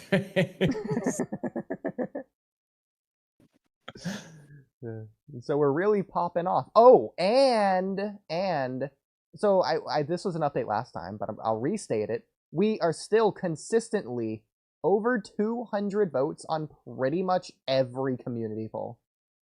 Shoutouts to Daigo, because it was like 10 for like a year straight votes on every community poll until we started doing this.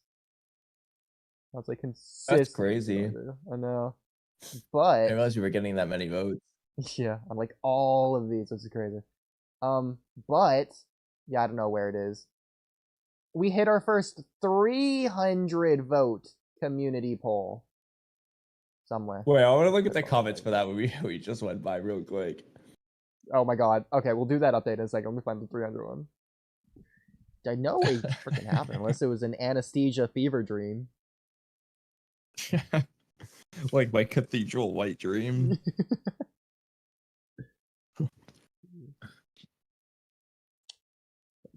Like this. It probably happened at some point. I don't know. Somewhere. I don't know. Maybe a lot of people mass unvoted to bring it back down to 2 something. Okay, let's read the comments on these, because I did want to read these. Okay, but who is this? Kamui, I hope you're ready to get your socks blown off, because I've seen these comments. These are as good as I would have ever hoped for. Here, we'll go one at a time. This is Chode from the hit series Bolt Dos Azul Tornadoes. Squidward. Jura or Boruto. I love that. Jura. By the way, he doesn't say Boruto or Jura. He says Jura or Boruto. The Jura is the first pick. Yes. We have a JoJo's character. Sure, you've seen JoJo's Bizarre Adventures art style or whatever. Mm-hmm. With the thick face and the big nose, I can see it. 5 chins for some reason. And it makes sense because, like, why is it multiple? Like, I get that it extends on the other side because it's like half, but like, were there like 5 lines in the original? No, there wasn't. It was something covering it We up. have to go back and look. It was like the Isn't this the White autofill. Raijin panel? Yeah, I think it was the autofill because it did the same thing to his forehead when I removed it. I don't know what I removed down here, but whatever. I don't know. Maybe the And Toad's Bro, I the don't Toad's know. pendant. But I already removed the toad, is the thing. So would We I not removed the remove toad. pendant? Yeah, I did on the original. And I remember this 5-layer chin was because I removed something new. Because I already removed the toad beforehand. I don't know what I removed. It might be the leaf pendant it was holding. I'm not sure. I don't know. It's so weird. I don't get it. But regardless, I think this goes to show that the Hidari thing does not. It's not representative of what Hidari looks like based on this Boruto thing. I think that proved my point. The fact that Squidward is an option.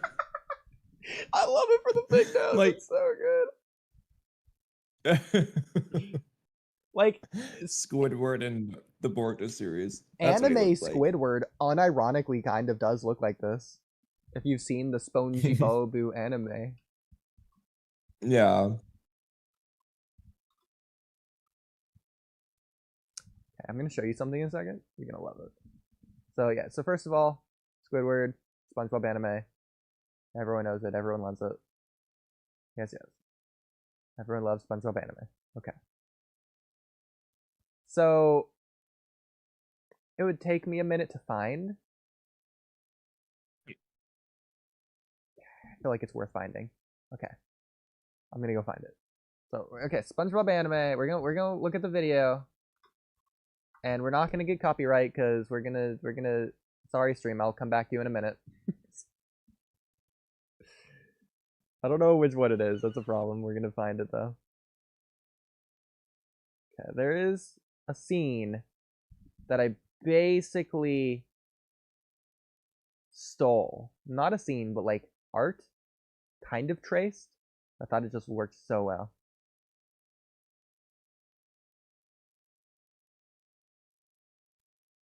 Yeah, it's weird. I think I skipped over it, or it's just too hard to find. Might be here. It was from an opening credit scene, though. Either opening or ending, because he's done so many things with this now. It's too hard to tell. This. Oh, it's so. I don't think it's this, but it's close to this. Okay. It was around here. I think he had red eyes at the time. I have to go find the original. It's probably the ending. But I think you know where I'm going with this.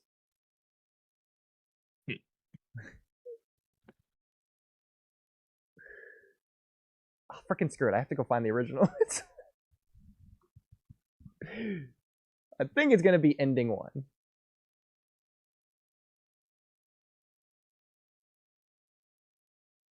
Okay, maybe it was an ending 1. I don't know where it is. I can't be like, oh, you go find it. No, I have no idea.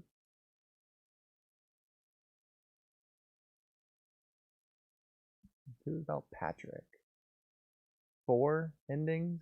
I mean, was it of Squidward? I guess it's the starting point. Yeah, it was of Squidward with red eyes. A side view. It's in the Krusty Krab. That's why I thought it was opening 1. Well, that's red eyes. I just want the side view. Give me the side view of Squidward. The one that I used. Oh my god. How is it not here? Found it. Frickin' found it. Okay. That looks like planked. Oh, there you go. There we go. Okay, it wasn't in the Dude, that's Kawaki right there. That's several Kawaki panels. Man, this doesn't even look like the thing I don't even know if it was this actually now looking at this, but close enough, it's close enough. So going to false perfections. My anime. We go to the main character, and you'll see this later in an episode. Squidward. Look at that. I tried. I did my best. It doesn't look half bad, to be fair. It should be 100 times the better. left side of his face is just a little bit. It's so messed weird. up. I know. I don't know how to fix it though. I don't know how to make it look right. It's too late. It's already in the episode. I mean, I could draw the Squidward one and then just like put hair on it, I guess. Like Yeah, but then it would look like Squidward still. Like it wouldn't look like Michael. I don't know. It's just like the face is so flat. It feels like there's no depth around here. I feel like there should be more detail over here. Maybe his ear even, or mouth down here somewhere. It's off screen. Like it feels like this is way too flat as well. Like it shouldn't. Like I don't know. I just feel like the nose should be way more indented or something. But like, how do you get this part where it should be at the nose of the bridge, which should be at the most inner part, but it needs to bulge outward, so it doesn't make sense. Art doesn't work. Art's broken. The concept itself. I would reference. I know you've seen it. I don't know what page for specifically. There are so many like panels in Boruto, like Kawaki or even Ishiki, maybe like looking like that Squidward pose that you could use like to kind of give you a human reference. Yeah. I don't know what it was about this pose. And in Sasuke's got a bunch of them too. This worked. Yeah. I don't know, this one in particular, I was just like, you know what? This is both goofy enough to use as a reference, illegal enough to use as a reference, and works enough to use as a it just looks good. Like, take out the Squidward aspect, it just looks good in terms of anime. And I tried to translate it the best I could. Chat, rate this out of 10. Should you submit this to Kimono? I love it. It just sends me back the Squidward one. Oh, it kind of looks like this. That'd be wild, bro. Unironically, sending like a SpongeBob character would be pretty funny too. Never. You just ban us.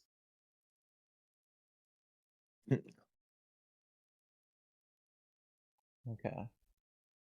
Oh yeah, going back to this. Santa Claus the Ninja could be funny. Ninja Claus. He has the present jutsu. Dude, yeah, just SpongeBob memes. I love it. It's basically what they gave to Bug. It's already in the series. Mr. Krabs' claws. Bro, we could do some like SpongeBob sound effects when that moment happens. Mr. Krabs, like. Yes. Anytime Bug laughs, we just do that that Mr. Krabs does. Yeah. That would be good for a Kakashi though, for the abridged. True. I don't know. We have to do that. I don't know how much more you wanted to do, let alone Boruto tonight. Oh, we're already past 6 hours. I don't feel like cutting this up anymore. Ironically, I mean, I'm still eating, but I'm raring to go. Like I can keep going. Like, oh my god, we're so slow at covering topics. I don't know how we do it. It's 6 hours. I mean, to some extent, it's almost like we just shouldn't cut up these streams because you said yourself we're already scheduled to August, right? Yeah. Well, some videos I want to cut up specifically to have on the playlist, not to ever set public. Like that Wisdom Teeth video, that would never do good, but I want to save it to the stories playlist so I know where to find it. In case I ever want it for anything. Okay. Yeah.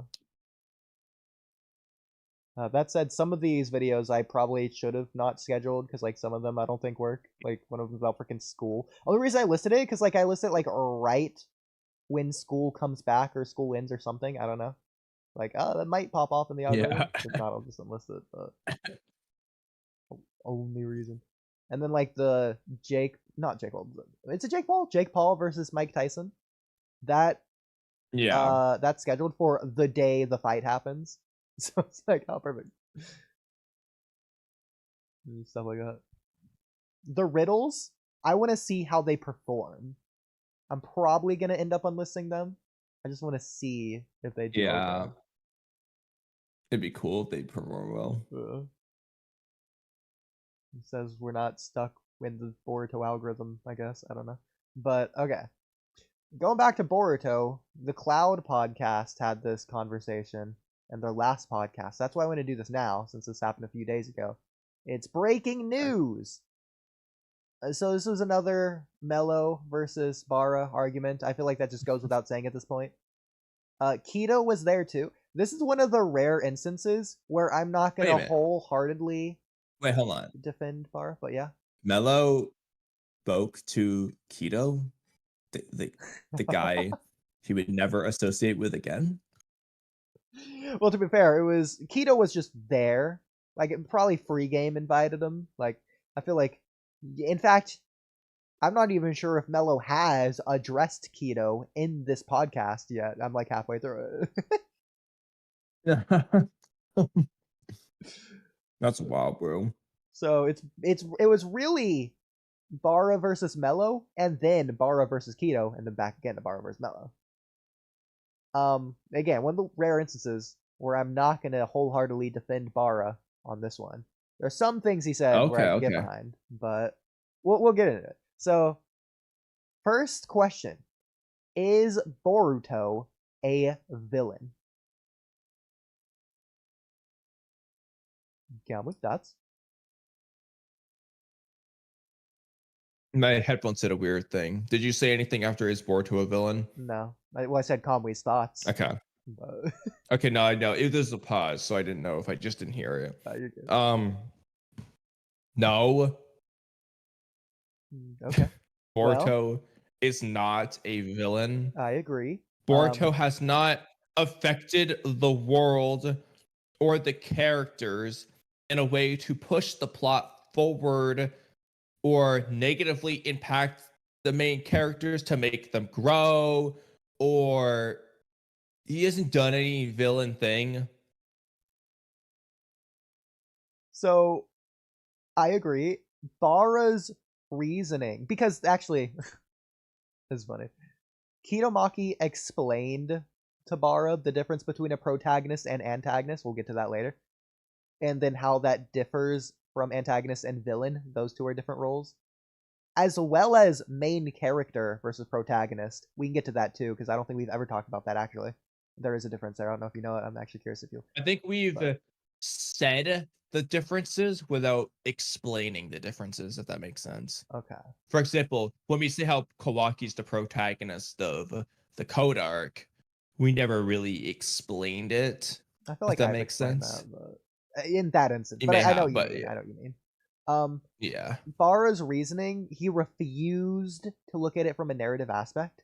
His reasoning is because Boruto is, I'm quoting him verbatim here, and he says this multiple times, and he doesn't elaborate much beyond this.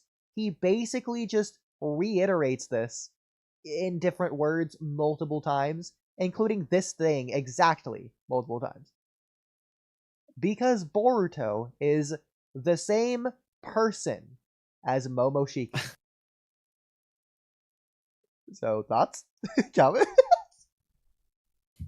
I mean, I understand what he's trying to say, but like, no, they're not the same person. Like, they're clearly, even if their thoughts are crossing over, they're clearly two distinct souls with two different goals. No. Like, they're not the same person. They share a body, but they're not the same person.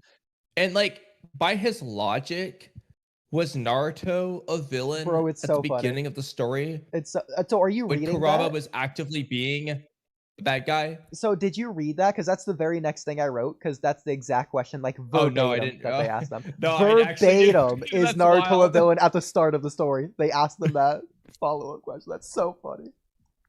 Bara's Oh, that's funny. answer. What did he say? So I will try to recreate the scenario. So in fact, you ask me, and I'll be Bara. Okay. By that logic, is Naruto a villain at the start of the Naruto story? Well, actually, well, yeah.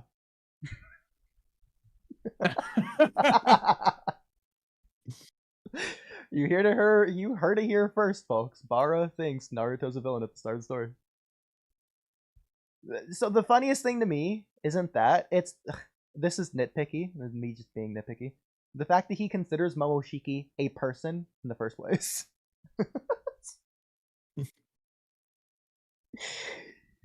I think it's fine. No, I know that's nitpicky. They're two different entities. He's an alien, not a person. Yeah. Yeah, I get the idea. He's not human. He's funny. But no, like you said, that's the thought process there. Going to that, doing that comparison. So obviously he's dumb when he says that. No offense, but like, in a way, I'm gonna springboard off of that to support a different tangential argument that I have made in the past. If Yeah, we're Kawaki's the hero. no. If we're an adult in Konoha, kid Naruto we just straight up wouldn't like him. Like he just would be a bad guy in our eyes, and we would be full-heartedly Not justified. my eyes. Oh god, he's gonna go hug the kid with a bomb around his chest. Kid that hates you and wants you to explode. You're the type of people that would have slaves, I guess, Oodie. You're just a heartless demon. Where is the correlation? That's so I don't know the way you look at yeah. I'm like, I don't know if you should be telling Mr. Beast that you work at the Boys and Girls Club anymore. The way you treat kids. What in your mind associates kids to slaves? If anything, like 95% of slaves were probably adults. I look at the way you're treating people. You would just lock them in a cage. I like how the association there you're drawing between Boruto and Naruto is that they're both kids, not that they both have a monsters inside of them. That's the reason. You're treating them like a monster. I mean, if they're one and the same person, which Himawari and Kurama are, so like, no, they're not, bro. Yeah, I mean, Naruto is a monster, though. Like, I hate to say Not it, according like, to Bara's Ruka right. in episode 1. But, like, Naruto does pose a threat to the village, and the village keeps, in a way, stability across the world, considering it's, like, the elite, Yeah, but that's different from hating the kid. Being weary at the kid doesn't mean you have to hate him. You said I would hate him. This is about him being a villain. Naruto in Chapter 1 poses a threat to the world. I think the villagers are justified. That doesn't mean I'm going to hate him. You said I would hate him. Okay, I disagree. This guy over here giving Hadam Hussein a hug, apparently. Okay, Kamui. Mr. Gandhi over here. Excuse me, Naruto is not trying to massacre people. Kamui over here French kissing Osama bin Laden. Okay, calm down, Kamui. Sheesh. I didn't need to know all that.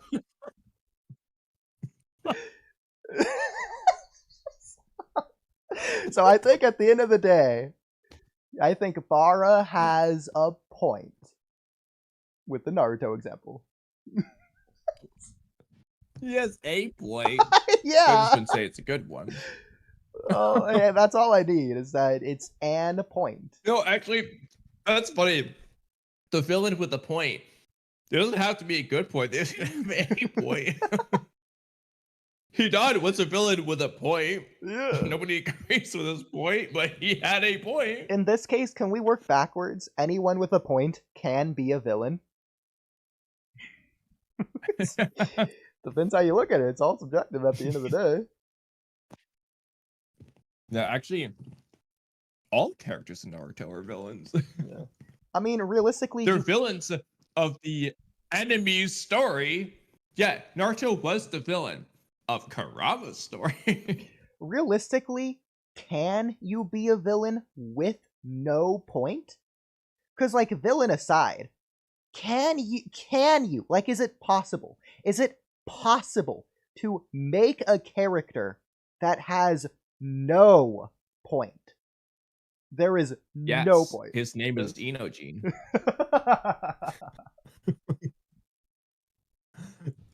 Listen, I'm not gonna say Inojin has a good point, but Yeah, no, Honestly, I yeah. know, I know. Oh, that was an yeah. exaggeration. No, He I know, does I know, have I know. a point. It's a joke. Yeah. At the end of the day, this all just substantiates that Naruto is evil.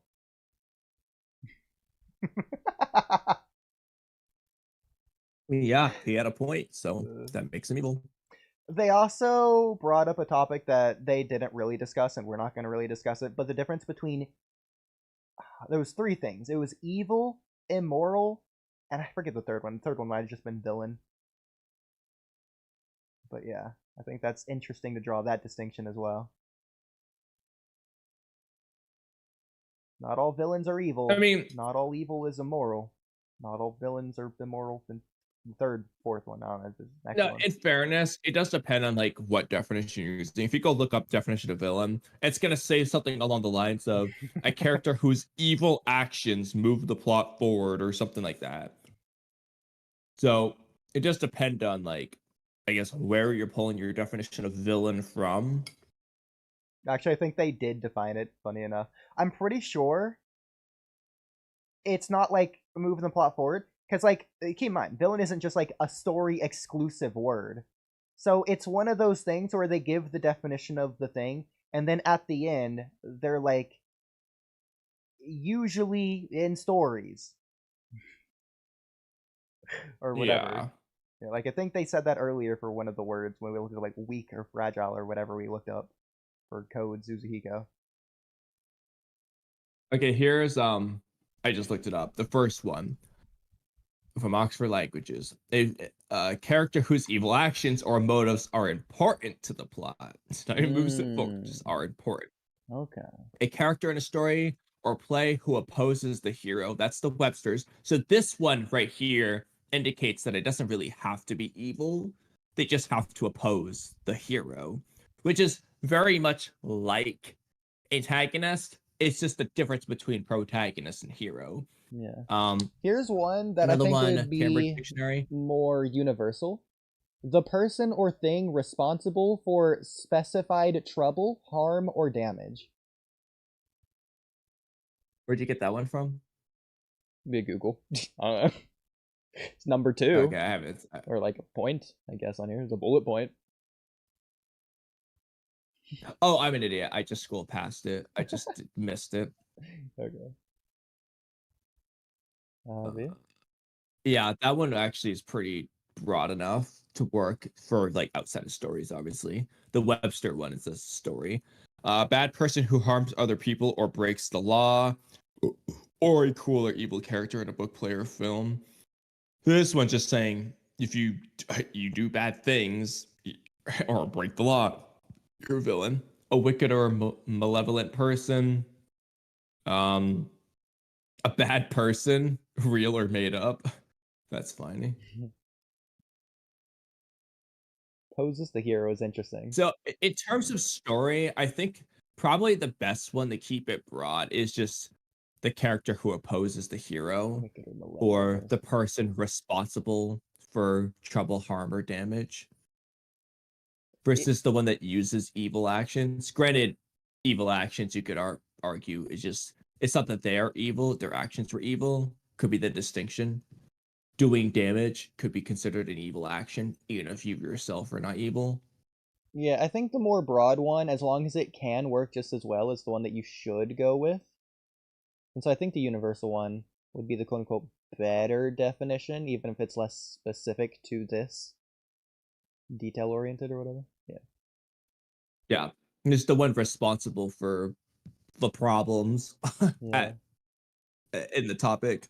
Because, like, the specific one's almost nested within this one. It's within the bounds of this more universal definition.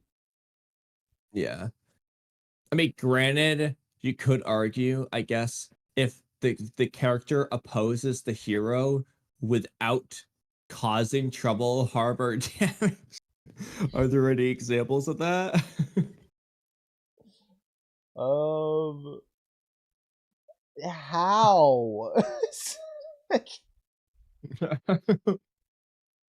Because, like, harm or damage is one thing. How can you oppose someone without causing trouble? Doesn't make sense. I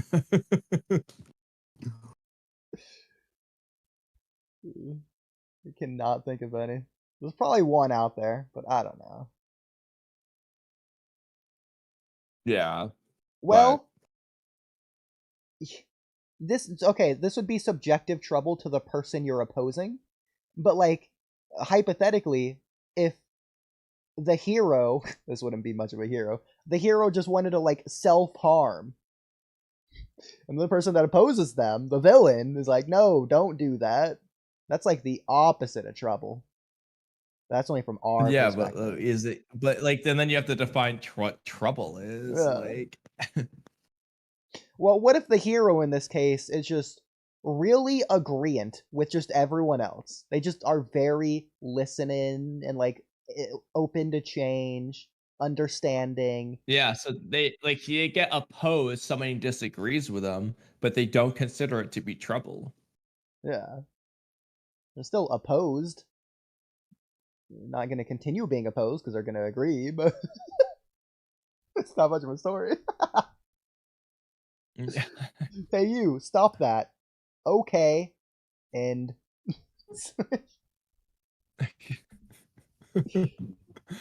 yeah, and that it was not trouble.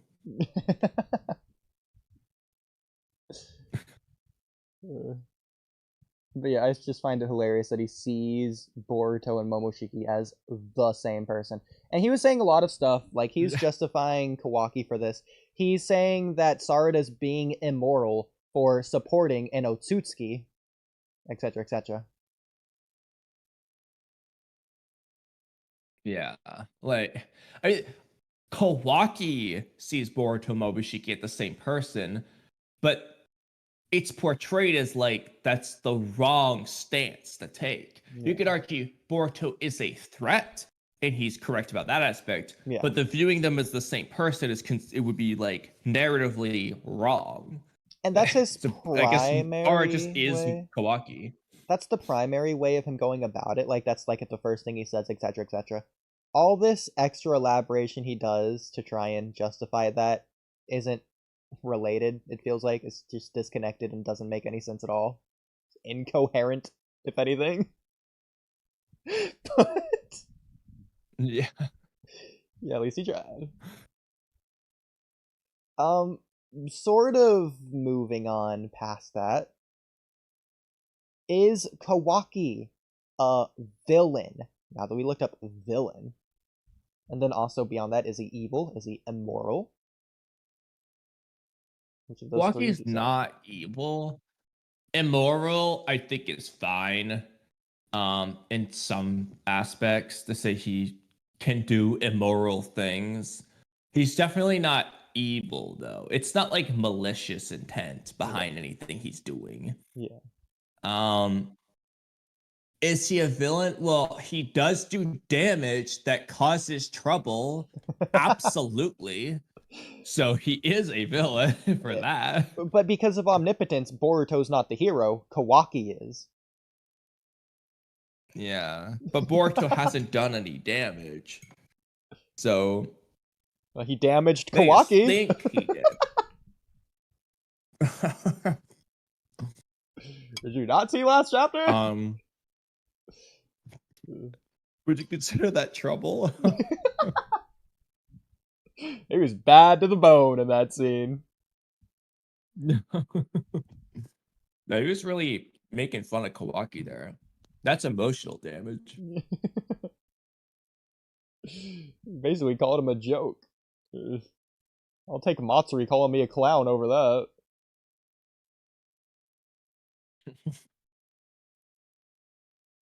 Yeah.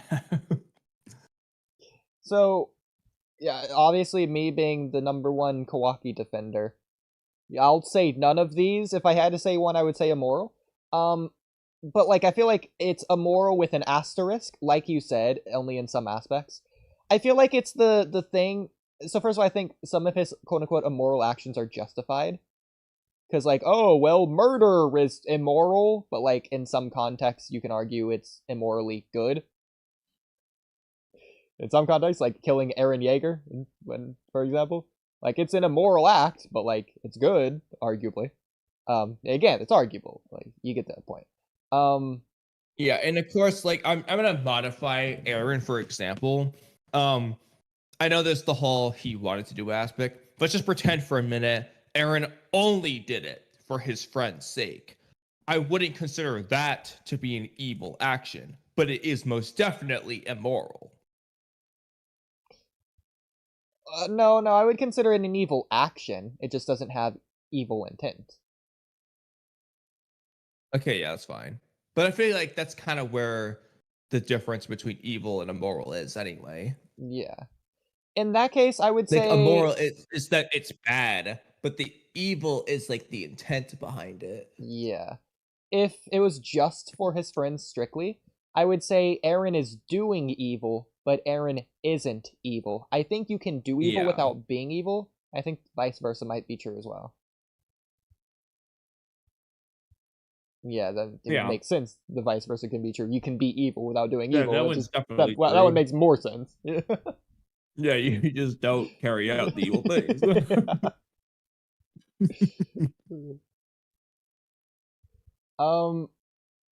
But I feel like some of his things are like righteous rather than or in addition to justified in a way.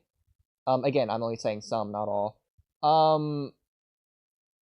I feel like this has something to do with like the chart. It's like the chart of like chaotic good, neutral evil, or whatever all it is. You know what I'm talking about. Yeah, I feel like it's something along that lines. I don't know where he would be though. I don't play Dungeon and Dragons or wherever it comes from. So yeah, the alignment chart or whatever. Yeah. This was a funny one. So okay.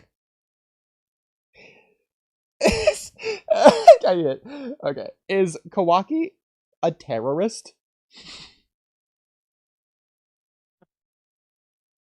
Define terrorist then.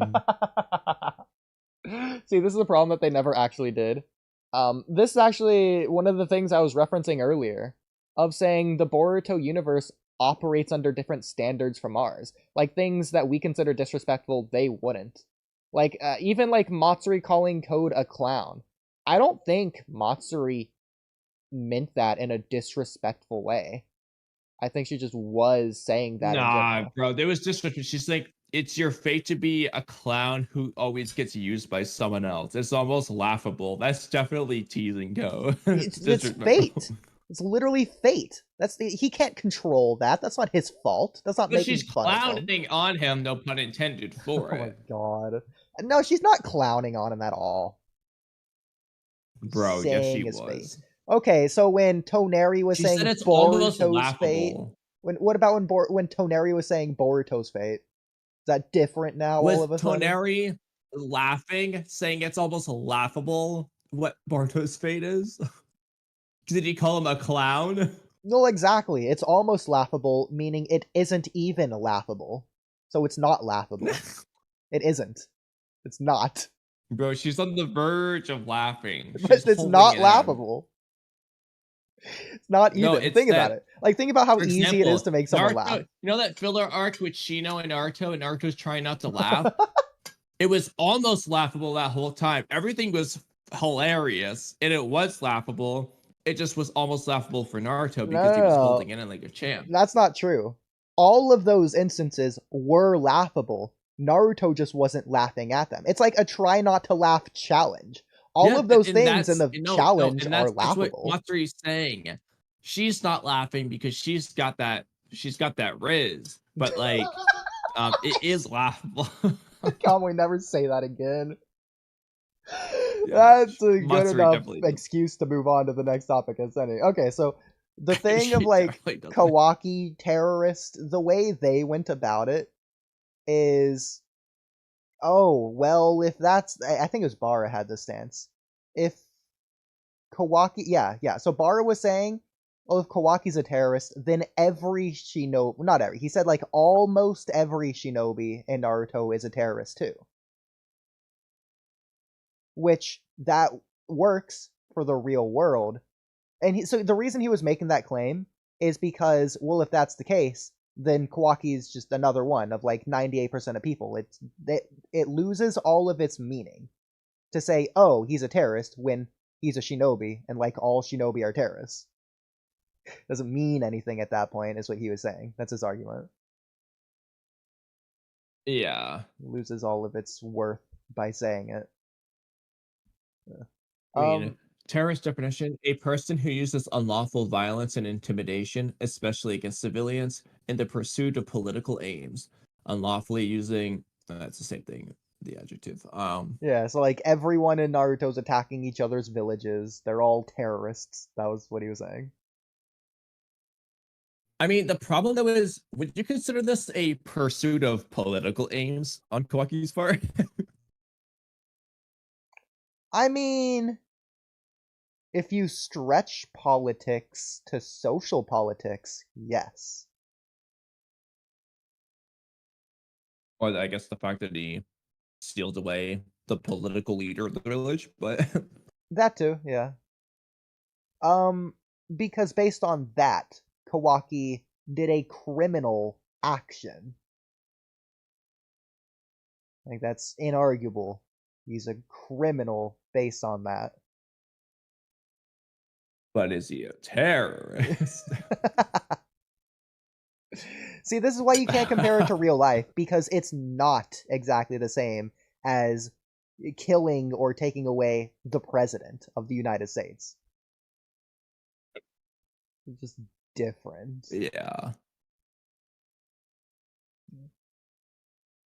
There isn't even a commonly agreed upon or legally adopted definition for terrorism anyway, according to some of these. Well, there you go. And it's subjective. No right or wrong. Yeah. Okay. Yeah, that addresses everything there. Moving on, we have Ada and And this Damon. bill But said really that just it can be Ada. the Kokugan too, however long ago. Wait, what? The Kokugan? Stupid. For the eye. Yeah. So, same question, but instead of Kawaki, apply to Ada. Is she villain, evil, immoral, criminal, terrorist? Any of those? All of the above? None of them? You can maybe argue she was being a terrorist when she was helping Code invade. She's definitely not currently being a terrorist. I wouldn't consider her a terrorist. I would That's consider for her sure. aiding a terrorist, but not like meaning to, if that makes any sense. No, Like, she was meant meaning to. No, but like she didn't like she was aiding a terrorist, but she wasn't aiding terroristic actions. Well, Because like Code wanted to destroy the village. Ada didn't care either way about that. That's not what she wanted Code to do. All she wanted Code to do was to steal Kawaki. she was just helping him get his power back. Yeah. So I think there's like a word in like the law of this for like when you're prosecuted. It's like not second degree murder, but like when you're like not a witness, but like, what's the drive away person called in terms of the law? What do they get charged I with? don't know, probably a bystander. I don't know. Yeah, something like that. Something like that. Yeah. Ada 3rd-degree did murder, that. 4th-degree murder. I don't know. Ada participant. I don't know. 3rd-hand murder. She didn't do it. Second-hand murder. Second-hand smoke. That's where I got that idea from. Okay. So, terrorist aside, is she a villain, antagonist, evil, immoral, criminal? Definitely not antagonist. Yeah. He's never an antagonist. Yeah. Um, And this also villain applies to Damon. is the most you could stretch, but even that, it's not like she didn't cause damage or trouble. You could argue, I guess, when she first appeared in the village, she was causing trouble because she allowed Ko to get his slimmers room. It was like, yes, you could argue she was being a villain in that chapter. She did cause trouble. Like, she sent Delta to kick Shikamaru. So, you know, she caused emotional damage there. Yeah. So, but not antagonist. Obviously, this comes from Mello, who hates Kawaki and hates Ada and Damon to an extent as well. He just thinks they're bad people, awful, evil, the worst scum of the earth, especially Kawaki and Ada. Ada, so the reason he said in this stream, he says new reason every stream, feels like, is because she isn't trying to do anything about omnipotence. Yeah, she's not trying to find a solution. She's not trying to reverse it. She's not doing anything. Well, I mean, in that case, you could argue all bystanders are evil, but yeah. I don't think they're evil. Yeah. Like, some might be, but I don't think they inherently are. In fact, in this particular instance, this has the context of Ada knows what omnipotence is and knows it's impossible to change.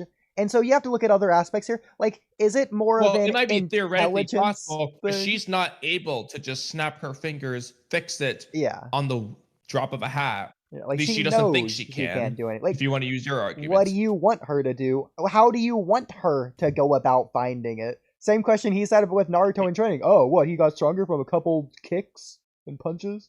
Okay, well, what about Ada? How do you want her to stop it or find a way to stop it? How do you want her to look it up? Yeah, and she's already expressed a level of, like, regret. Not maybe she's probably still sides on the support Kawaki with omnipotence end, but she's expressed some distaste for it, regardless of the reasons behind it. She does, like, she wants to talk to Boruto. She's apologized. Like, she's shown some remorse for what's happened to Boruto. Yeah. So it's like, she's not being a mustache twirling villain there.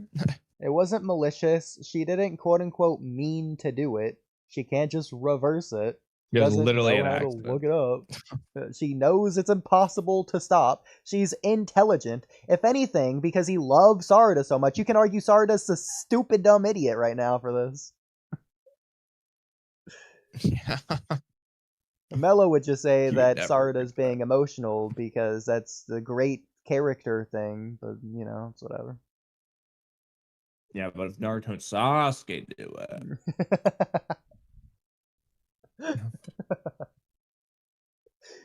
only Sarada can do that. Bro, it was so funny though. Bar was trying to, like, sneak diss Sarada since, like, Mello and Bara go back and forth over whether Sarada's good or bad or whatever, blah blah. At some point, like, Pregame was calling him out for it, just why it was funny. Because at some point, Bara was, like, saying some, like, long, like, description or speech or whatever he was saying, and, like, in the middle of it, he was like, "Oh yeah, and the time where, like, Sarada got packed up by those claw grimes," and the Pregame just would not let that go. It's like, I see what you did there, Bara. Yeah, you said sorry and I got backed up by the clock. Anyways. Yeah, I guess we'll go with Damon too, just for the fun of it. Humor me. Is he evil, immoral, criminal, blah blah blah? Villain? Damon's tricky. Like, I I'm mean, saying none of it. his only goal is protecting his sister. That's not evil at all. And he isn't really a bloodthirsty killer. He just likes to fight. Yeah. It's kind of like Hisoka, but a lot less like villainy in the way it's presented.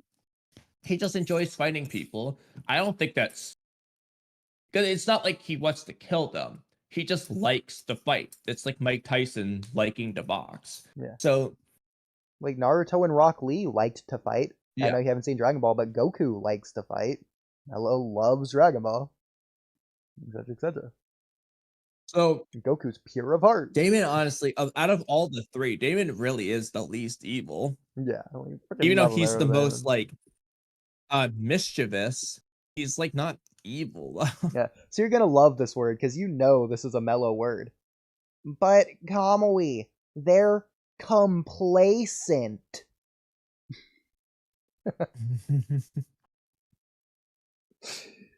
Boo frickin' who, they're complacent. But like, but you also got to consider their perspective. Damon has no allegiance or even care about either Boruto or Kawaki. Yeah. Kawaki has some merit to what he's saying. Boruto is a liability that could kill a bunch of people. On the other hand, Boruto's a merit.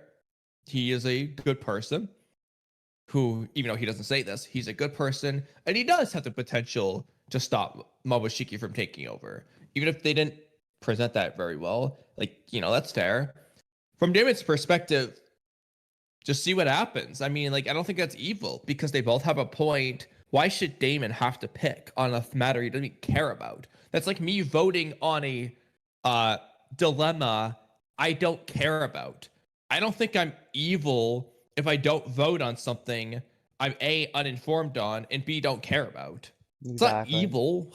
Yeah. It's not even immoral. It's just, it's not my business. In fact, if one side's overwhelmingly right, in my opinion, well, now I have an opinion. If Damon just straight up agrees with Boruto, well, I don't even see a scenario where he would agree with Boruto and not step in. But the point is, Damon doesn't agree with either side. He just does, it's not important to him. In fact, it's not evil. Because Damon doesn't care, you can basically just remove Konoha and the rest of the world from the equation. It's not about supporting Boruto or Kawaki.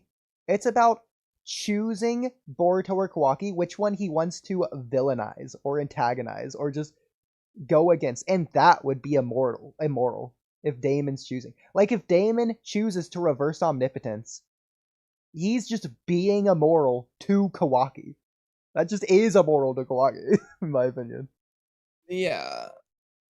And like, we don't even know if the Sand Village knows about omnipotence or not. But let's say Gaara. If Gaara hasn't done anything, I don't think that's evil of Gaara. For it's not his village, it's not his place. Like, frankly, if Damon did do something, bro would probably get thrown in jail for either killing Boruto or Kawaki. Yeah. It's just so stupid. Not that they could actually put him in jail, but you get what I'm saying. Yeah. Well, I guess we can move on. Well, since they were discussing this whole conversation, and like just like especially Kido coming at it from like the narrative angle, are they villain, good, Boruto, Kawaki, and even Ada, blah blah. Bringing that to this arc, protagonist and antagonist. So protagonist versus main character. I want to see if you know the difference. Don't look it up. Just like guess what you think it is first. I'll guess too, and then we'll look it up. Starting with the protagonist. The protagonist is, it's the person with a goal and the pursuit of that goal is what drives the plot forward. So like, what's the Kawaki and the Code Arc? He wants to protect Naruto, and so he tries to pursue that goal. How does he do it? He leaves, goes to like kill himself in front of Code, blah blah blah. That pushes the story forward in a lot of ways. We see the impact of that decision, his goal, what that does. The main character would be the character. Oftentimes, we kind of view the story through their perspective. Like with Naruto, for example, it's generally through his perspective, but they are affected by that plot. So if Kawaki's goal in the Code Arc, Boruto was heavily affected by Kawaki's pursuit of his goal. It wasn't Boruto's goal that we were following, but Boruto was affected by that.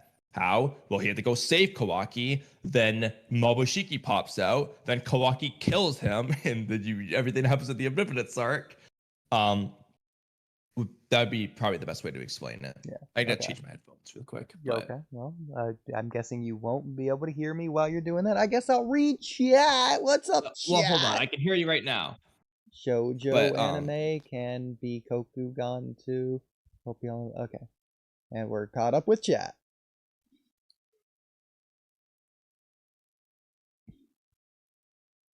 So Kamui. Okay, well. Oh, yeah, hi. Hey, Kamui. Yeah, Kamui. What the hell? Why isn't it working? Yeah, Is there it you working go. now? Okay, that was working. All right. I don't know why it just didn't work for a few seconds. Okay. Well, that's exactly right, Kamui. I'll add a few more minor tidbits. Is that the quote-unquote hero, the one who's referred to as the hero, isn't the protagonist. It's always the main character. And kind of going off of what you were saying, the basic way to look at the difference is the protagonist is the one who drives the story forward, whereas the main character is the one who the story revolves around. Yeah. And also, you might have said this. The story affects the main character. The story doesn't necessarily affect the protagonist. Yeah. Yeah, I mean, a lot of times the protagonist and main character are the same, or at least in a lot of arcs in a multi-arc story, but it doesn't have to be. Yeah, impacted by the plot is how they word it on Google. Not affected, but impacted. There you go. Main character is impacted by the plot. Protagonist is the hero of the story. Meanwhile, the main character is who the story revolves around. Oh, did I get it backwards? Was it protagonist the hero, not the main character? Either way. Yeah, that is actually right. I don't know why I said it earlier. Backwards. Main character is really a point of view. That's an interesting way of looking at it.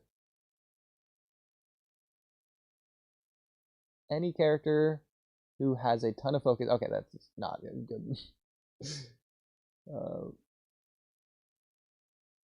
Person who changes over the course of the story is the protagonist. That one, I don't think is fair, because there's plenty of characters who will change over the course of the story. With this, that aren't protagonists. It's because this is coming from no film school. I understand why they're saying that, because you're right, it isn't a universal rule. Oh my god, that was loud. But when it comes to like 90+% of movies that should be studied, this does apply. The protagonist always I guess I'm looking at it from like the changes. perspective of like what I'm watching. Yeah. Because honestly, like, static characters don't exist often in movies that should be studied. Just like tight-knit movies. Like written screenplays. It's like you start the story, you do every necessary thing, and you get out. You look at like film hero, all those classes, YouTubers, they all like say the same thing. The protagonist wants something at the start of the tale and discovers they need something else. Yes, that's the want versus need. Usually both the main character and the protagonist are the same character. So that when discussing stories. Okay, blah blah. Yeah. And like typically, yeah, but not exclusively.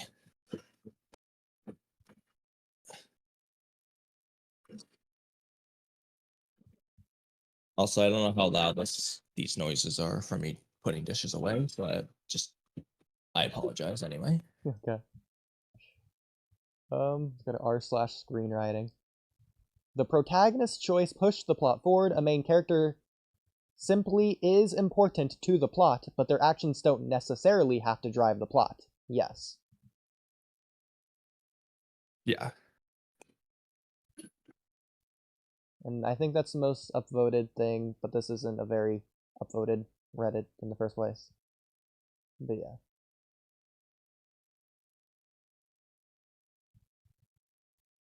Okay. So that's that.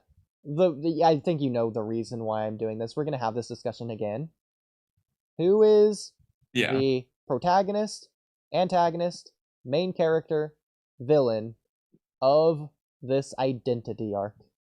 In your opinion? See, the thing that's tricky about this is, to some extent, we've dabbled in the idea of a lot of characters potentially being the protagonist.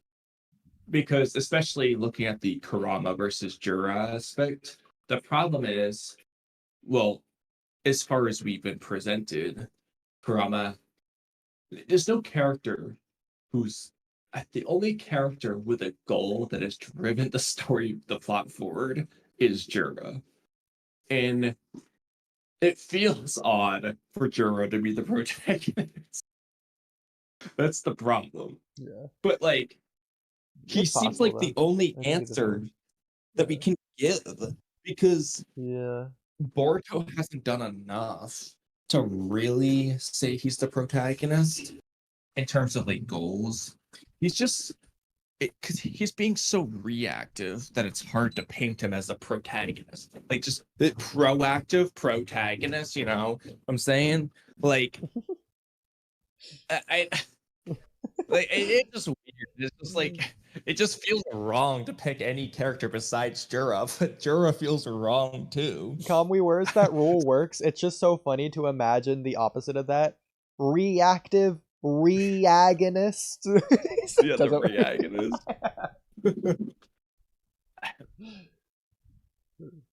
But yeah, I mean, like, what if we had to assume it was Boruto for a minute? What would his goal be in this arc? Well, the only goal we have is maybe to prove himself, but he doesn't seem to really be pursuing that. His goal's to Like, stop the Shinjuu. He was just trying to talk to Sarada, late. then he went ahead, he dealt with Mitsuki when it came up. He ran away from Kawaki, then he shows up because of Jura, which has nothing to do with proving his innocence. Like, and now he's not even doing that because he's sitting in a corridor being frustrated. Kawaki, what is his goal? To stop the Shinjuu, maybe, because Damon brought it up, or Ada brought it up. Maybe, I guess, but he was also completely derailing from that goal to fight Boruto instead of pursuing it. So has Boruto even stated on screen what he wants to do ever since before the Shinjuu arrived? Because he just wanted to stop the Tin Tails to prevent the darkest future. And he just hasn't said anything about it since. Like, yeah, it's obviously implied. It's more than just implied that he just wants to kill and whatever, destroy the Shinjuu. But has he said anything about it? No. The best we've gotten is Koji saying they're here and Boruto goes to teleport there. But that's not presented as like I said, that's, I understand. So I want to make a little bit of a distinction. I understand they don't have to be everything they do is proactive, that they can't react. Because, for example, Sasuke retrieval arc. Naruto is reactive to Sasuke leaving. The difference, though, is when Sasuke leaves, what does Naruto do? He proclaims his goal. I'm gonna bring Sasuke back.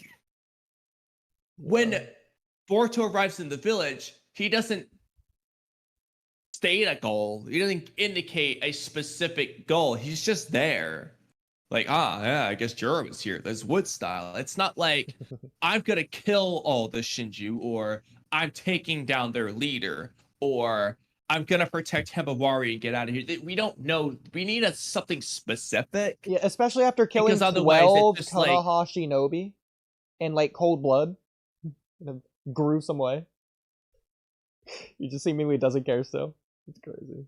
Yeah, literally, he just like looked at it. He was unfazed, and I can understand that he's not surprised, but like, yeah, it just we haven't gotten anything concrete. Like, because otherwise, it's just like, okay, that's like saying Naruto's goal in every arc is just to become the Hokage, because we know that's his long-term goal. But like, that's not the goal of the arc. The goal of the Chunin exams arc is not to become the Hokage in that arc. Like, it's just to become a Chunin. You chose the perfect arc to make that sound ridiculous. Yeah. The goal of the Sasuke retrieval arc to become Hokage. You know, like, there's so many arcs or something. I like the Chunin exams. Yeah. But yeah, like, that's the goal. And so the goal of this arc, you can't just say to be the Shadow Hokage or just to save the world. It's like, no, bro, that's not how this works. And even if he states his goal, like hypothetically, if his goal in this arc is to prevent the worst possible future, first of all, we don't know what that is, and more importantly, we don't know what that means. Like, if Naruto said he wants to be Hokage, but never gave a hint as to why, that's the worst thing ever. Like, or what the Hokage even is? Yes. Because, like, it's one thing to not know what the darkest future is. It's another, because, like, we could assume right now it's the God Tree consuming everyone on the planet. If that's the case, if that's the worst possible future, not only are the Shinjuu already here, and Boruto's just not really reacting at all, the Shinjuu are actively killing people. That's basically already at the worst possible future. Like, it's being enacted. It's like Terminator on Judgment Day. Like, the day. It's like, it's the day, and he just isn't caring. He's unfazed seeing multiple people killed by the Shinjuu when that is seemingly his one and only goal to prevent it, telling me that he doesn't care that badly about stopping the worst possible future, unless the worst possible future isn't the whole world. It's specifically only, for some reason, characters that he cares about, like Sarada or Himawari.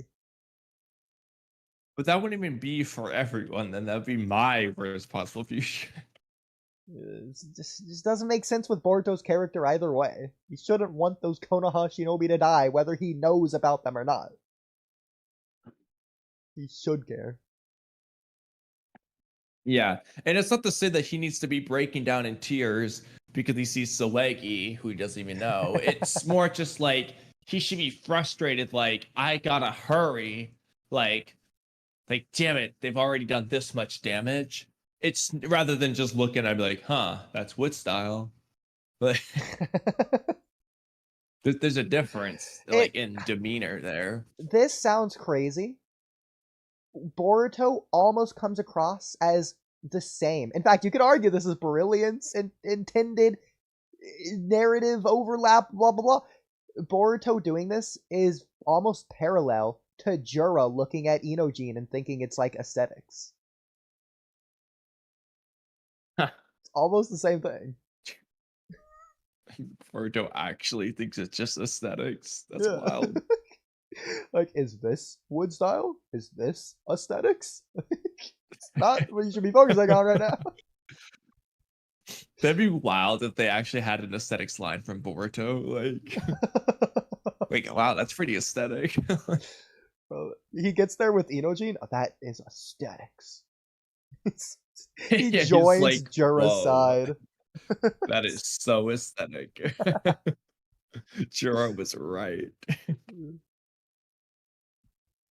Imagine you open up Sai's picture book and he just has a picture of that, and then Jiro's just like, damn, even Sai thought it was good. Yeah, he starts making dead Ino jeans spiked through ink beast scrolls to go attack Jiro. What if the darkest possible future it's just because Jiro likes the black aesthetic and he just makes everything black? Darkest possible future. It's so dark. But anyway, in regards to Kawaki, again, the problem, like Himawari, what her goal is just to stop Jura after Jura was already invading. Like, let's look at the Pain arc for a minute. Naruto's goal before Pain even invades, he's going to avenge Jiraiya. That's the goal in his head. He's gonna learn Sage Mode so that he can do that. Now Naruto, learns things along the way now, but that's the goal he's setting out on. Before Pain invades. In the case of a Konoha Crush, I guess, well, Kakashi just gives him a mission, like, stop Gaara, save Sasuke, like, or to stop Sasuke from pursuing Gaara, really. And she just sets out and does it. I don't know, like, I don't know how to explain this. It's just like they just do the goal they have. Yeah, But I don't know what you're talking there's no about. goals. Naruto's goal in the Pain fight was obviously to become Hokage. Just to bring Sasuke back.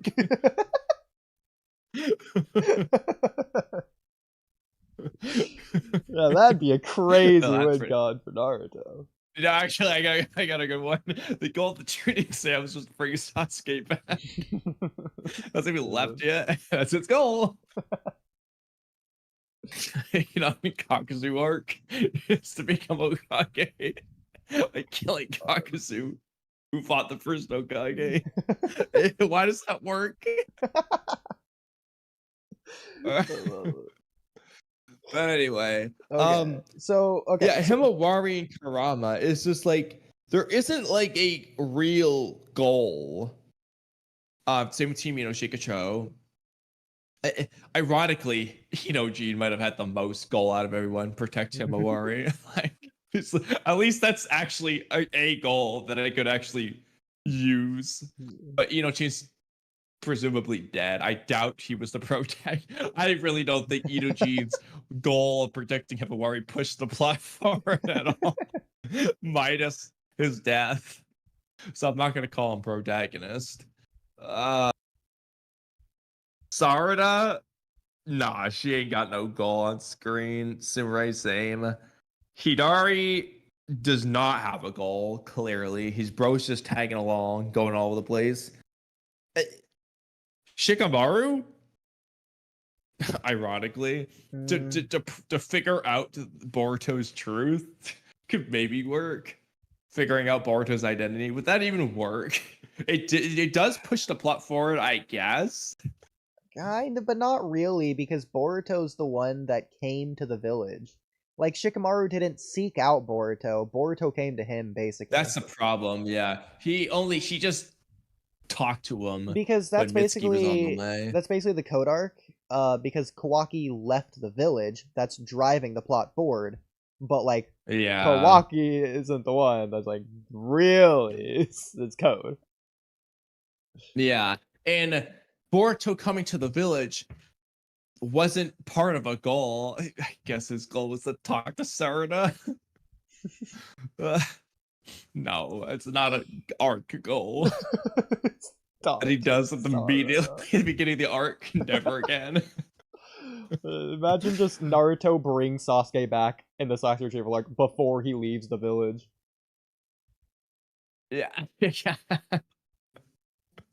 See, the problem here though is with Jura, he is the only person with a goal, but A, he's clearly on the villain antagonist side, and B, by that logic, I could just say Pain was the protagonist because he had a goal to capture Naruto.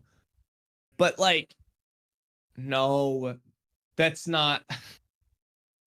It's not that work. Like Naruto is the protagonist. Like, like there's some like common sense aspect you got to use. Like I understand you can twist it around, but like there is some common sense here. But like, well, yeah, this is the funny thing with the whole screenwriting aspect of like, well, how can you even differentiate between the protagonist and the antagonist? Because the protagonist is diametrically opposed to the antagonist. Well, the antagonist is diametrically opposed to the protagonist. Couldn't either one of them, like, it just swap vice versa? They mean the same thing at that point. But not really, because there's more that more goes just into like, it. yeah, like the dumbest but like best way to potentially word it is just the antagonist wants not what the protagonist wants. But again, that works vice versa in a way. Yeah, that's a problem. Because if you're watching it from Pain's perspective, well, yeah, Naruto diametrically opposed Pain. He's the antagonist to Pain if Pain's a protagonist. Yeah. And that's where you get into the hero of your own story versus the villain of your story. Like, well, it's Naruto's story. I mean, we just need to look no further than the title of the story. Yeah. So that's how we could just figure it out from there. The protagonist. By the way, just doing some simple progression here. I mean, this goes without stating, but let's just complete 25% of the job. The main character of Boruto 2 Blue Vortex is Boruto. And there is one of the 4 answers solidified in stone. I'm just going to lock that in right now. Yes. So I'm just I would like to think Boruto is the main character. Boruto, even though, ironically, Boruto is the least affected by this plot. So is he the main character? Is it just Himawari? Well, I mean, so here's an interesting aspect. Let's be real. How is Boruto affected by this plot so far? Well, the darkest future affects everyone, and he is everyone. There you go. So everyone's the main character. So that's another aspect of this. Not really, but like I've touched on this before, is that you can have more than one main character, like at the same time. You just straight up can. It's not recommended. It's very advanced technique because like having one is already so overwhelming enough that just two is freaking insane to do in a story. But like you just can't have a deuteragonist. So like hypothetically, Boruto and Himawari could be the main character at the same time. Yeah, especially referencing the two blue vortex. The two could be in reference to Kawaki as well, but like either way. Yeah, that's the problem. We don't know who it actually is. But also at that point, why not just call it Boruto and Kawaki or Boruto and Himawari? I mean, I think the blue vortex works better with Himawari anyways, but yeah. Yeah. Like if that's the case, I think that would work. I don't know. So here's the aspect I'm looking at it from. I hate to say it. Jura's the only one with the goal right now. Jura's obviously not the protagonist, but like as of right now, Jura's the protagonist. So, like, yeah. I would say if anything, but then who's the antagonist? Villain. Just everyone in the village? No, so I'm gonna say the antagonist right now. Going with what I was saying earlier, I think it actually kind of does fit Kurama. But again, you look at the Pain arc. You're not saying Pain's the antagonist and Naruto's the protagonist, so guys. Other way around, but yeah. Oh yeah, sorry about that. It's late. Yeah, like the anesthetics are probably still kicking off. Yeah, like Kurama's the antagonist because he doesn't want Himawari to be devoured. Like, I mean, yeah, from a screenwriter's perspective, that totally fits the bill, but it can't be right. Oh, no. It's just weird. But then again, the converse is what it should be. The problem is, Kurama's not even introduced into the arc until halfway through. Yeah, okay, that's the problem. Because, sure, it's fine if you want to say Jura's the protagonist, because he's had a goal and he's been around. He's been driving the story forward since the very beginning. Okay, you want to say Himawari's the main character? Sure, it's impacting her, blah, blah. It's deuteragonist, she's the main character. That's fine. what story introduces their protagonist at the midpoint? Like, halfway through the story, you introduce your that is it's illegal, okay? I'm gonna use that word in this context. It's illegal in screenwriting. You don't do it. That's not know the rules to break them. You don't. Because you can't. Yeah. Well, you can't do. The protagonist is always introduced at the beginning because otherwise there just is no story until the midpoint, which is physically impossible to do. Like, let's remember, there's specific plot points between the beginning of the story and the middle of the story. You just can't remove those. The plot is driven by the protagonist's goal. Yeah. You just can't do that. Like otherwise the plot is being driven by something else, which would just make someone else the protagonist. So and even if this theoretically isn't the midpoint of the arc and we haven't gotten there yet, it's still too late. Whether it's a third way through the arc, 1 out of 3 acts, I don't care. That's still just too late to introduce the protagonist. And after the protagonist was introduced for a whole chapter, he is yet to present a goal. So it's even later now. So you usually want to have your protagonist and antagonist directly meet or clash 2 to 3 times in your story. And again, like looking at it from the screenwriter's perspective, this isn't in terms of anime, this is in terms of like actual screenplays or movies. So I don't know how well this would adjust to an anime genre setting. But I did want to ask a potential exception to this and your thoughts on that then. Gon and Meruem in the Chimera Ant arc, they never meet. Or at least not really. Hunter x Hunter, I feel, breaks out of the mold. It's truly the exception to the rule, to where it follows screenplay rules, but it doesn't follow screenplay structure, to where it basically gets to do whatever it wants, and it just works. It's a little weird. Okay. It's always I was gonna say, yeah, he definitely does not meet the antagonist. It's always been my example of, if you know the rules, you can break them. Because it's very clear he does know the rules. That's why he's able to get away with this in the first place. Otherwise, it just wouldn't work. You can't just do whatever you want. Yeah. He's doing very intentional stuff. It just works. But yeah. Because I think it works perfectly good in that arc, but yeah. Anyway, continue. So I mean, you do need, not want, but you need in a screenplay for your antagonist and protagonist to meet before the midpoint. But they don't have to clash here, but they have to be set up at the very least. Like, they have to know each other exist at the very least.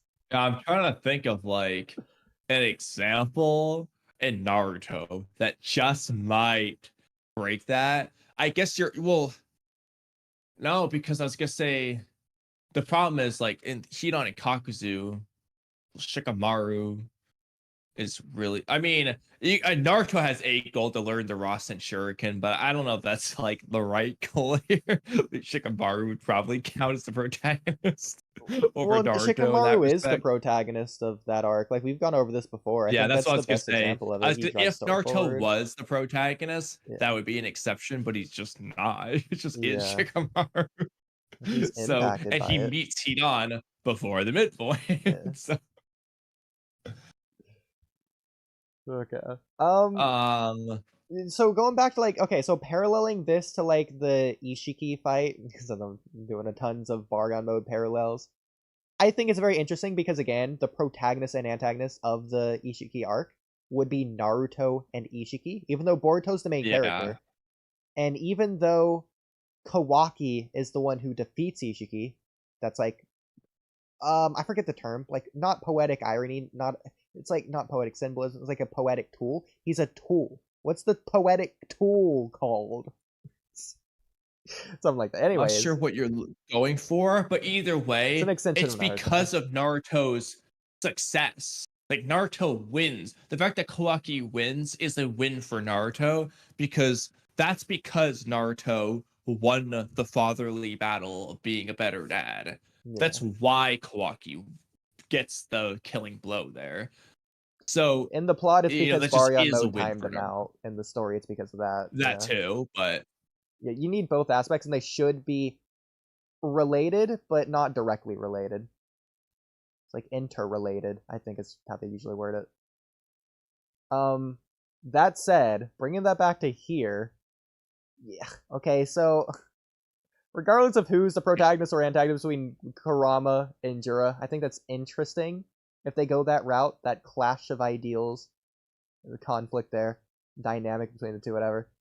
And then you could have Himawari win through that, or you could have Boruto come in because of identity nonsense there as well, but like, I don't know, it's weird. the problem is the problem is Boruto and Kawaki's identity discussion is a very different one from Kurama and Jura's identity Exactly. discussion. Because with Kurama and Jura, that's where we get the how does one find their identity in this mysterious world thing. That is very different from Boruto and Kawaki's proving your identity, forging your identity, rejecting your identity conversation. Because Jura isn't trying to prove, reject, or anything his identity. He's just trying to create it / understand it, find it. It's a very different thing. So it's just like you have two different, I mean, yeah, a similar subject matter, but it's just a very different story.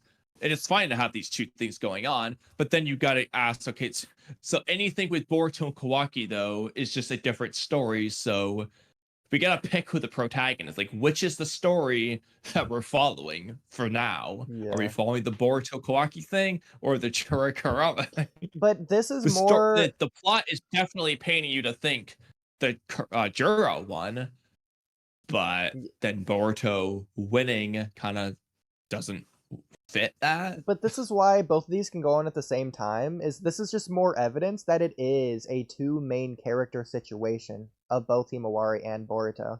Because they can do that if that's the case. The execution is arguably sloppy in that case, because how well do you want the two to connect, if at all? Because they have to be told at the same time. The thing with Naruto and Sasuke, they're the deuteragonists, but like Naruto is the main character, because at almost all times, Naruto and Sasuke aren't the main characters at the same time. It's either one or the other. Usually that's like through particularly in Shippuden, exactly. where you really see that. Yeah, well, it applies to Naruto Part 1 as well, but not as much the case. But they could be doing something like that. So it's not the A story or B story, it's just two A stories at the same time. But this is why I say it's difficult, because you have to do two A stories at the same time, and just one alone is so difficult. So you're making it more than twice as difficult. And so I don't know if Kodachi or Kishimoto can execute it right, which is why right now it might seem sloppy, because if that's what they're doing, it's hard to do. I'm not gonna lie. It just actually is, and you can just see that the case, assuming that's what's happening here. But yeah. Yeah, I mean, I don't know, but the way Kishimoto did it in Naruto is just so different. Yeah. And like, I don't know, like, I mean, to some extent, if you look at like, you know, the Itachi Pursuit arc is a good example of when it like really shifts to Sasuke in like the way he kind of just does it. Like you said, it's one at a time versus two at the same time. Like he just let Sasuke take the focus, then Naruto take the focus, then 5 Kage Summon arc, Sasuke takes the focus again. Obviously, Naruto gets the focus more often overall, but like Sasuke gets basically his dedicated arcs. Whereas here it's just like, I mean, you could argue that's what they're going to do, but again, if it's going to be a Himawari dedicated arc / Kurama, then it needs to have a conclusion befitting of that. So, like, for example, Itachi Pursuit arc, it's like Naruto's involvement is he's just kind of there. He does not interrupt the conclusion for Sasuke's character. You know, like it's Sasuke and Obito nonsense. Truth about Itachi. In Five Kage Summit arc, Sasuke's already reached the point he's going to be by that point. By the time he finally meets up with Naruto, and they just have like a little conversation, little bit of growth for Naruto, I guess you could say, demonstrated there. But it's like Naruto's not interrupting Sasuke's story. Like, I don't know. It's just like, so like, I guess you could just have Himawari complete her arc more or less before Boruto intervenes. But if that's the case, he can't intervene for a little bit because if we're only at the midpoint ish. So like, there needs to be half the story before that happens. So Yeah. that'd be like 4 chapters from now. So I don't know, bro. Like, Usually when there's multiple main characters, you know who the main characters are. In fact, they would specifically make that clear for that exact reason, more so than originally, usually when there's only one. So I don't... The fact that it could be Boruto, Himawari, freaking it could be Sarada, straight, I don't know, it could be Kawagi, who knows. It's too hard to tell. I don't know what they're doing. Which is just very odd. Yeah. Freaking everyone's a main character. Mitsuki's the main character at this point.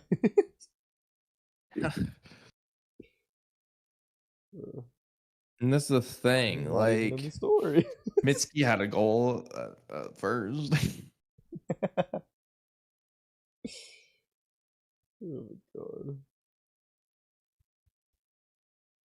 Okay, well, it's late.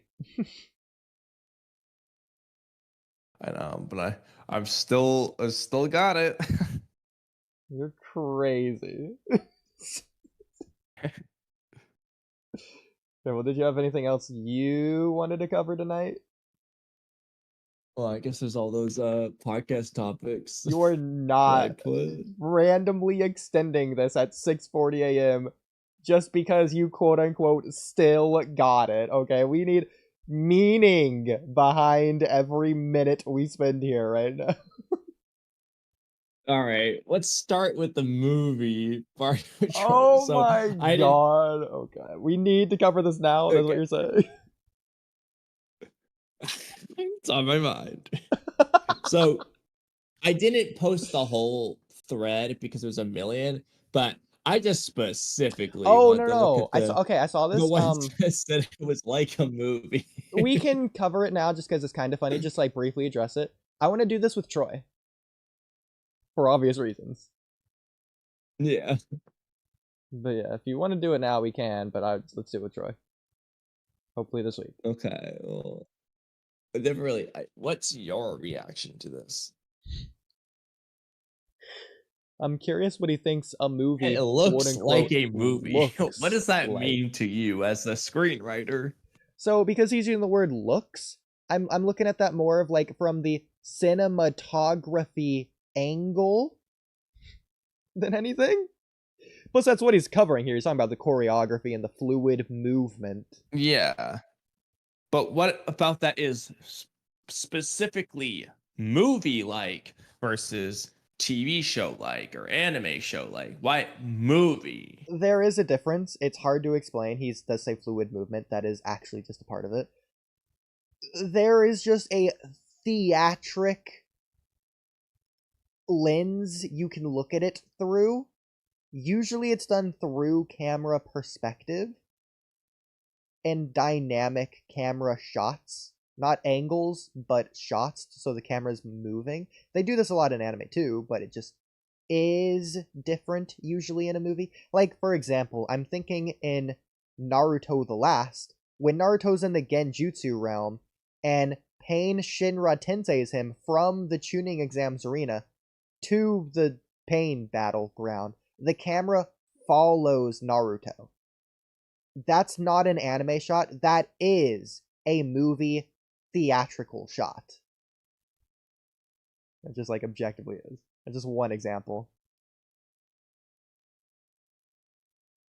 Okay. Would you agree that that applies to this choreography from this fight? Is this movie like to you? Oh. We get his take on that. I mean, something Okay, they 'cause, do like- in movies a lot is they also have a long-standing static shot on scenes that aren't significant, but like have like undertones of significance that like subtly move the story forward.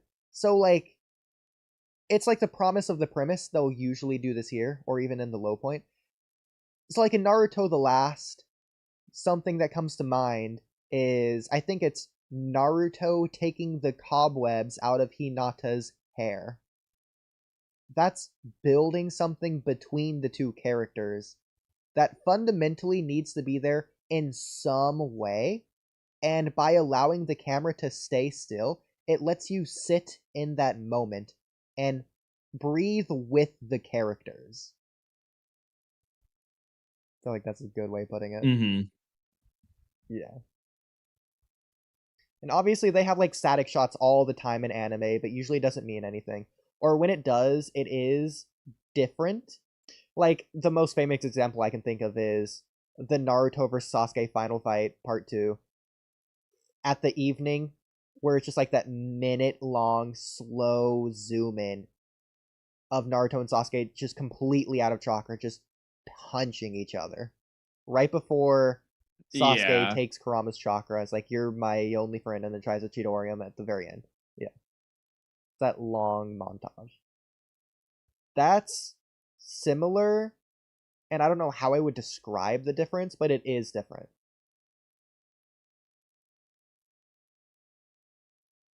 But yeah. Get what you're saying. I wouldn't be able to just word it myself though, but I haven't like studied movie. That's why I was like, the tweet sounded goofy to me, but I was like, I wouldn't actually know. Yeah. Movies do a lot of push-pull angles as well. It's random tidbit. Sarada versus Hidari showing yet again the movie-like choreography, while also having everything be easy to understand. Bro, what choreography? Honestly, let me try to look for the tweet on my laptop. On my phone with the Twitter app, I can't like link the thread, but Curie, what movie-like choreography even means to him.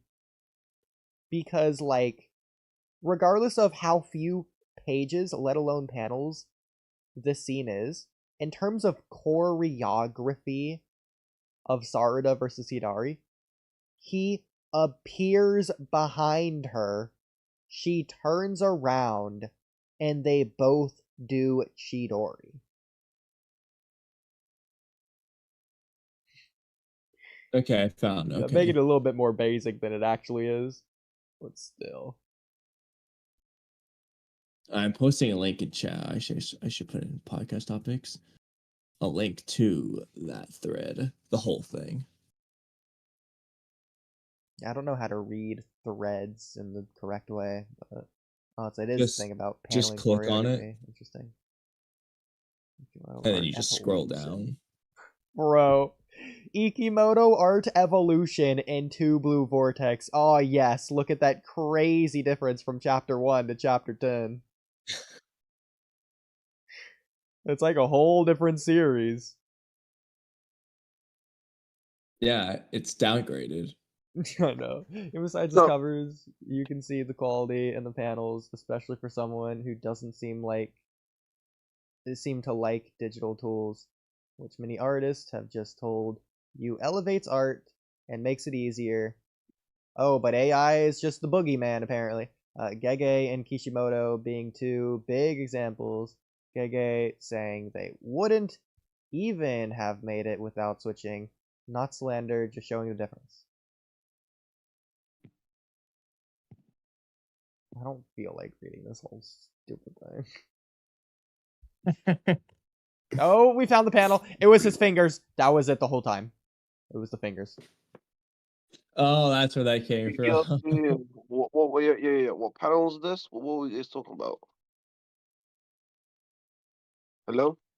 This is Troy's tweet about the Boruto art. What is he trying to talk about? What's like his opinion? What's his theory? He Or says it's a whatever. movie-like. Well, that's supposed to be like every series. What do you mean?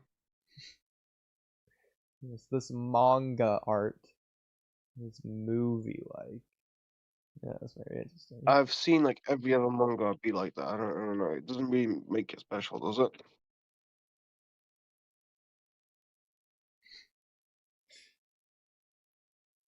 Anyways, good morning, guys. How you guys doing? Tired. Kamui's not. Kamui just apparently can go for 24 hours, apparently. Like 5 minutes. Yeah. I mean, I should go to bed because, sleep habits that I don't have, but like. Man, wow, OG, boy, oh boy, do I agree, Kamui. You should go to bed. That would be the responsible thing to do, now wouldn't it, Kamui? I mean, I guess. I'll give you, Kamui. This shot makes him seem like a pilgrim. Like this strap in the back. Makes him seem like a what? A pilgrim. Like he's got the vest, the strap, the cape. You finally come around, huh? This panel in particular. What about the vampire? You need a different panel for that. In fact, I think this panel works really well. I would not see the freaking vampire outfit, bro. This panel works very well for the vampire. I'll give you that. Top right panel. Let me see if I could probably pull up the image real quick.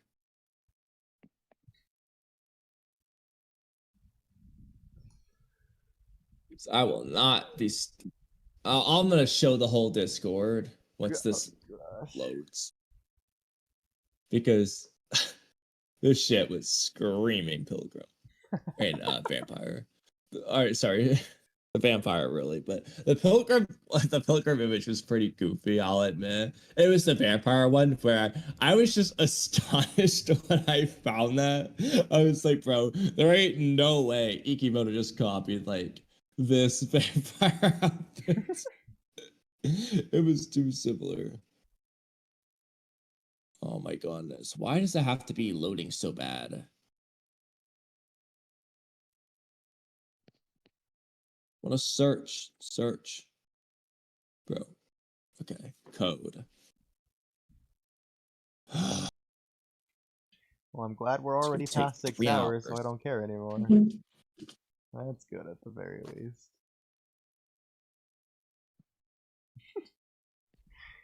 Oh my gosh.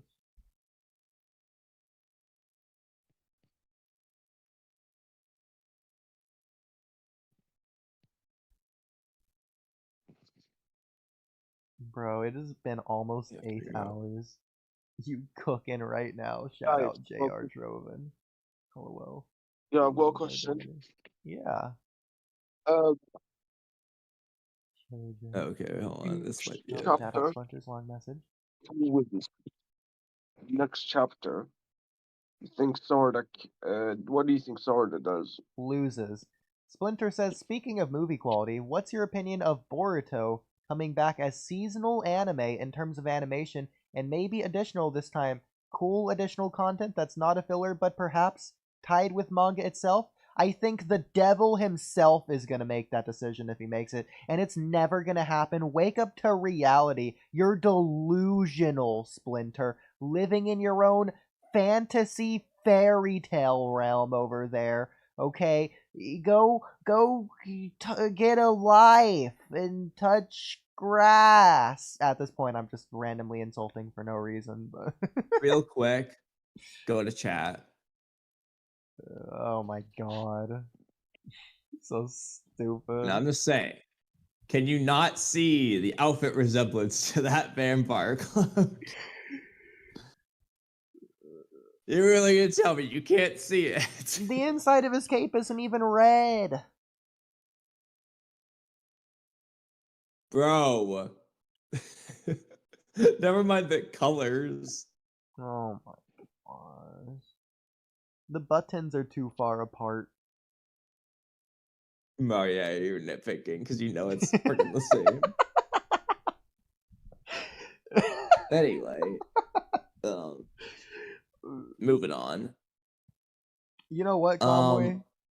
I think that's a perfect place for the outro because that gave me an idea for an outro, even though we already did one. Okay. Okay.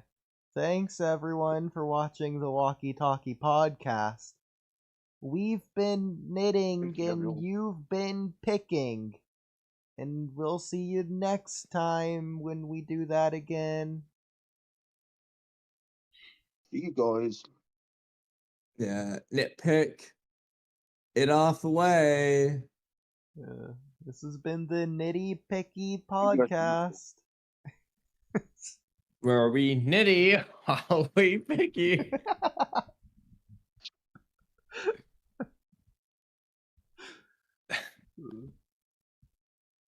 Anyways.